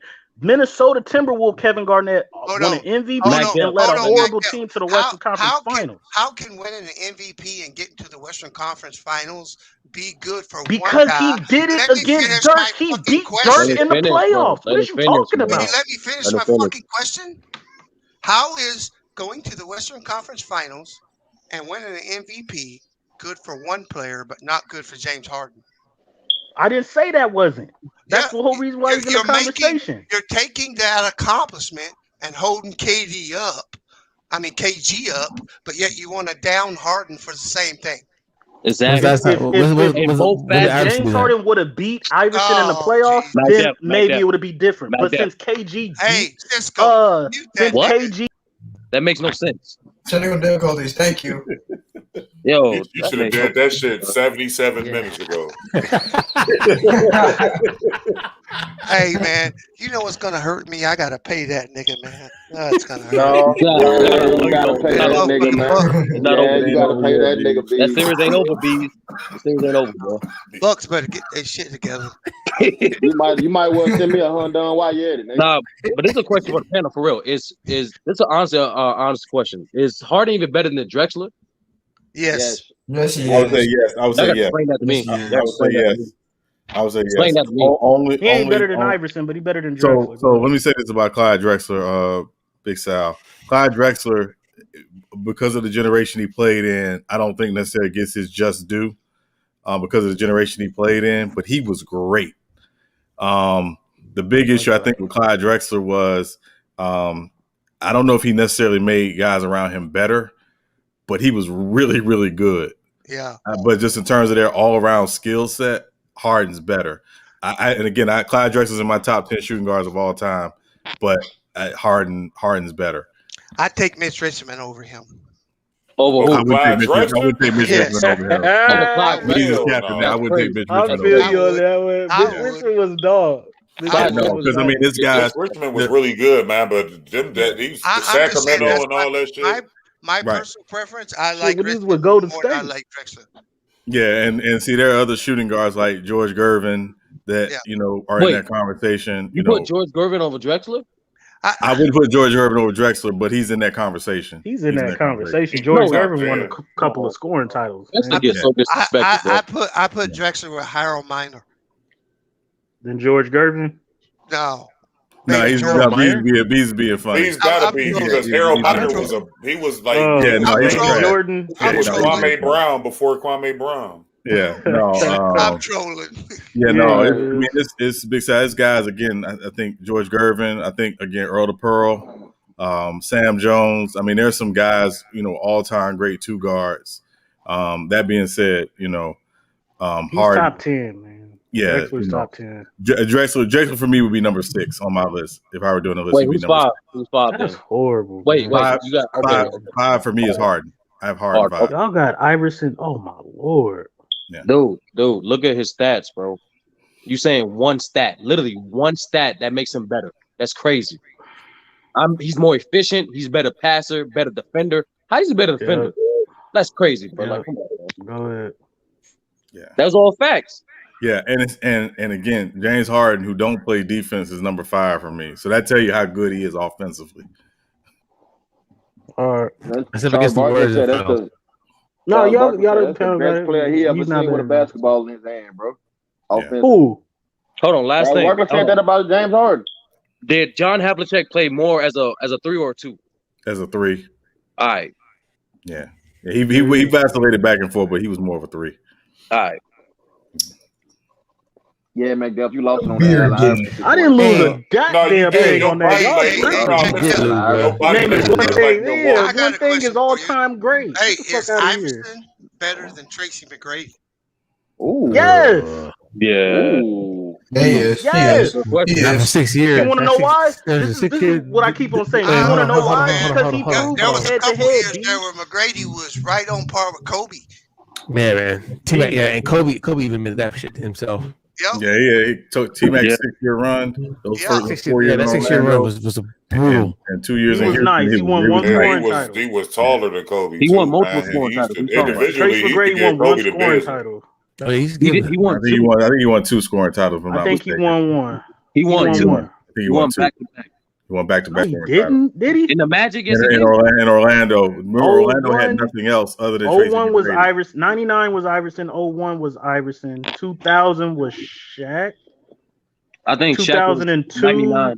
I give him 2003. I give him 2003. All I I know he won in 03. is that, that dude was right on par with Kobe. Yeah, right that was barbershop talk back of the classroom. And that's facts. No, that was beyond barbershop talk. That was the he won 2 scoring titles. I just looked it up. He won. That was the general consensus. He won a scoring title in 03. 03, I know a fact. 03. Okay, 03 and 04. Okay, I know a fact it was 03. Damn. But McDuff, stop saying Iverson he took a bad team to the finals. That's not true. That's not true at all. All right. That team was built around Iverson. Hold on. If they had a crash team, why did he win 6th man of the year, defensive player of the year, coach of the year, and that MVP and scoring champion? He had a great team. They wasn't a trash team. They weren't trash. He had a great team. You said that the Charlotte Hornets of the 90s was a great team. I'd never forget that shit. I never said that. You gotta pull up the tape. I ain't never said that. You said them and the Miami Heat because when you and Lamont was having a debate about I said the 90s, Miami Heat because that was your whole reason for coming into the panel. What? Because you was in the comment section. Charlotte. I know what you're talking about. You was in the comment section talking shit. I said the Miami Heat. I said he said name 4 great teams in the 90s in the Eastern Conference that Jordan had to go up. You had the Hornets. I said the Knicks. I said the Knicks, the Pacers, the Orlando Magic, and the Miami Heat. And when it came to Charlotte, I said, well, yeah, they had a squad, just like I said that they was a great team in the 90s. No, I didn't say they was great. Jordan plays one great team. Stop playing. Jordan had competition. What are you talking about? You held them niggas in highest things. Jordan didn't have no competition win. Time out. How the Knicks with competition? Explain that. Because they had a Hall of Fame player and they had a Hall of Fame coach. They won 60 games. They won playoffs every year. They went to 2 NBA finals. What are you talking about? Can I ask you a question? What are you talking about? So James Harden and the Houston Rockets wasn't a great team. He's crazy.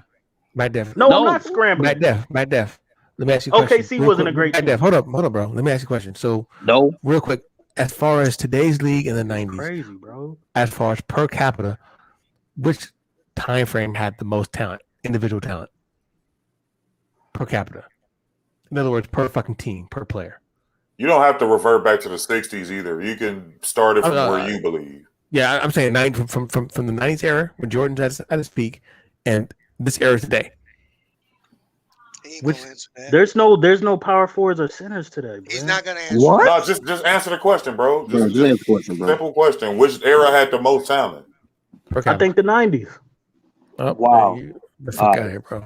What if I told you in this era, MacDef, that you had all 5 positions won an MVP? Joker just won it. That's your center, right?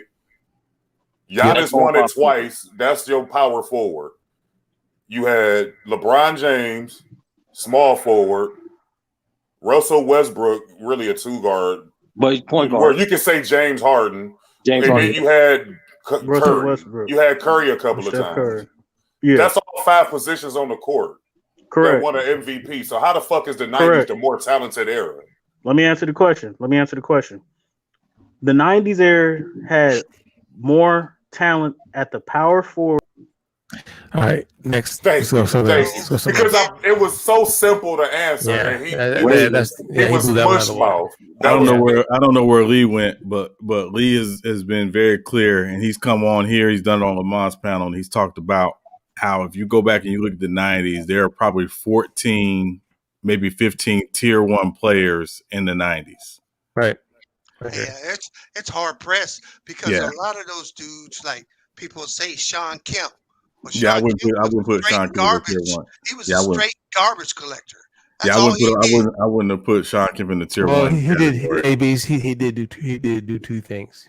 He was a garbage collector, but he managed to dunk on the fucking word every fucking time. Hey, that dude was crazy when he got up off the floor. Hey, but that's the type of players.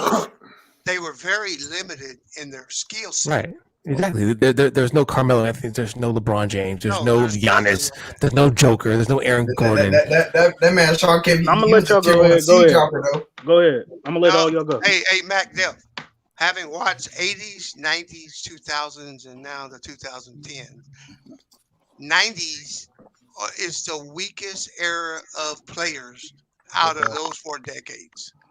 I don't what the topic is. And the reason, a big reason for that are the expansion teams. Fact. Yeah. Right. They made the teams weaker, and you have to acknowledge that. Right. Okay, we're not talking. I acknowledge. All the other NBA players acknowledge it. The players. I acknowledge as far as expansion teams, it does water down the league. I admit that part of the game. But we're not talking about teams. We're talking about individual players. So my question, my question is: this is a yes or no question. Just real quick. Okay. Are the power forwards and the centers more talented than the power forwards and the centers in today?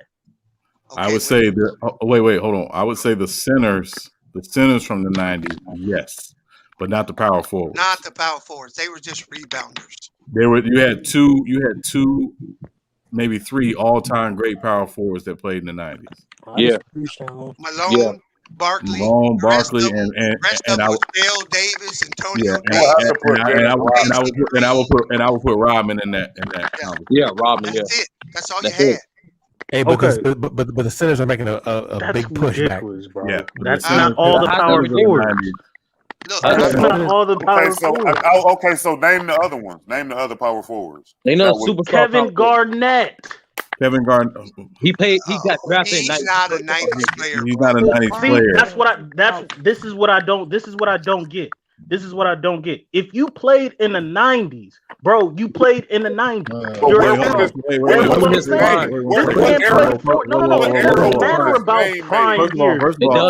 First of all, MacDuff, when Kevin Garnett came in the league, he came in as a small forward. He was playing small forward for the power forward. No, he was playing small forward. Fuck out of here. It was Tom Gugliotta at the center. You have no idea what you're talking about. Kevin Garnett at the power Kevin Garnett played small forward when he came into the NBA. All right, y'all tripping, but go ahead. Because Kevin Garnett's better than every damn power forward in today's game. But go ahead. As a rookie, he was not. That's what he was. He didn't act like he played 1 year in the 90s. He played 4 years in the 90s. And I'm telling you, none of his 4 years, is not his prime. Get the fuck out of here. That's not his prime. You're taking the 2000 Kevin Garnett and you're trying to put him back in the 90s. No, I'm not. Yes, I you know are. I'm not. I'm taking rookie. I'm taking rookie of the year, 3-time All-Star. Led a horrible motherfucking Minnesota Timberwolves team to the playoffs 3 times in the 90s. Kevin Garnett. So that's Fred, who I'm talking about. So Mac Dep, so if I say Tim Duncan, y'all not gonna agree with me on that, right? I wouldn't Tim Duncan played 2 years in his prime. He won a rookie. Hold on. He won a rookie. Hold on. He won a rookie. He won a rookie of the year in the 90s, and he won a championship and a Finals MVP. But let's not add Tim Duncan to the 90s. 2000s, though, bro. He's more than 2000. But hold on. You can't write a book about the 90s and not add Tim Duncan. Majority of his career was in the 2000s, bro. I don't care. So, no. By your logic, then Jordan is an 80s player. Exactly. He's a top 5 player in the 80s. That's a fact. He's a 2000 player too. He's not a top 5 player. Jordan is not a top 5 in the 80s.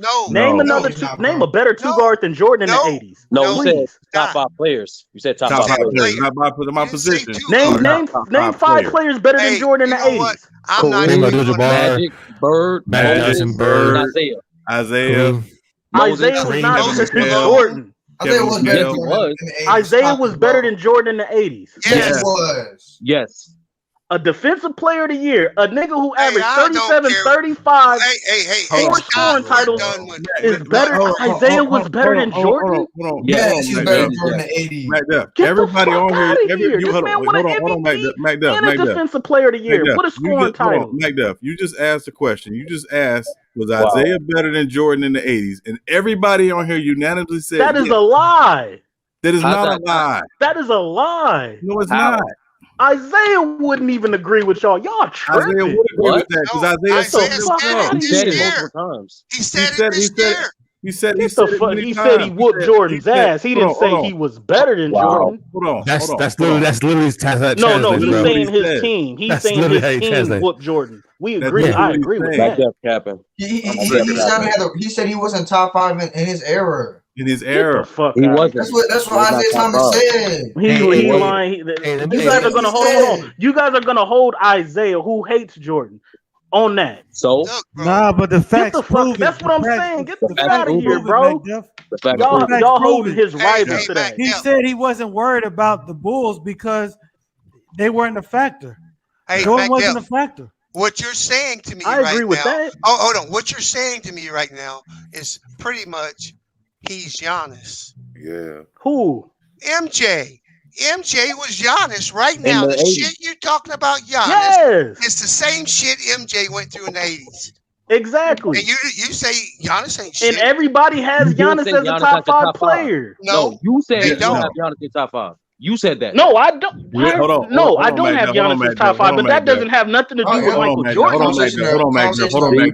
You guys are switching it up. How you gonna add Giannis to this? That doesn't make no sense. Comparing Giannis to Jordan in the 80s. Listen, let me give you a word of advice. Let me give you a word of advice. You learn a lot more about listening than you do talking. So Isaiah's not better than Jordan. Hold on. Bees just brought up a great point about Giannis, right? Because Giannis came in 2014. Jordan came in 84. I can promise you, if you were naming the top 5 players from the 2010 decade, Giannis is not going to be in your top 5. Facts. No, he's not. So why is Jordan? So why is Jordan in the top 5 in the 80s? Never got. Why would Giannis? Why would Why would I have Giannis? Hold on, before we get to Jordan, why would I have Giannis in my top 5? Because he accomplished more. It's the same accomplishments. Yeah. Literally he can't shoot. Minus the scoring title. What is that? The accomplishment? He can't shoot. Mac, what does that do? Accomplishments. This motherfucker can't shoot. It's the same accomplishments. Fuck he can't shoot. That's why I don't have him in my top 5. Every time. No, I'm not changing the argument. I'm telling you why he's not in my top 5 because Giannis can't fucking shoot. Jordan won a scoring title. He was a defensive player of the year, and he won a league MVP. So was Giannis.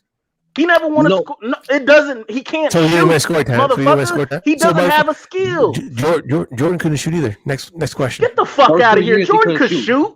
First 2 years couldn't shoot. Jordan could shoot. Jordan had a jumper. What are you talking about? He could not shoot like that. Jordan had a jumper. You're lying through your ass, bro.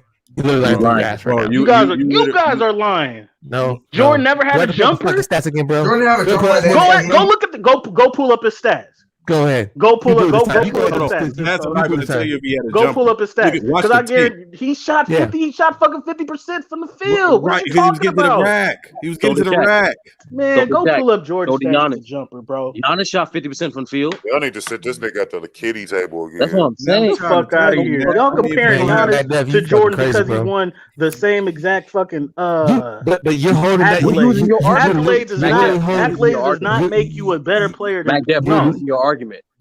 No, you guys are using Giannis as a fucking argument. That's horrible. Horrible. We're not comparing the games. They're not comparing the games. They comparing the situation. Magic, Kareem, and Bird. That's all. That's and Moses. That's Moses Malone. And Moses Malone. So you don't even know your history. I'm done. I know who Moses Malone is. He's a rebounding machine. He led the league in rebounding plenty of years. I know who Moses Malone is. Moses Malone took a horrible Houston team to the finals. He don't know what when Magic Johnson was fucking hurt. Yes, I know that. No, that's the one in Philly. I'm talking about the one in Houston. And the one in Houston, yes. He beat the Lakers in the first round. Magic was hurt. Yes. I'm talking about 81. No, Magic was there. Magic was hurt. Magic was there. Oh my God. Mag Def lying, bro. So hold on. So Sean, Magic was there. How many games did he miss that season? He missed a few months that season. He missed 42 games that season. Right. He missed 42 games that season. Now, if we're just going to compare from 80s to now, how many games did LeBron miss because he was hurt? Hey, Matt, but it doesn't matter because according to your logic, fucking Matt Johnson is he played in the 70s. No, it's not. It's not according to my logic, fam. He's saying that Moses Malone is better than Jordan because he took. It doesn't matter. It doesn't matter because Magic Johnson, Larry Bird played in the 70s. Okay. They're 70s babies. According to your logic, dog. Moses Malone better than Jordan. Yes, he is in the 80s. Fuck out of here. You don't know your history. I do know my history. I just said he ain't no better. He ain't better than Jordan. Listen. He came out of high school. I know Moses Malone is straight from high school. How many finals did Jordan win or zero go to? How many did he go to in the 80s? Zero in the 80s. How many did Moses Malone win and go to? He went to 2. He won 1. That's more than Michael Jordan. Yes, in the 80s, exactly. He has more MVPs. So how is he not better than Jordan in the 80s? Then explain. And he has more MVPs. Look at the numbers. All you got to do is look at the numbers. He doesn't have more MVPs. What are you talking about? I don't know if you can say Jordan was better than Kevin McHale. To be honest with you, I don't think you can. That's a debate. Bro, you guys are. I don't think you can. I don't think you can. Here's the other thing. Jordan got to one conference finals in the 80s, in 89. Wow. One conference final. I'm not talking about how far his team. Hold on. Oh my God! You keep fucking moving the fucking goalpost, bro. Realize how good Kevin McHale was, bro. Like Kevin McHale. I got Kevin McHale in my top 5 power forwards all the time. I got him top 5. I know who Kevin fucking McHale. Yeah, but and he was better than Jordan in the 80s. The fuck out of here. Yo, Mac Def logic.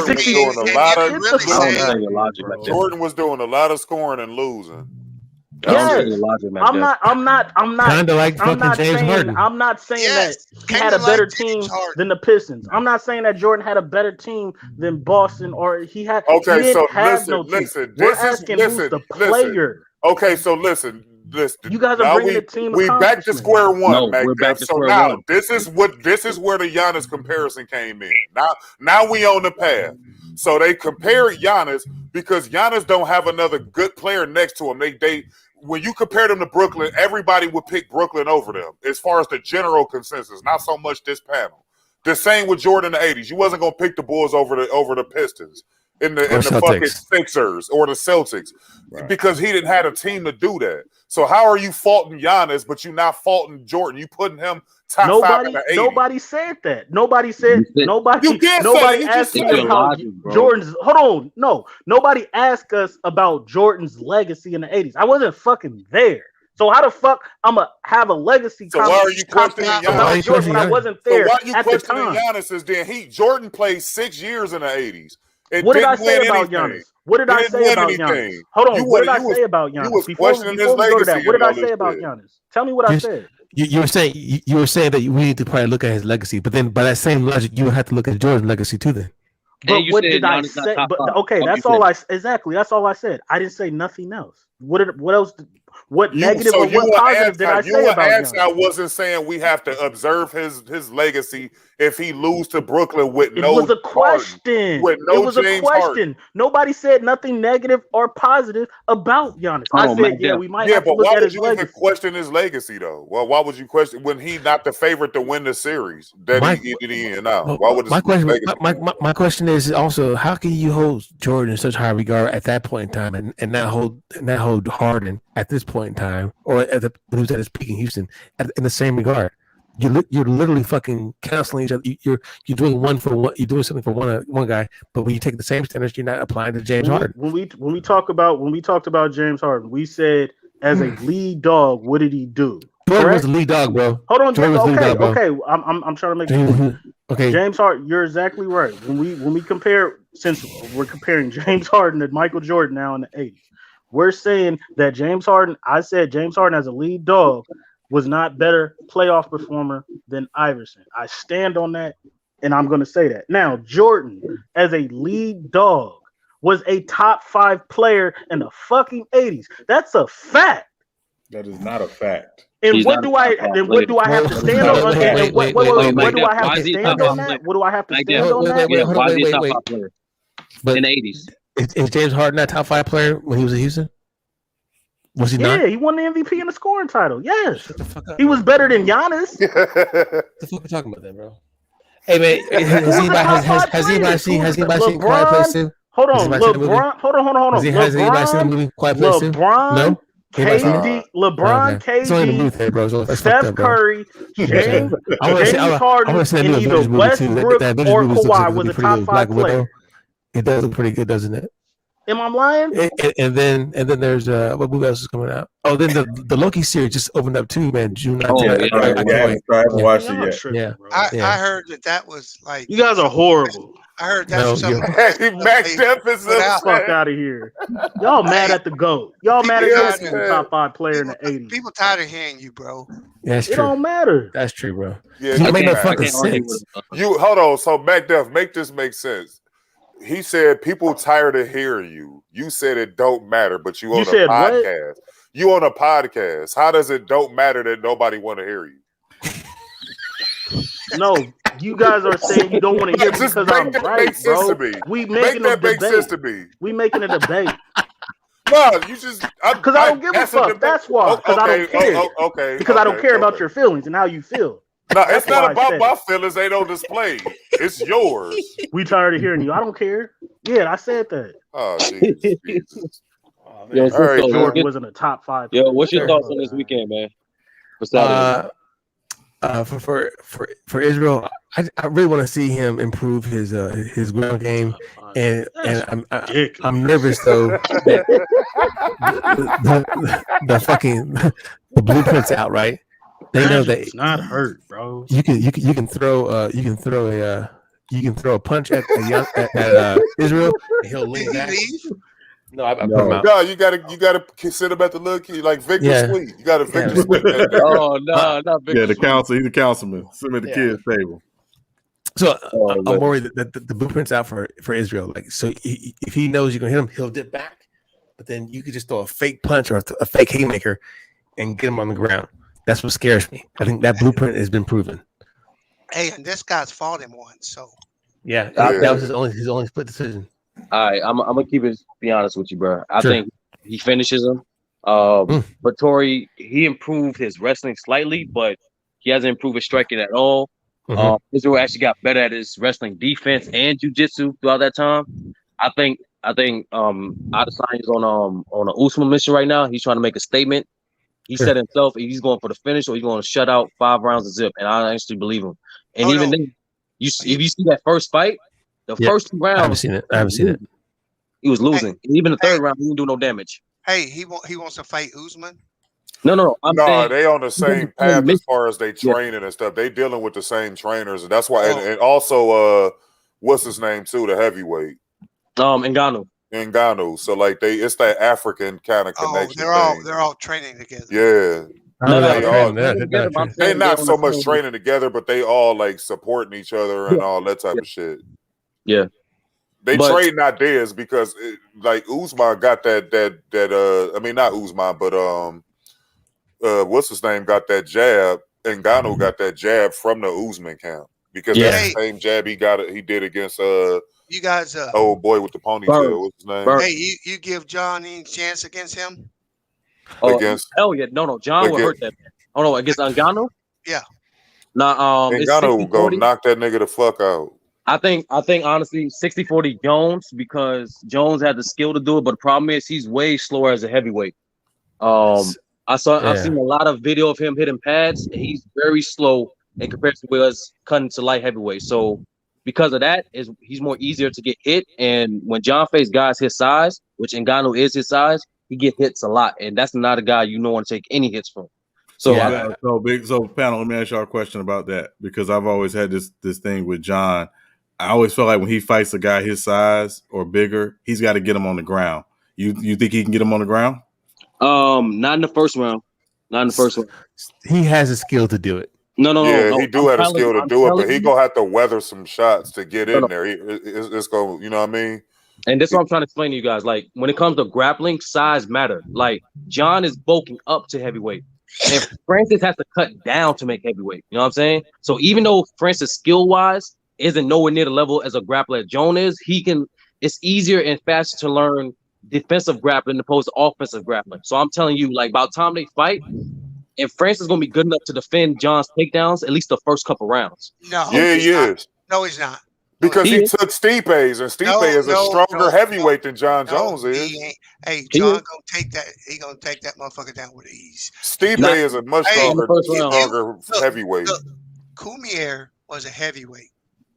Okay, he cut to middleweight, but he's still stronger than Jones. And he was an all-American wrestler. No, Olympic. And John could do what he wanted to with that dude. The problem is, Beast. But that's a different level of strength, though, Beast. No, it's not. Beast. The problem is, it is. And I'm a Cormier fan. I disagree. No, I'm a Cormier fan, Beast. I'm a DC fan. The problem is, Ngannou is way bigger than Cormier. Like I said before, I understand that. Easier. He can be bigger. You can be bigger, but Jones wrestling is bar none in the NFT. I mean, he's on a level by himself. I wouldn't say no, because I don't know. Khabib is pretty dope. He's on a Khabib level. Is number one, That's bro. what I'm talking about. No. Khabib is higher. John is on a Khabib level. No. Nobody's on Khabib level right now, bro. Bro, I'm telling you, he's on that level. I'm telling you. The problem, like I think, like what Big Sal was saying,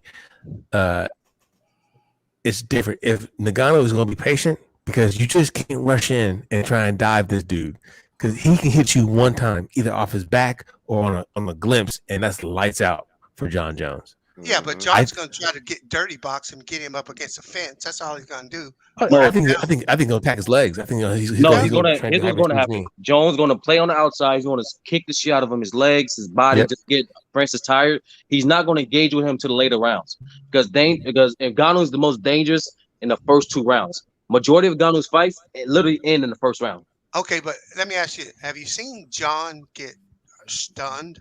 Yes. Who's stunning? Gus in his first fight. Gus in his first fight. Yeah, it's that guy. Okay. Cormier stuck his ass too. Cormier, the first round in the second fight. Stuck his ass. And what's the old boy? The Asian cat did too. The one he ended up choking out. Lyoto Machida. He was choking. He choked him out, but he stung him too. I think we're giving Ngannou way too much credit. No. Ngannou just got world level power, Bees. That's what I'm saying. Derek Lewis done beat that motherfucker, man. No, yeah, but Derek Lewis is a naturally bigger guy. He a naturally bigger guy. Hey, my balls is hot. Yo, but did you see that fight though? Hey, Stipe beat him. Look, yeah, the dude is beatable. He's the greatest heavyweight. Let's not act like this dude ain't beatable. We're not saying that, beatable, bro. We're not saying that at all. But John Jones is gonna be a smaller heavyweight when he go in there with him. He gonna outweigh John Jones by at least 30 pounds, bro. That's fine. And I got Jones winning, but like I said, it's very dangerous fight for Jones because once again, two things: one, Ngannou is his size, and number, every single time John Jones fight a guy his size, he get hit. That's just statistically, that's just a fact. And number two, Ngannou is technical and he's getting better enough where he can land on John repeatedly. That's going to be a problem the first 2 rounds. Well, I mean, John's fighting style lends itself to be hit. That's not a good thing. It's not a good thing at all. Well, no, it's MMA. You're going to get hit. No. You can avoid getting hit. Francis, bro. Not by Francis. See, the biggest issue is, well, it's not so much an issue, but John Jones is, like you said, he one of the better wrestlers out here. What John Jones is going to have to prove is that he can get in because that's his only advantage. We don't really know how good what's the name is as a wrestler. Like, he stopped Stipe. Stipe is a terrific wrestler, but he ain't no John Jones. I agree with you from that standpoint, but can he stand up enough to do that? Because I'm telling you, that Dominic Reyes fight showed me everything about John Jones. He's still really good, but he's not what he used to be. And I'm telling you, if he get caught with that fucking right hand and Ngannou's, he's going to sleep. But Ngannou does not have Reyes' speed. No, he don't have to have it. He can have a timing because he's starting to establish a jab. The fact that Jones is slower. Jones is actually slower than he is when he's cutting to light heavyweight. As you go down in weight, the hands move faster, don't they? Yes.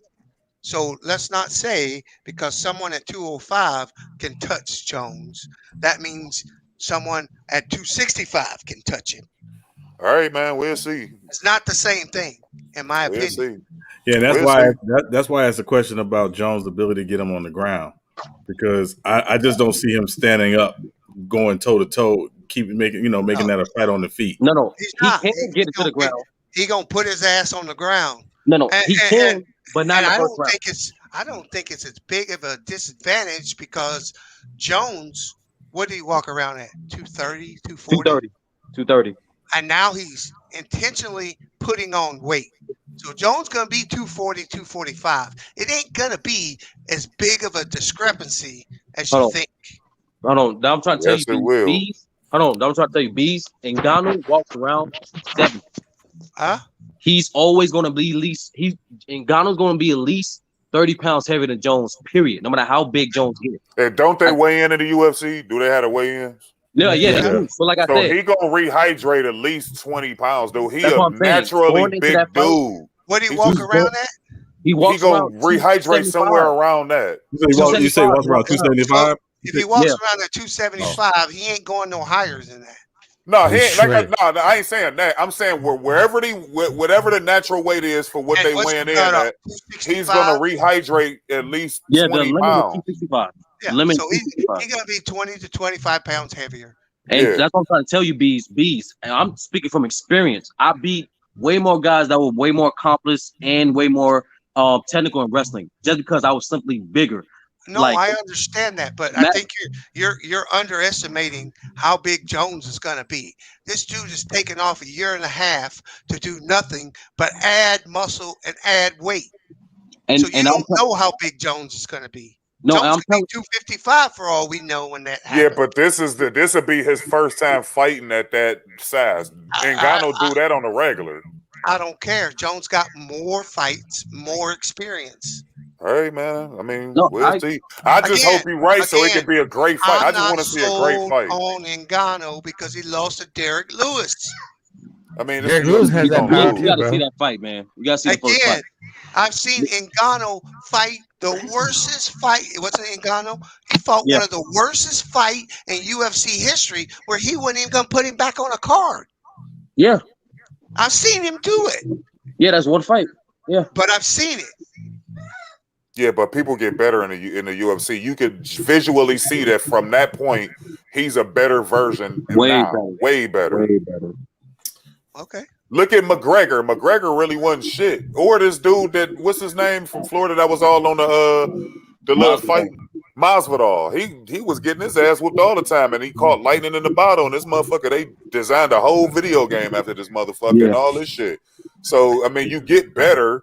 You know what I'm saying? Like Usman, all of them dudes got better. All them dudes is better. Like Usman better. He's not better. Adesanya, and I know he's on a knockout streak, but he's knocked out old guys. Velasquez, Dos Santos. I mean, are those dudes competitors anymore? Yeah, but Stipe in his prime right now, and he knocks Stipe the fuck out. No, bees. At the time, what's his last 5 fights, bro? No, I'm trying to tell you. At the time, Overeem and Dos Santos, there was one fight away from getting a title fight.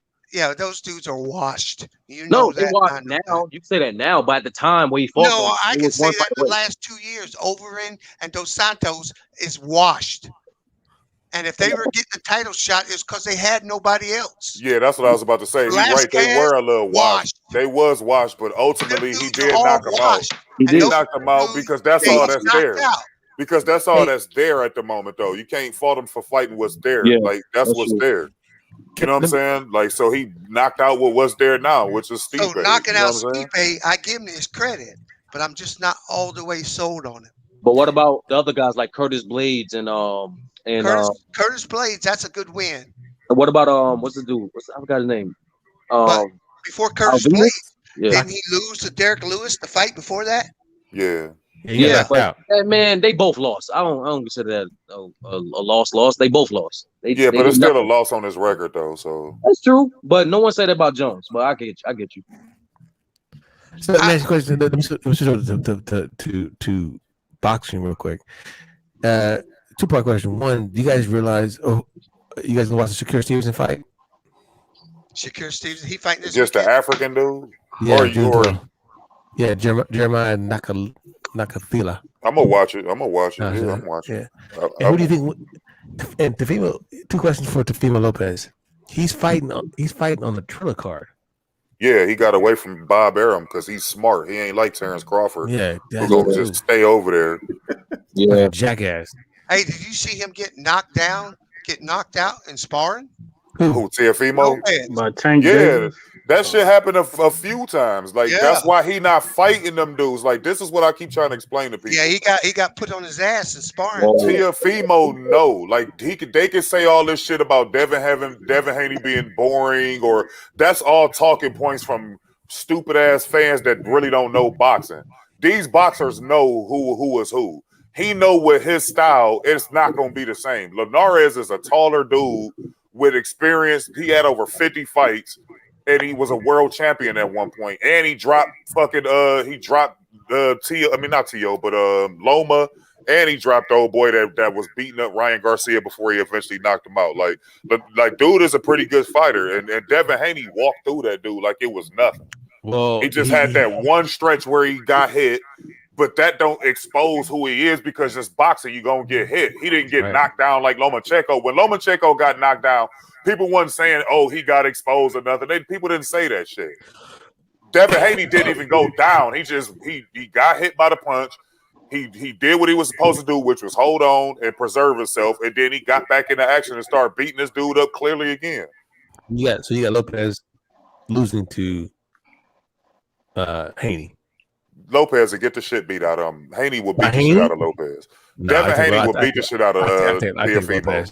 No, Teofimo will get the shit beat out of him because he wouldn't fight Linares. He wouldn't fight Teofimo the same way. He'll do more boxing. If you look at the Linares just last fight, Devin Haney fought him in the pocket. He was walking forward the whole fight. Right. He wouldn't fight Teofimo Lopez like that. He would move around and use his boxing ability. Trust me, Teofimo know if he he got to become undisputed and see Devin Haney. Why is you fighting this dude who you fighting?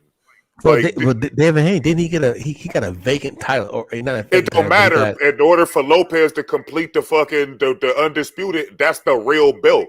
He got it through email because the dude defaulted on the belt, but it's still the belt.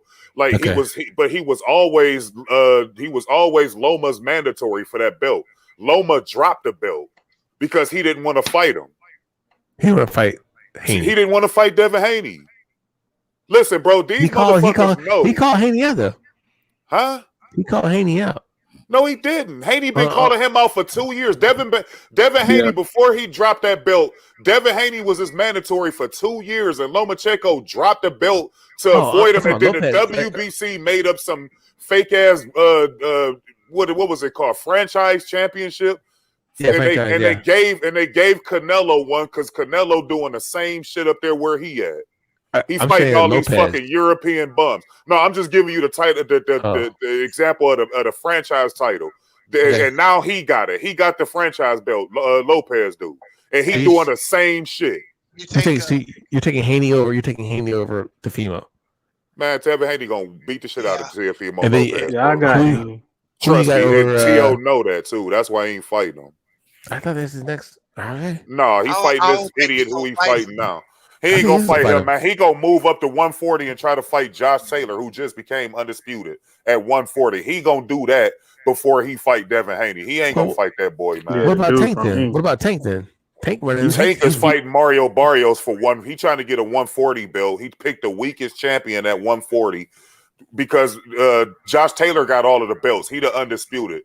Right. This guy here got a WBA it's like a regular champion belt. Which really ain't shit, but it's still a belt. There's so many wasteless belts in boxing that don't even make sense. You don't give Barrios no chance? One of the biggest problems. Barrios got a decent chance because he like a bigger version of Leo Santa Cruz, except he more tougher than Santa Cruz, but he is chinny. And this is why Tank Davis is fighting him, and this is why Floyd Mayweather advised Tank Davis to fight him, because he can knock him out and get a belt up at 140. Because Tank Davis ain't the best boxer either. If he fights Teofimo, that would be a much more compelling fight because they both will have a lot of similarities. But I think Devin Haney is too much. He the goods. He would beat both of them. And they both know that shit. He would beat Ryan Garcia. He would beat all them dudes. He would beat them all. And they all know that. Ryan Garcia is not on the level yet. At 130, 130. Yeah, but he talk a lot of shit like he do. Garcia is cool, but he talk a lot of shit. Yeah, and he duck a lot of fights. He duck a lot of fights. He was supposed to fight Pacquiao. Now Errol Spencer's fighting Pacquiao. Like, you know what I'm saying? Like, he got out of that. He just got out of this fight recently where he was supposed to fight old boy. His name is slipping me right now, but he a really good contender. He way better than Luke fucking Campbell or whoever it is he just fought. He ducked out of that. Javier Fortuna. He ducked out of that fight. He was supposed to fight Devin Haney. He was all on Mike Tyson's fucking show calling out Tank Davis. He was supposed to fight him. Yeah, He somehow ducked out of that. So all he is a fucking ducker, just like Canelo, just like fucking Teofimo and all these dudes be ducking, man. And then people want to try to blame Floyd. People want to try to blame Floyd for ruining boxing, fighting Logan Paul. No, they ruining each other because these niggas ain't fighting each other. We should have been saw Errol Spence and Terrence Crawford.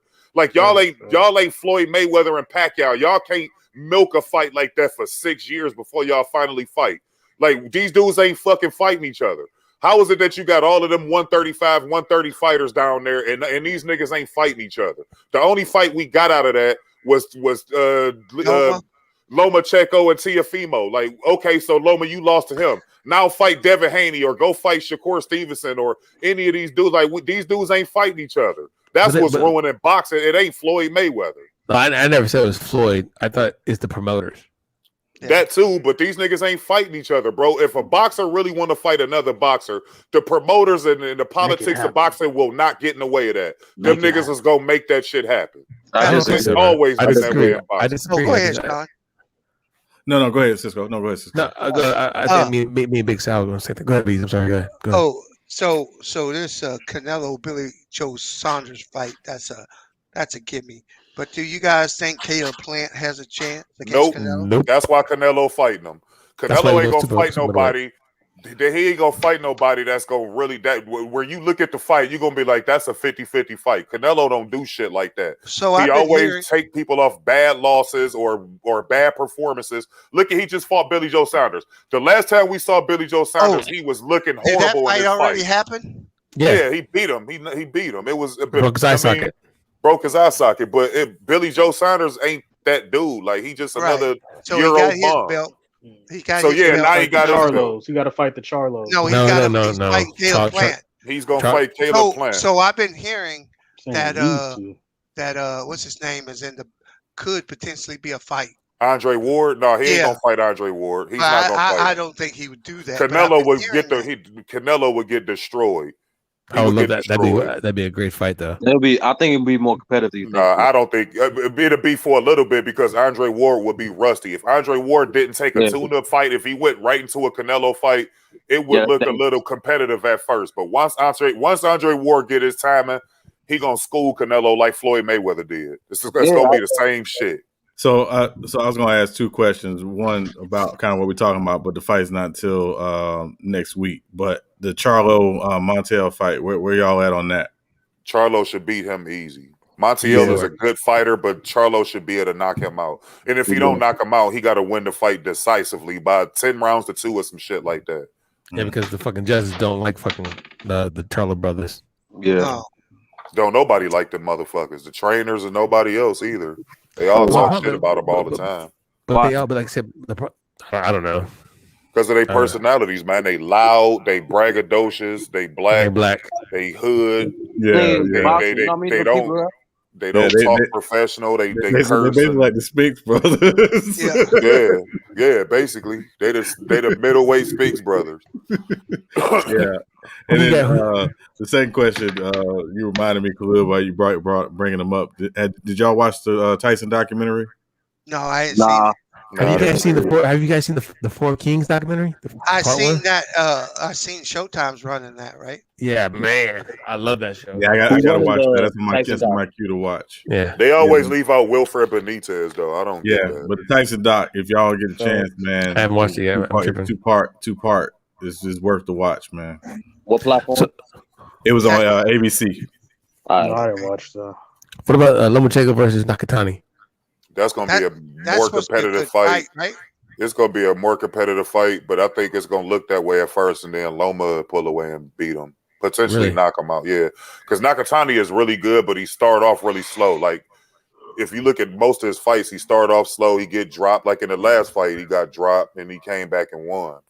Like he always, he always started off real slow. So if Loma can build up some level of momentum and shit going into the later rounds, then Loma gonna walk through him.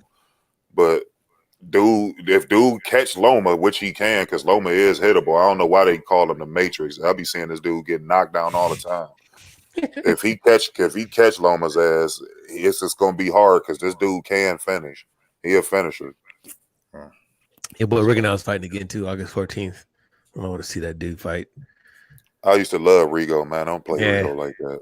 Hey, come on, bro. There wasn't nobody fight Rigo, man. And he had to move all the way up 2 weight classes to fight Lomachenko because all of them Leo Santa Cruz's and Abner Mares's and all them dudes was scared. Scott Quigg, Leo. There was no money. It was no money. Carl Frampton. But they was fighting bums. They wasn't fighting no top level dudes that was bringing money to the table. Them niggas was fighting nobodies left and right. It's just that in boxing, dude, these dudes know the skill sets and shit like that. This is why Canelo was so afraid to fight Lara for a long time. It took for Lara to go up on the stage and stand right next to him and disrespect him and for him to finally fight him. And he didn't really want to fight him then, and he arguably lost to him. I don't think he won. I mean, he lost to him. He lost to him. Did he knock down Lara though? Did he knock down? No, he didn't knock down Lara, dude. He didn't even land a clean punch the whole fight. Lara schooled him. Yeah, I think Lara beat him. He knocked down. You talking about Danny Jacobs? I gotta see the fight again. No. I know Danny. I thought Triple G beat him the first time too. Yeah, I thought Triple G beat him. I got Canelo both fights. I got Canelo both fights. Because Canelo, people keep talking about how better he got since he fought Floyd, when he's not fighting guys that has the skill set that Floyd had, that he had issues with, and the only times that he did, he struggled. And he got gift decisions. But that's the reason why he fought Saunders. That's the reason why he fought Caleb Saunders Plant. is nowhere close. Neither is Caleb Plant. We all know he's going on a Euro bum quest. The closest guys would be like a Demetrius Andrade or a I don't want to hear about Demetrius Andrade. or somebody or more of a primer Demetrius Andrade. He'll probably beat this version, but when Andrade was operating at 154, he was dangerous, and Canelo knew that. That's why he dropped his fucking belt to avoid fighting him, just like your boy Lopez did, and all of the rest of these duckers. Why the fuck didn't the Charlo brothers fight his ass too? Because he was out there. He was called the him out. mandatory for Canelo for like 3 years, and Canelo dropped his fucking belt. Same thing for Charlo. He went to the Charlo press conference just like he did Canelo. Who, Canelo? No, Andrade. Oh yeah, them niggas was scared. They were scared of Andrade. Charlo was scared of Andrade nobody back want to then. fight him because he's so long and he's left-handed. Yeah, and he left-handed and he awkward. He got like an awkward style. So like Andrade would present problems for anybody, especially at 154. All of them dudes didn't want to fight him. Laura didn't want to fight him. Like during that reign, like none of them dudes wanted to fight him. Like it was just a high risk, low reward type situation, and people was using the excuse of him being boring. That's what they do to all of the black fighters that's outboxers, because they make it look so easy. They call them boring and all this shit. They make excuses to set up bridges against making these fights because these dudes know they'll lose to them. Yeah. They know they gonna lose to him, bro. Like that's what I'm telling you. They not fighting Devin Haney because they know they would lose to him. Because only thing that Devin Haney don't have is power, and that's because Devin Haney ain't even growing to his man strength yet. He only 21 years old. But they understand his skill set. They looking at the fact that he can lead. He can fight off his back foot. He can fight inside. He can fight outside. He got one of the best jabs in boxing right now. Yeah. He's defensively sound. Like this nigga got every other attribute outside of power. So what they'll do is they'll criticize him for not having power, but they'll praise Lomachenko for not having power but having a skill set. So it's always an excuse to use against the black fighters because they know they'll lose to these motherfuckers. Just like they used to lose to them throughout history when they started allowing black fighters to fight. And I'm getting sick of black people using these dumbass excuses because y'all sounding like these dumbass racist motherfuckers that make excuses on why they can't beat these black fighters. That's why Floyd is a fucking billionaire, because he used all these racist ass people that want to see him lose because he's so brilliant at what he do. He make it look easy. And they don't like seeing that shit because he talks shit, but then they appraise Conor McGregor. He get his ass whooped and y'all still find a way to praise him, and he doing way worse shit. Like punching old men and all this shit. Losing streak too. Hey, they get so mad too because I remember the day they asked Floyd, they like, "What do you think about Triple G?" He said, "Oh, he's straight up and down. That's easy work. No fireworks." That's what he said. No fireworks. He's straight up and down. Easy work. If Floyd was a natural 140, 154 fighter, Triple G would have got destroyed. He wouldn't even fought Floyd Mayweather. He wouldn't even fought. No. Triple G don't duck nobody. He don't duck nobody yes, at all, he bro. do. Yes, no, we don't. Name somebody he duck. Name somebody in the middleweight. So who did he fight? Who did he fight? Who did he duck? What? Outside the Charlo brothers. Outside the Charlo brothers. Who he duck? He ducked Andre Ward. Laura. He ducked Ward. He ducked Ward. That was he did not duck Ward. He did not duck Ward. Yes, he did. Yes, he did. He ducked Ward. This is what happened. I'm gonna tell you what happened. No, he did not. This is what happened. This is what happened, Cisco. I'm gonna tell you exactly what happened. His trainer, Abel Sanchez, who was his mouthpiece, came out and said, "We willing to fight anybody from 154 to 168." This is what they said. Nobody wanted to, nobody was thinking about Triple G. So Andre Ward obliged him. He was like, "All right, I'll fight you. I'll even meet you," because at that point, Ward was at 168. Triple G was at 160. So Ward was like, "I'll fight you in between. We can go to 164. I don't have to move all the way down. You don't have to come all the way up." This nigga, not only did they say they didn't want to fight the motherfucker, they was talking about Triple G wasn't ready and all this shit. And they around the same age. Hey, they ran like a motherfucker. Howard out of there. And Andre and another person that he ducked was Landy Lara called him out. He said, "I will go up to 160 to fight you." Called him out and he fucking ducked. Laura got his fucking jaw broke. No, Laura would have schooled that nigga. What Laura would have did, because he got a chin, bro. Look, I'm gonna tell you like this. And neither did Kell Brook. And Kell Brook was schooling him before he got knocked out because Kell Brook was a 147 fighter. Hey, I give props to Kell Brook, but he still got his fucking eyesight. Yeah, but at the end of the day, Laura is a bigger fighter. He even big at 154, so he could have made 160 with no problem. He's fighting at 160 now. He just won at 160 last weekend or whatever. But he was a bigger fighter, so Triple G knew he couldn't beat him. So you mean to tell me when Kell Brook called him out, he fought Kell Brook, which is a 147 fighter, but he didn't want to fight Laura, who was at 154, who was a bigger fighter. You fought the smaller guy, but you couldn't fight the guy that was closest to your weight class. And you saying he didn't duck? Like, he literally called him out a bunch of times. Triple G didn't want no smoke. He didn't want no smoke with Charlo at all. This nigga fight. He finally just fought Derevyanchenko. Derevyanchenko was his fucking mandatory for like 3 or 4 years. And he was scared to fight that motherfucker. And he lost the fight. But if you watch that fight, Derevyanchenko beat him. Derevyanchenko beat him. He beat him. Triple G, that was Triple G's first loss. Triple G lost. And he lost to Danny Jacobs, too, when he finally fought somebody. He lost to Danny Jacobs. They gave him the victory. I give you the Canelo first fight. He beat Canelo. Then he lost to him in the second fight, clearly to me. Right. So who has he really fought? Like, everybody else in the all of the guys he ducked, like B just mentioned, he clearly ducked Andre Ward. Clearly ducked him. Yeah, he definitely ducked. Clearly, it wasn't even a debate. I'm looking at it right now. I haven't. I'm trying to read it right now. So I'll get back to you on that one. I never heard the fight. And I'm looking at the Fight City. This is back in 2016. Because don't forget, Andre Ward was out because of the fact that he had his shoulder surgery. Right? Wasn't that around the same time frame? No, I'm telling you, Andre Ward had soldier. See, but this is what happened. The fans were so afraid of Andre Ward, they forced even the media, the HBO, even though he was working with HBO at the time, even they was like, why don't you basically leave Triple G alone and go fight go fight Kovalev at 175? So they wanted Andre Ward to move up 2 whole weight classes to fight Kovalev, who was knocking everything out moving, but they didn't want fucking Triple G to do it. That's what I'm saying. They used to fought shit. And the only guys he fought, he arguably lost to him. Or he did lose to him in Canelo's case. He arguably beat fucking Danny Jacobs. You go back and watch that fight again. I think Danny Jacobs beat him. And I think Derevyanchenko clearly beat him. Yeah, those was the only 2 guys that he really fought. Who else was he fighting? Fucking Liam Callums and all these fucking Euro bums, just like Canelo. These niggas don't be fighting nobody. That nigga wasn't nobody ducking that motherfucker. There was nobody in the middleweight division. It was a couple of guys, man, that he just demolished didn't them, fight. right? He demolished. When Andre Ward won that Super 6 challenge or whatever that.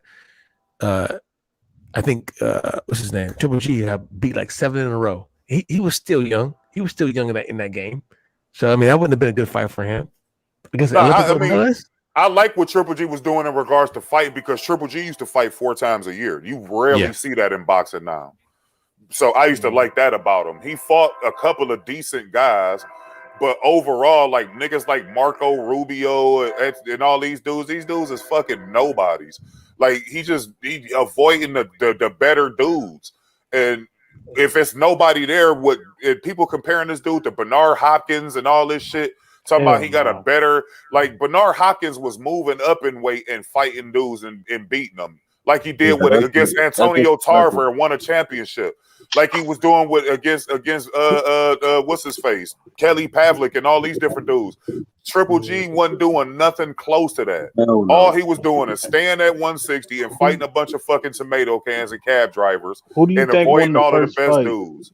Andre Ward or Kovalev? I thought Kovalev won the first fight. I thought Andre Ward made it interesting towards the end, but I thought Kovalev beat him, and then he knocked Kovalev out. But ultimately, he had to go up 2 weight classes to do that. I didn't know he had to do that. Triple G, he was fighting at 160. I didn't know he had. He wanted to fight I thought Andre Ward was no. 168. He was at 168. 68. He was 168. He was at 168. So he went up a whole weight class. Why couldn't Triple G do that? Why couldn't he go up and fight Gilberto Ramirez, who was reigning at that time? Why couldn't he do that against Benavidez? Why can't he do it now against Bivol and Better Biev and all these top dudes? Because he's 105 years old. To me, get out of here. Triple G. I hear what you're saying, Khalil. He's the most overrated middleweight ever. You're right about them trying to protect him, but to me, also money is involved. Would you rather see Triple G and Canelo or all the other fighters that you just named? Dude, he already fought Canelo twice. Don't nobody want to see that fight no more. People want to see him fight. People want to see him fight Charlo. They want to see him fight the fucking Benavidez's, the Andrades, the Bivens, the Better BFs. Like, people wanted to see these fights for years. These dudes been calling these dudes out since he's too old, bro. For like the past, but dude, they've been calling Triple G out for like 5 or 6 years. This nigga want to fight. He want to fight against what's the one dude name? I forgot the black dude name, but he ain't shit. Like Victor, Pascal, and all these different dudes. Like, these dudes ain't shit, man. Like, this nigga ain't fighting. He ain't fighting the top dudes. He ain't never. And the only time he did, he arguably lost or he did lose. And he only fought 3 major fights. He fought Canelo Alvarez. He fought Derevyanchenko, who a lot of people really don't know about, who you really wouldn't put as like an all-time great and no shit. And he fought Danny Jacobs. That's the best 3 fighters on Triple G's whole resume. Prior to that, he fought Cale Brook, who was a 147 dude. So taking that same logic, then who has Charlo beaten? The Charlo, he beat Julian J Rock Williams. Like, when J Rock was a champion, like, he beat better dudes than Triple G. I don't think nobody want to see the Charlos, fam. He beat J Rock. That's the only guy I'm tracking. Yeah, the problem with Charlo and the Charlos didn't fight her when Hurd was the man either, because Hurd was calling up the Charlos too. Yeah, the Charlo, they're done, right? What's the big power heavy middleweight or super middleweight calling them out right now? You talking about Benavidez? Yeah, knockout motherfucking king, right? But they're in trouble because they can't sell, right? So they can't sell Texas. They sell in Texas. They sell more than all them motherfuckers Canelo fighting. What's the name selling out? No. Canelo sold out, bro. No. I said against the opponent that Canelo fight. Get that Canelo fight. So Bees, but where's Billy Joe Saunders selling out shit at? Well, he fighting these England. dudes. He ain't selling out no England. Yes, the only guys that sell out England is Anthony Joshua. No, he sold out, bro. He sold out. The other boy. He sold out against Eubank. Dude, Billy Joe Saunders ain't no money maker over there, bro. He's just another guy over there, bro. He ain't no money maker. Pay-per-view dude. But see now, what about Abney Uradom? No, what about him? What is he selling? Canelo can beat Plant and he'll be undisputed, right? Right. Be the first Mexican to do that. By the way, Chavez Jr. and Chavez are fighting. That fight's gonna sell. Horrible. That fight's gonna sell. Hell yeah, it's gonna sell. Then he ain't fighting nobody. You gonna retire? No, this fight right here against Canelo. What you talking about, Bees? Yeah. So let's say he get through Caleb Plant. Now you can't go search for an Abney Uradom or a Liam Smith. You have to go see Benavidez, Charlo, Andre. Why would he have to go down though? Why would he have to go down there? He's not going down. He's gonna go up. He's gonna move up. He's gonna get 175. Okay, so if you go to 175, you're gonna have to see Better BF and Bivol, who is the top 1 and 2 fighters at 175. I guarantee you, if he move up, he's not gonna fight none of them dudes. He's gonna pick the lowest dude on the fucking 175 ranking. Dude gonna be like 9th or 10th. He gonna fight that dude, and then he gonna fight like the 8th dude, and then he gonna fight the 5th dude. He ain't gonna never fight the top guys at the division. He's fighting Billy Joe Saunders. Billy Joe Saunders, you can sit here and say whatever. I know the sport. Billy Joe Saunders ain't shit. He was like the 5th or 6th or 7th dude on the fucking pecking order. Hey, he ain't no fucking no world beater. No, this nigga ain't fighting the top dudes, man. No, Khalil. But how did that fighting dudes with the belts, bro? Belt that long? Who, Billy Joe? Yeah. Because he beat you. He over there with MK Global, and they made that was a long time ago. That was in like 2013 or something. Yeah, but I mean, he had this belt for a long time. And he even dropped. He even pissed for fucking steroids. The same shit that Tyson Fury did. Yeah, because all them gypsies did it. Him, Tyson Fury, all that whole pack tested dirty for steroids. The whole pack. He ended up getting his belt back from that because he with that MTK Global shit, and they had if you Bees, you should watch it. Cisco, you should watch it. It's on the BBC network. Go to MTK Global on the BBC network and watch that. And watch that ring that this dude was involved in. That mafia ring over there in the fucking England and all that shit. It was a heavy documentary. It took a lot for that dude to come out with that because a lot of the guys prior to that, they was killing him. Like they still show a lot of people getting killed in this one, but they was killing all them reporters and all that shit, man, over that shit. Could Canelo go up in weight similar to like Roy Jones did? Hell no. Canelo is the most he can do is 175. He only like 5'8". That's a like fact. 5'7", 5'8". Okay. But he would never go up there and do nothing what Roy Jones did. He'd go up there and pick the lowest hanging fruit, and everybody gonna praise him and worship him. But he ain't fighting the top 2 and 3 and 4 guys at the divisions that he's skipping to. He the only guy in boxing history who had his own weight. He had a 156 weight or whatever that goofy shit was. 154. Yeah, like he had his own. They created the and then look, he tested dirty for steroids too. For clenbuterol. No, remember, Floyd made him fight at 152. Yeah, but that was what Canelo agreed to. Yeah, and he couldn't rehydrate. Yeah, but Canelo, Floyd was telling him, dude, you could have went to 153. We would have fought you at that. You don't want to do the 152, but he had his own fucking weight class. He tested dirty for the fucking clenbuterol. So what the WBC did, instead of punishing him for that, like everybody else get punished, they added a clause in there where you get to have a certain amount of clenbuterol in your system, and they did that for all of the Mexican fighters that tested dirty. Because they said the cow meat over there. Is it the meat? Yeah, it's the meat. Yeah, but you Canelo Alvarez, dude, you super rich. You're not eating the same type of meat they eating over there. So dirt. Canelo versus Jacobs. Where'd you put that at? I thought Canelo beat him pretty easy. That was his best performance against a top level guy. So I'm trying to figure out. So literally, all these boxers are doing the exact fucking same thing. You're saying the you said the same thing about Tank. He's moving up to pick up some low hanging fruit because he's being advised by Mayweather. Canelo's following that same blueprint. The Charles are following the same blueprint. These motherfuckers ain't fighting each other, right? I don't put Canelo. Yeah, but Canelo I think Alvarez, Canelo fought enough. He got some guys on his resume, but this is what I'm talking about. Like he got Floyd Mayweather. He got Austin Trout. He got Lara. Like he got Cotto, he got Triple G, he got Shane Mosley.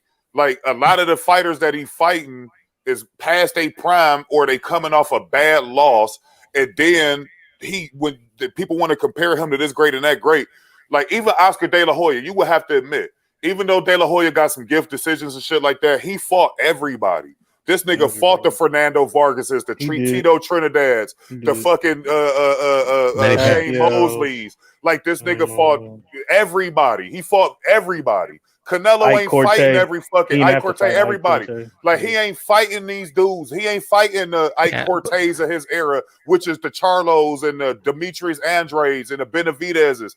He ain't fighting that level of competition for people. I think he's still young, and we gonna see. Nah, he ain't no still young, dude. He 30 years old. This is when he should be fighting them. Yeah, he gonna fight till like 30. He still got 6-7 years left. Man, no, he don't. No, he don't. Yes, he do. I think you're right, but I also fighting think tomato cans. There was a big shift in how boxing is being put out to the masses. Because when HBO first got into boxing, they were the shit, right?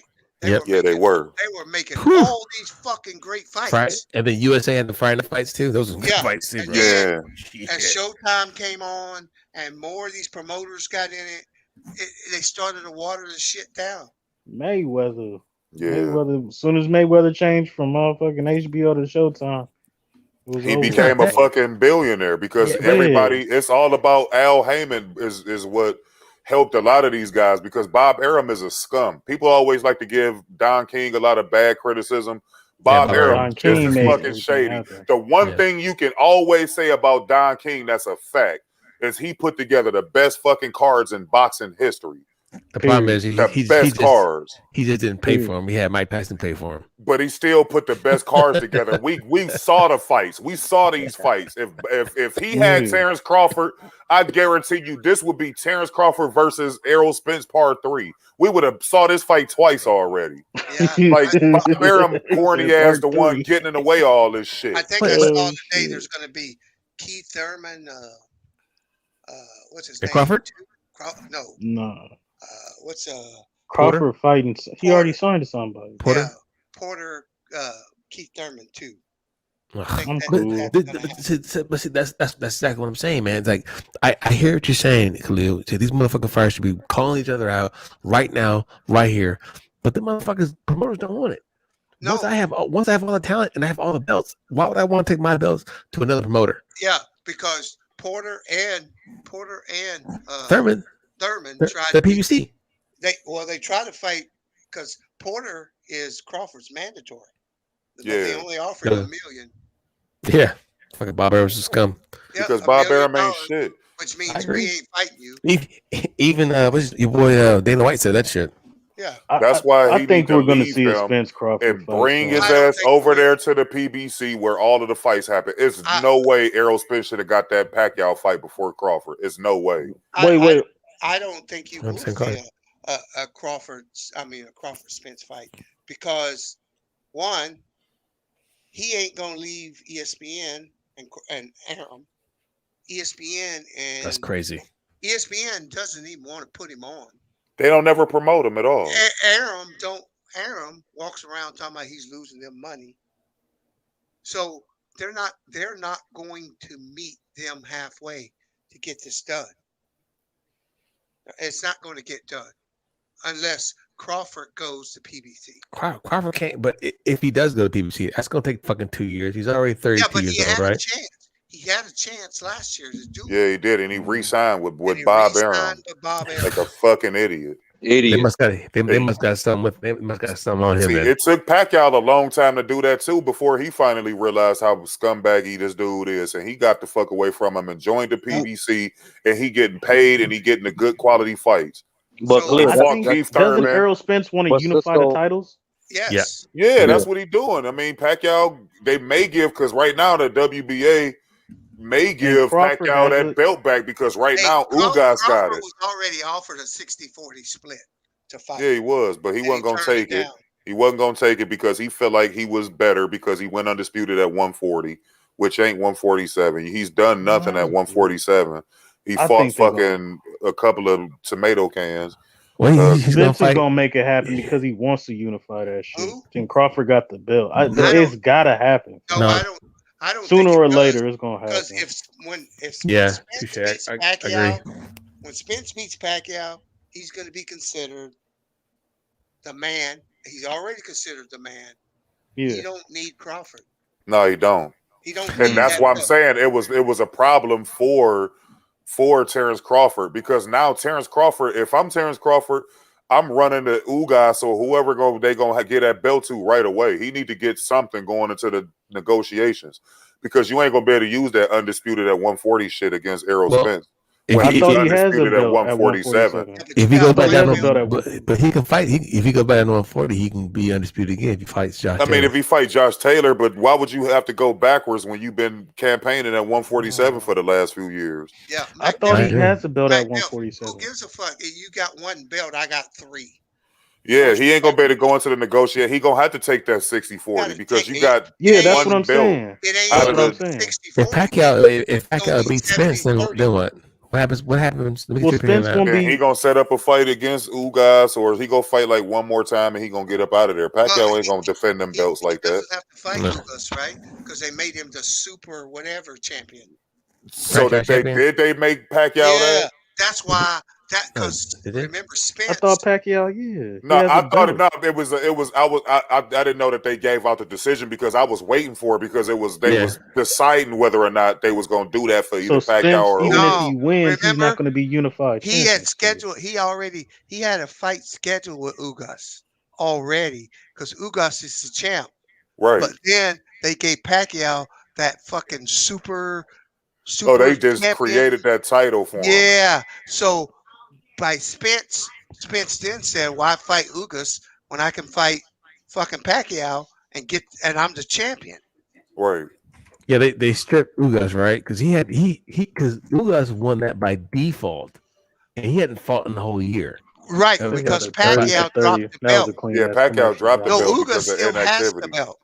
They just labeled Pacquiao like they gave Pacquiao the super champ. It's just like that franchise shit that they came out with for Canelo's ducking ass. They doing so much shit. I just want to see motherfucking Spence unify the titles like he want to. I thought don't Crawford got a belt at 147 or no? Yeah, he does. Okay. WBC or WBA. So I think Spence is gonna make it happen. WBC. Crawford gonna have to take that fucking split, nigga. No, Spence won't unify them belts. He ain't taking it. Hey, is anybody gonna be in Vegas in August? Huh? Anybody gonna be in Vegas in August? I might be out there. I might be out there. I might be. If you're out there between the 12th and the 15th, yeah, we gotta hook up or something. I'll be out there, man. Be my first time in Vegas. Taking my wife out there. Retirement party / Congrats. Oh yeah, man. I Shit, still you ain't gonna have never a good been to time, Vegas bro. neither, bro. Yeah. I've been to Long as you Reno, but I still ain't been to Vegas. plan some stuff out now, Cisco, so that way it's already paid for and booked up because it may be crazy around that time. If you want to go to any shows, you want to buy that shit before. Yeah. That's the so I've already bought the package, the flight and the hotel stuff, but there's no shows going on. Like I'm missing the Usher show, and then of course I can't. I'm gonna be able to afford to stay there if fucking any boxing was going on. But that's really it, I guess. I don't know. I don't know what else to do in fucking Vegas besides go to a What club. is there to do? No, I know there's something to do. I'm going to Planet 13. Okay, Absolutely. so check this out. Take the most comfortable pair of shoes you have. Mm-hmm. Okay? Mm-hmm. Because that fucking strip will crush your feet. Yep. Facts. That shit's so big. That's a fact. That's a fact. You look, and that hotel looks like you'll be over there in 3 minutes. Yep. That shit'll be a mile and a half. Has any of y'all ever been there besides Bees? And as you keep I walking, never been to Vegas. He is 1,000% right. That shit is you better have some 270 Air Maxes Be there in a or minute, though. like something that's comfortable because you're gonna need that shit. Yes. All that shit you're gonna be walking around to see and do. It's like the strip is bigger than what they see on TV. Like it's huge, bro. You be walking for fucking days, bro. Yeah, it's huge, my nigga. It's huge. So do you just go from one hotel to the next and just hop in that? Because I know No, it ain't just hotels. It's all types of shit. Like you got all kind of Gucci stores and restaurants. All types of shit. Like listen, I went with this chick. We drunk. They had this big ass flamingo. It was like a big ass drink. It was about a life size flamingo size. We drunk that whole thing, my nigga. I was so fucking drunk. We walked around that motherfucker for 6 straight hours, and we covered almost everything in that bitch. That shit took us 6 hours to do that. Yeah. Okay. So we're gonna get there. I think we're gonna be on the. Where you staying again? The Bellagio. Bellagio. Yeah. So you kind of middle. Yeah. Yeah. So the plan was to motherfucking. I got some other people out there. Hit the strip, find the fucking bar, just start bar hopping that motherfucker. Yeah, y'all gonna have a good time. They have little bars in there, but it depends. Some of them you ain't a gambler? Are fucking expensive, bro. Fuck yeah, I'm a poker player. Yeah, that's what I heard too. It's now, if you go here, now, when I was young, this is what we used to do. We used to go to the fucking little. They used to have like 25-cent or 50-cent horse race machines. Or Keno, we would go to Keno or those little machines, and we get fucked up there. Because if you're gambling, you don't pay for drinks. I was about to say as long as you're gambling, you get your drinks for free. Yeah. So I ain't been to Vegas. Some of the shit they'll water down, but if you tip well, and there was like 6 of us, so each one of us would tip every time. Hey, she was bringing us strong ass drinks, right? Man, hey, we played like 5 to 10 games of Keno, and we be fucked up, costing $20. Yep. Hey, man, that shit expensive, bro. Hey, man, hell yeah, it is. Yeah, I can imagine. I'm gonna try. I want to try and do at least one round of poker out there in the casino. Poker? What I'm saying? Yeah, you want to play people? Yeah. So, Venetian, they have a lot of locals there, right? Yeah. So careful there, bro. I heard they'll push you out. Yeah. At the El Venetian. Yeah. MGM has a poker room. Mm-hmm. There's several. Yeah, I think there's one where I'm staying at too. Last time I was there, those were the 2 best. The Palms, they have a lot of tournaments there, but that's way fucking down the strip. Fuck, bro. Yeah, man. That makes it seem like it's so fucking. You gotta take a cab to the Palms. Yeah, you are gonna want to walk your around and see some shit. At least like your first day there, you and your wifey, bro. Y'all just like he said, bro. Get some comfortable shoes and just walk around and like tour some shit. Cause y'all trust me, y'all gonna run into some shit. Y'all gonna want to do more than one time. Yeah. Like y'all gonna be like, oh, we got to come back over here. Like, you know what I'm saying? So like, yeah, it's easier to just do it that way versus like renting a car and driving. Like that's a waste of time. Like you'll just be better off just walking through there, figuring out shit, seeing shit. Like it's still gonna be kind of jumping around August. Like I said, I might be out there. I And if might you be really around want to that way. gamble or play like video poker and shit, you want to go to Old Town. They got higher. They pay more. So, okay, yeah. I guess I'll talk about it later because from what I've been told too, is that the tables certain. Either I need to go to the $10 tables because that way I can put in like a $200. I'll buy it for $200. That way they just can't push me out. Because any other table is like $1,000 or $500 to buy in. That's what I'm hearing. I'm not sure. I don't know. I have no idea. I got you. Well, fellas, I have what they call PRT in the morning, physical readiness training. Hey, salute everybody. Salute. Salute. As always, it's a pleasure talking to you brothers and sisters. You know, other than that though, I'm out, man. We're out. Peace. Peace, bro. Bye, bro.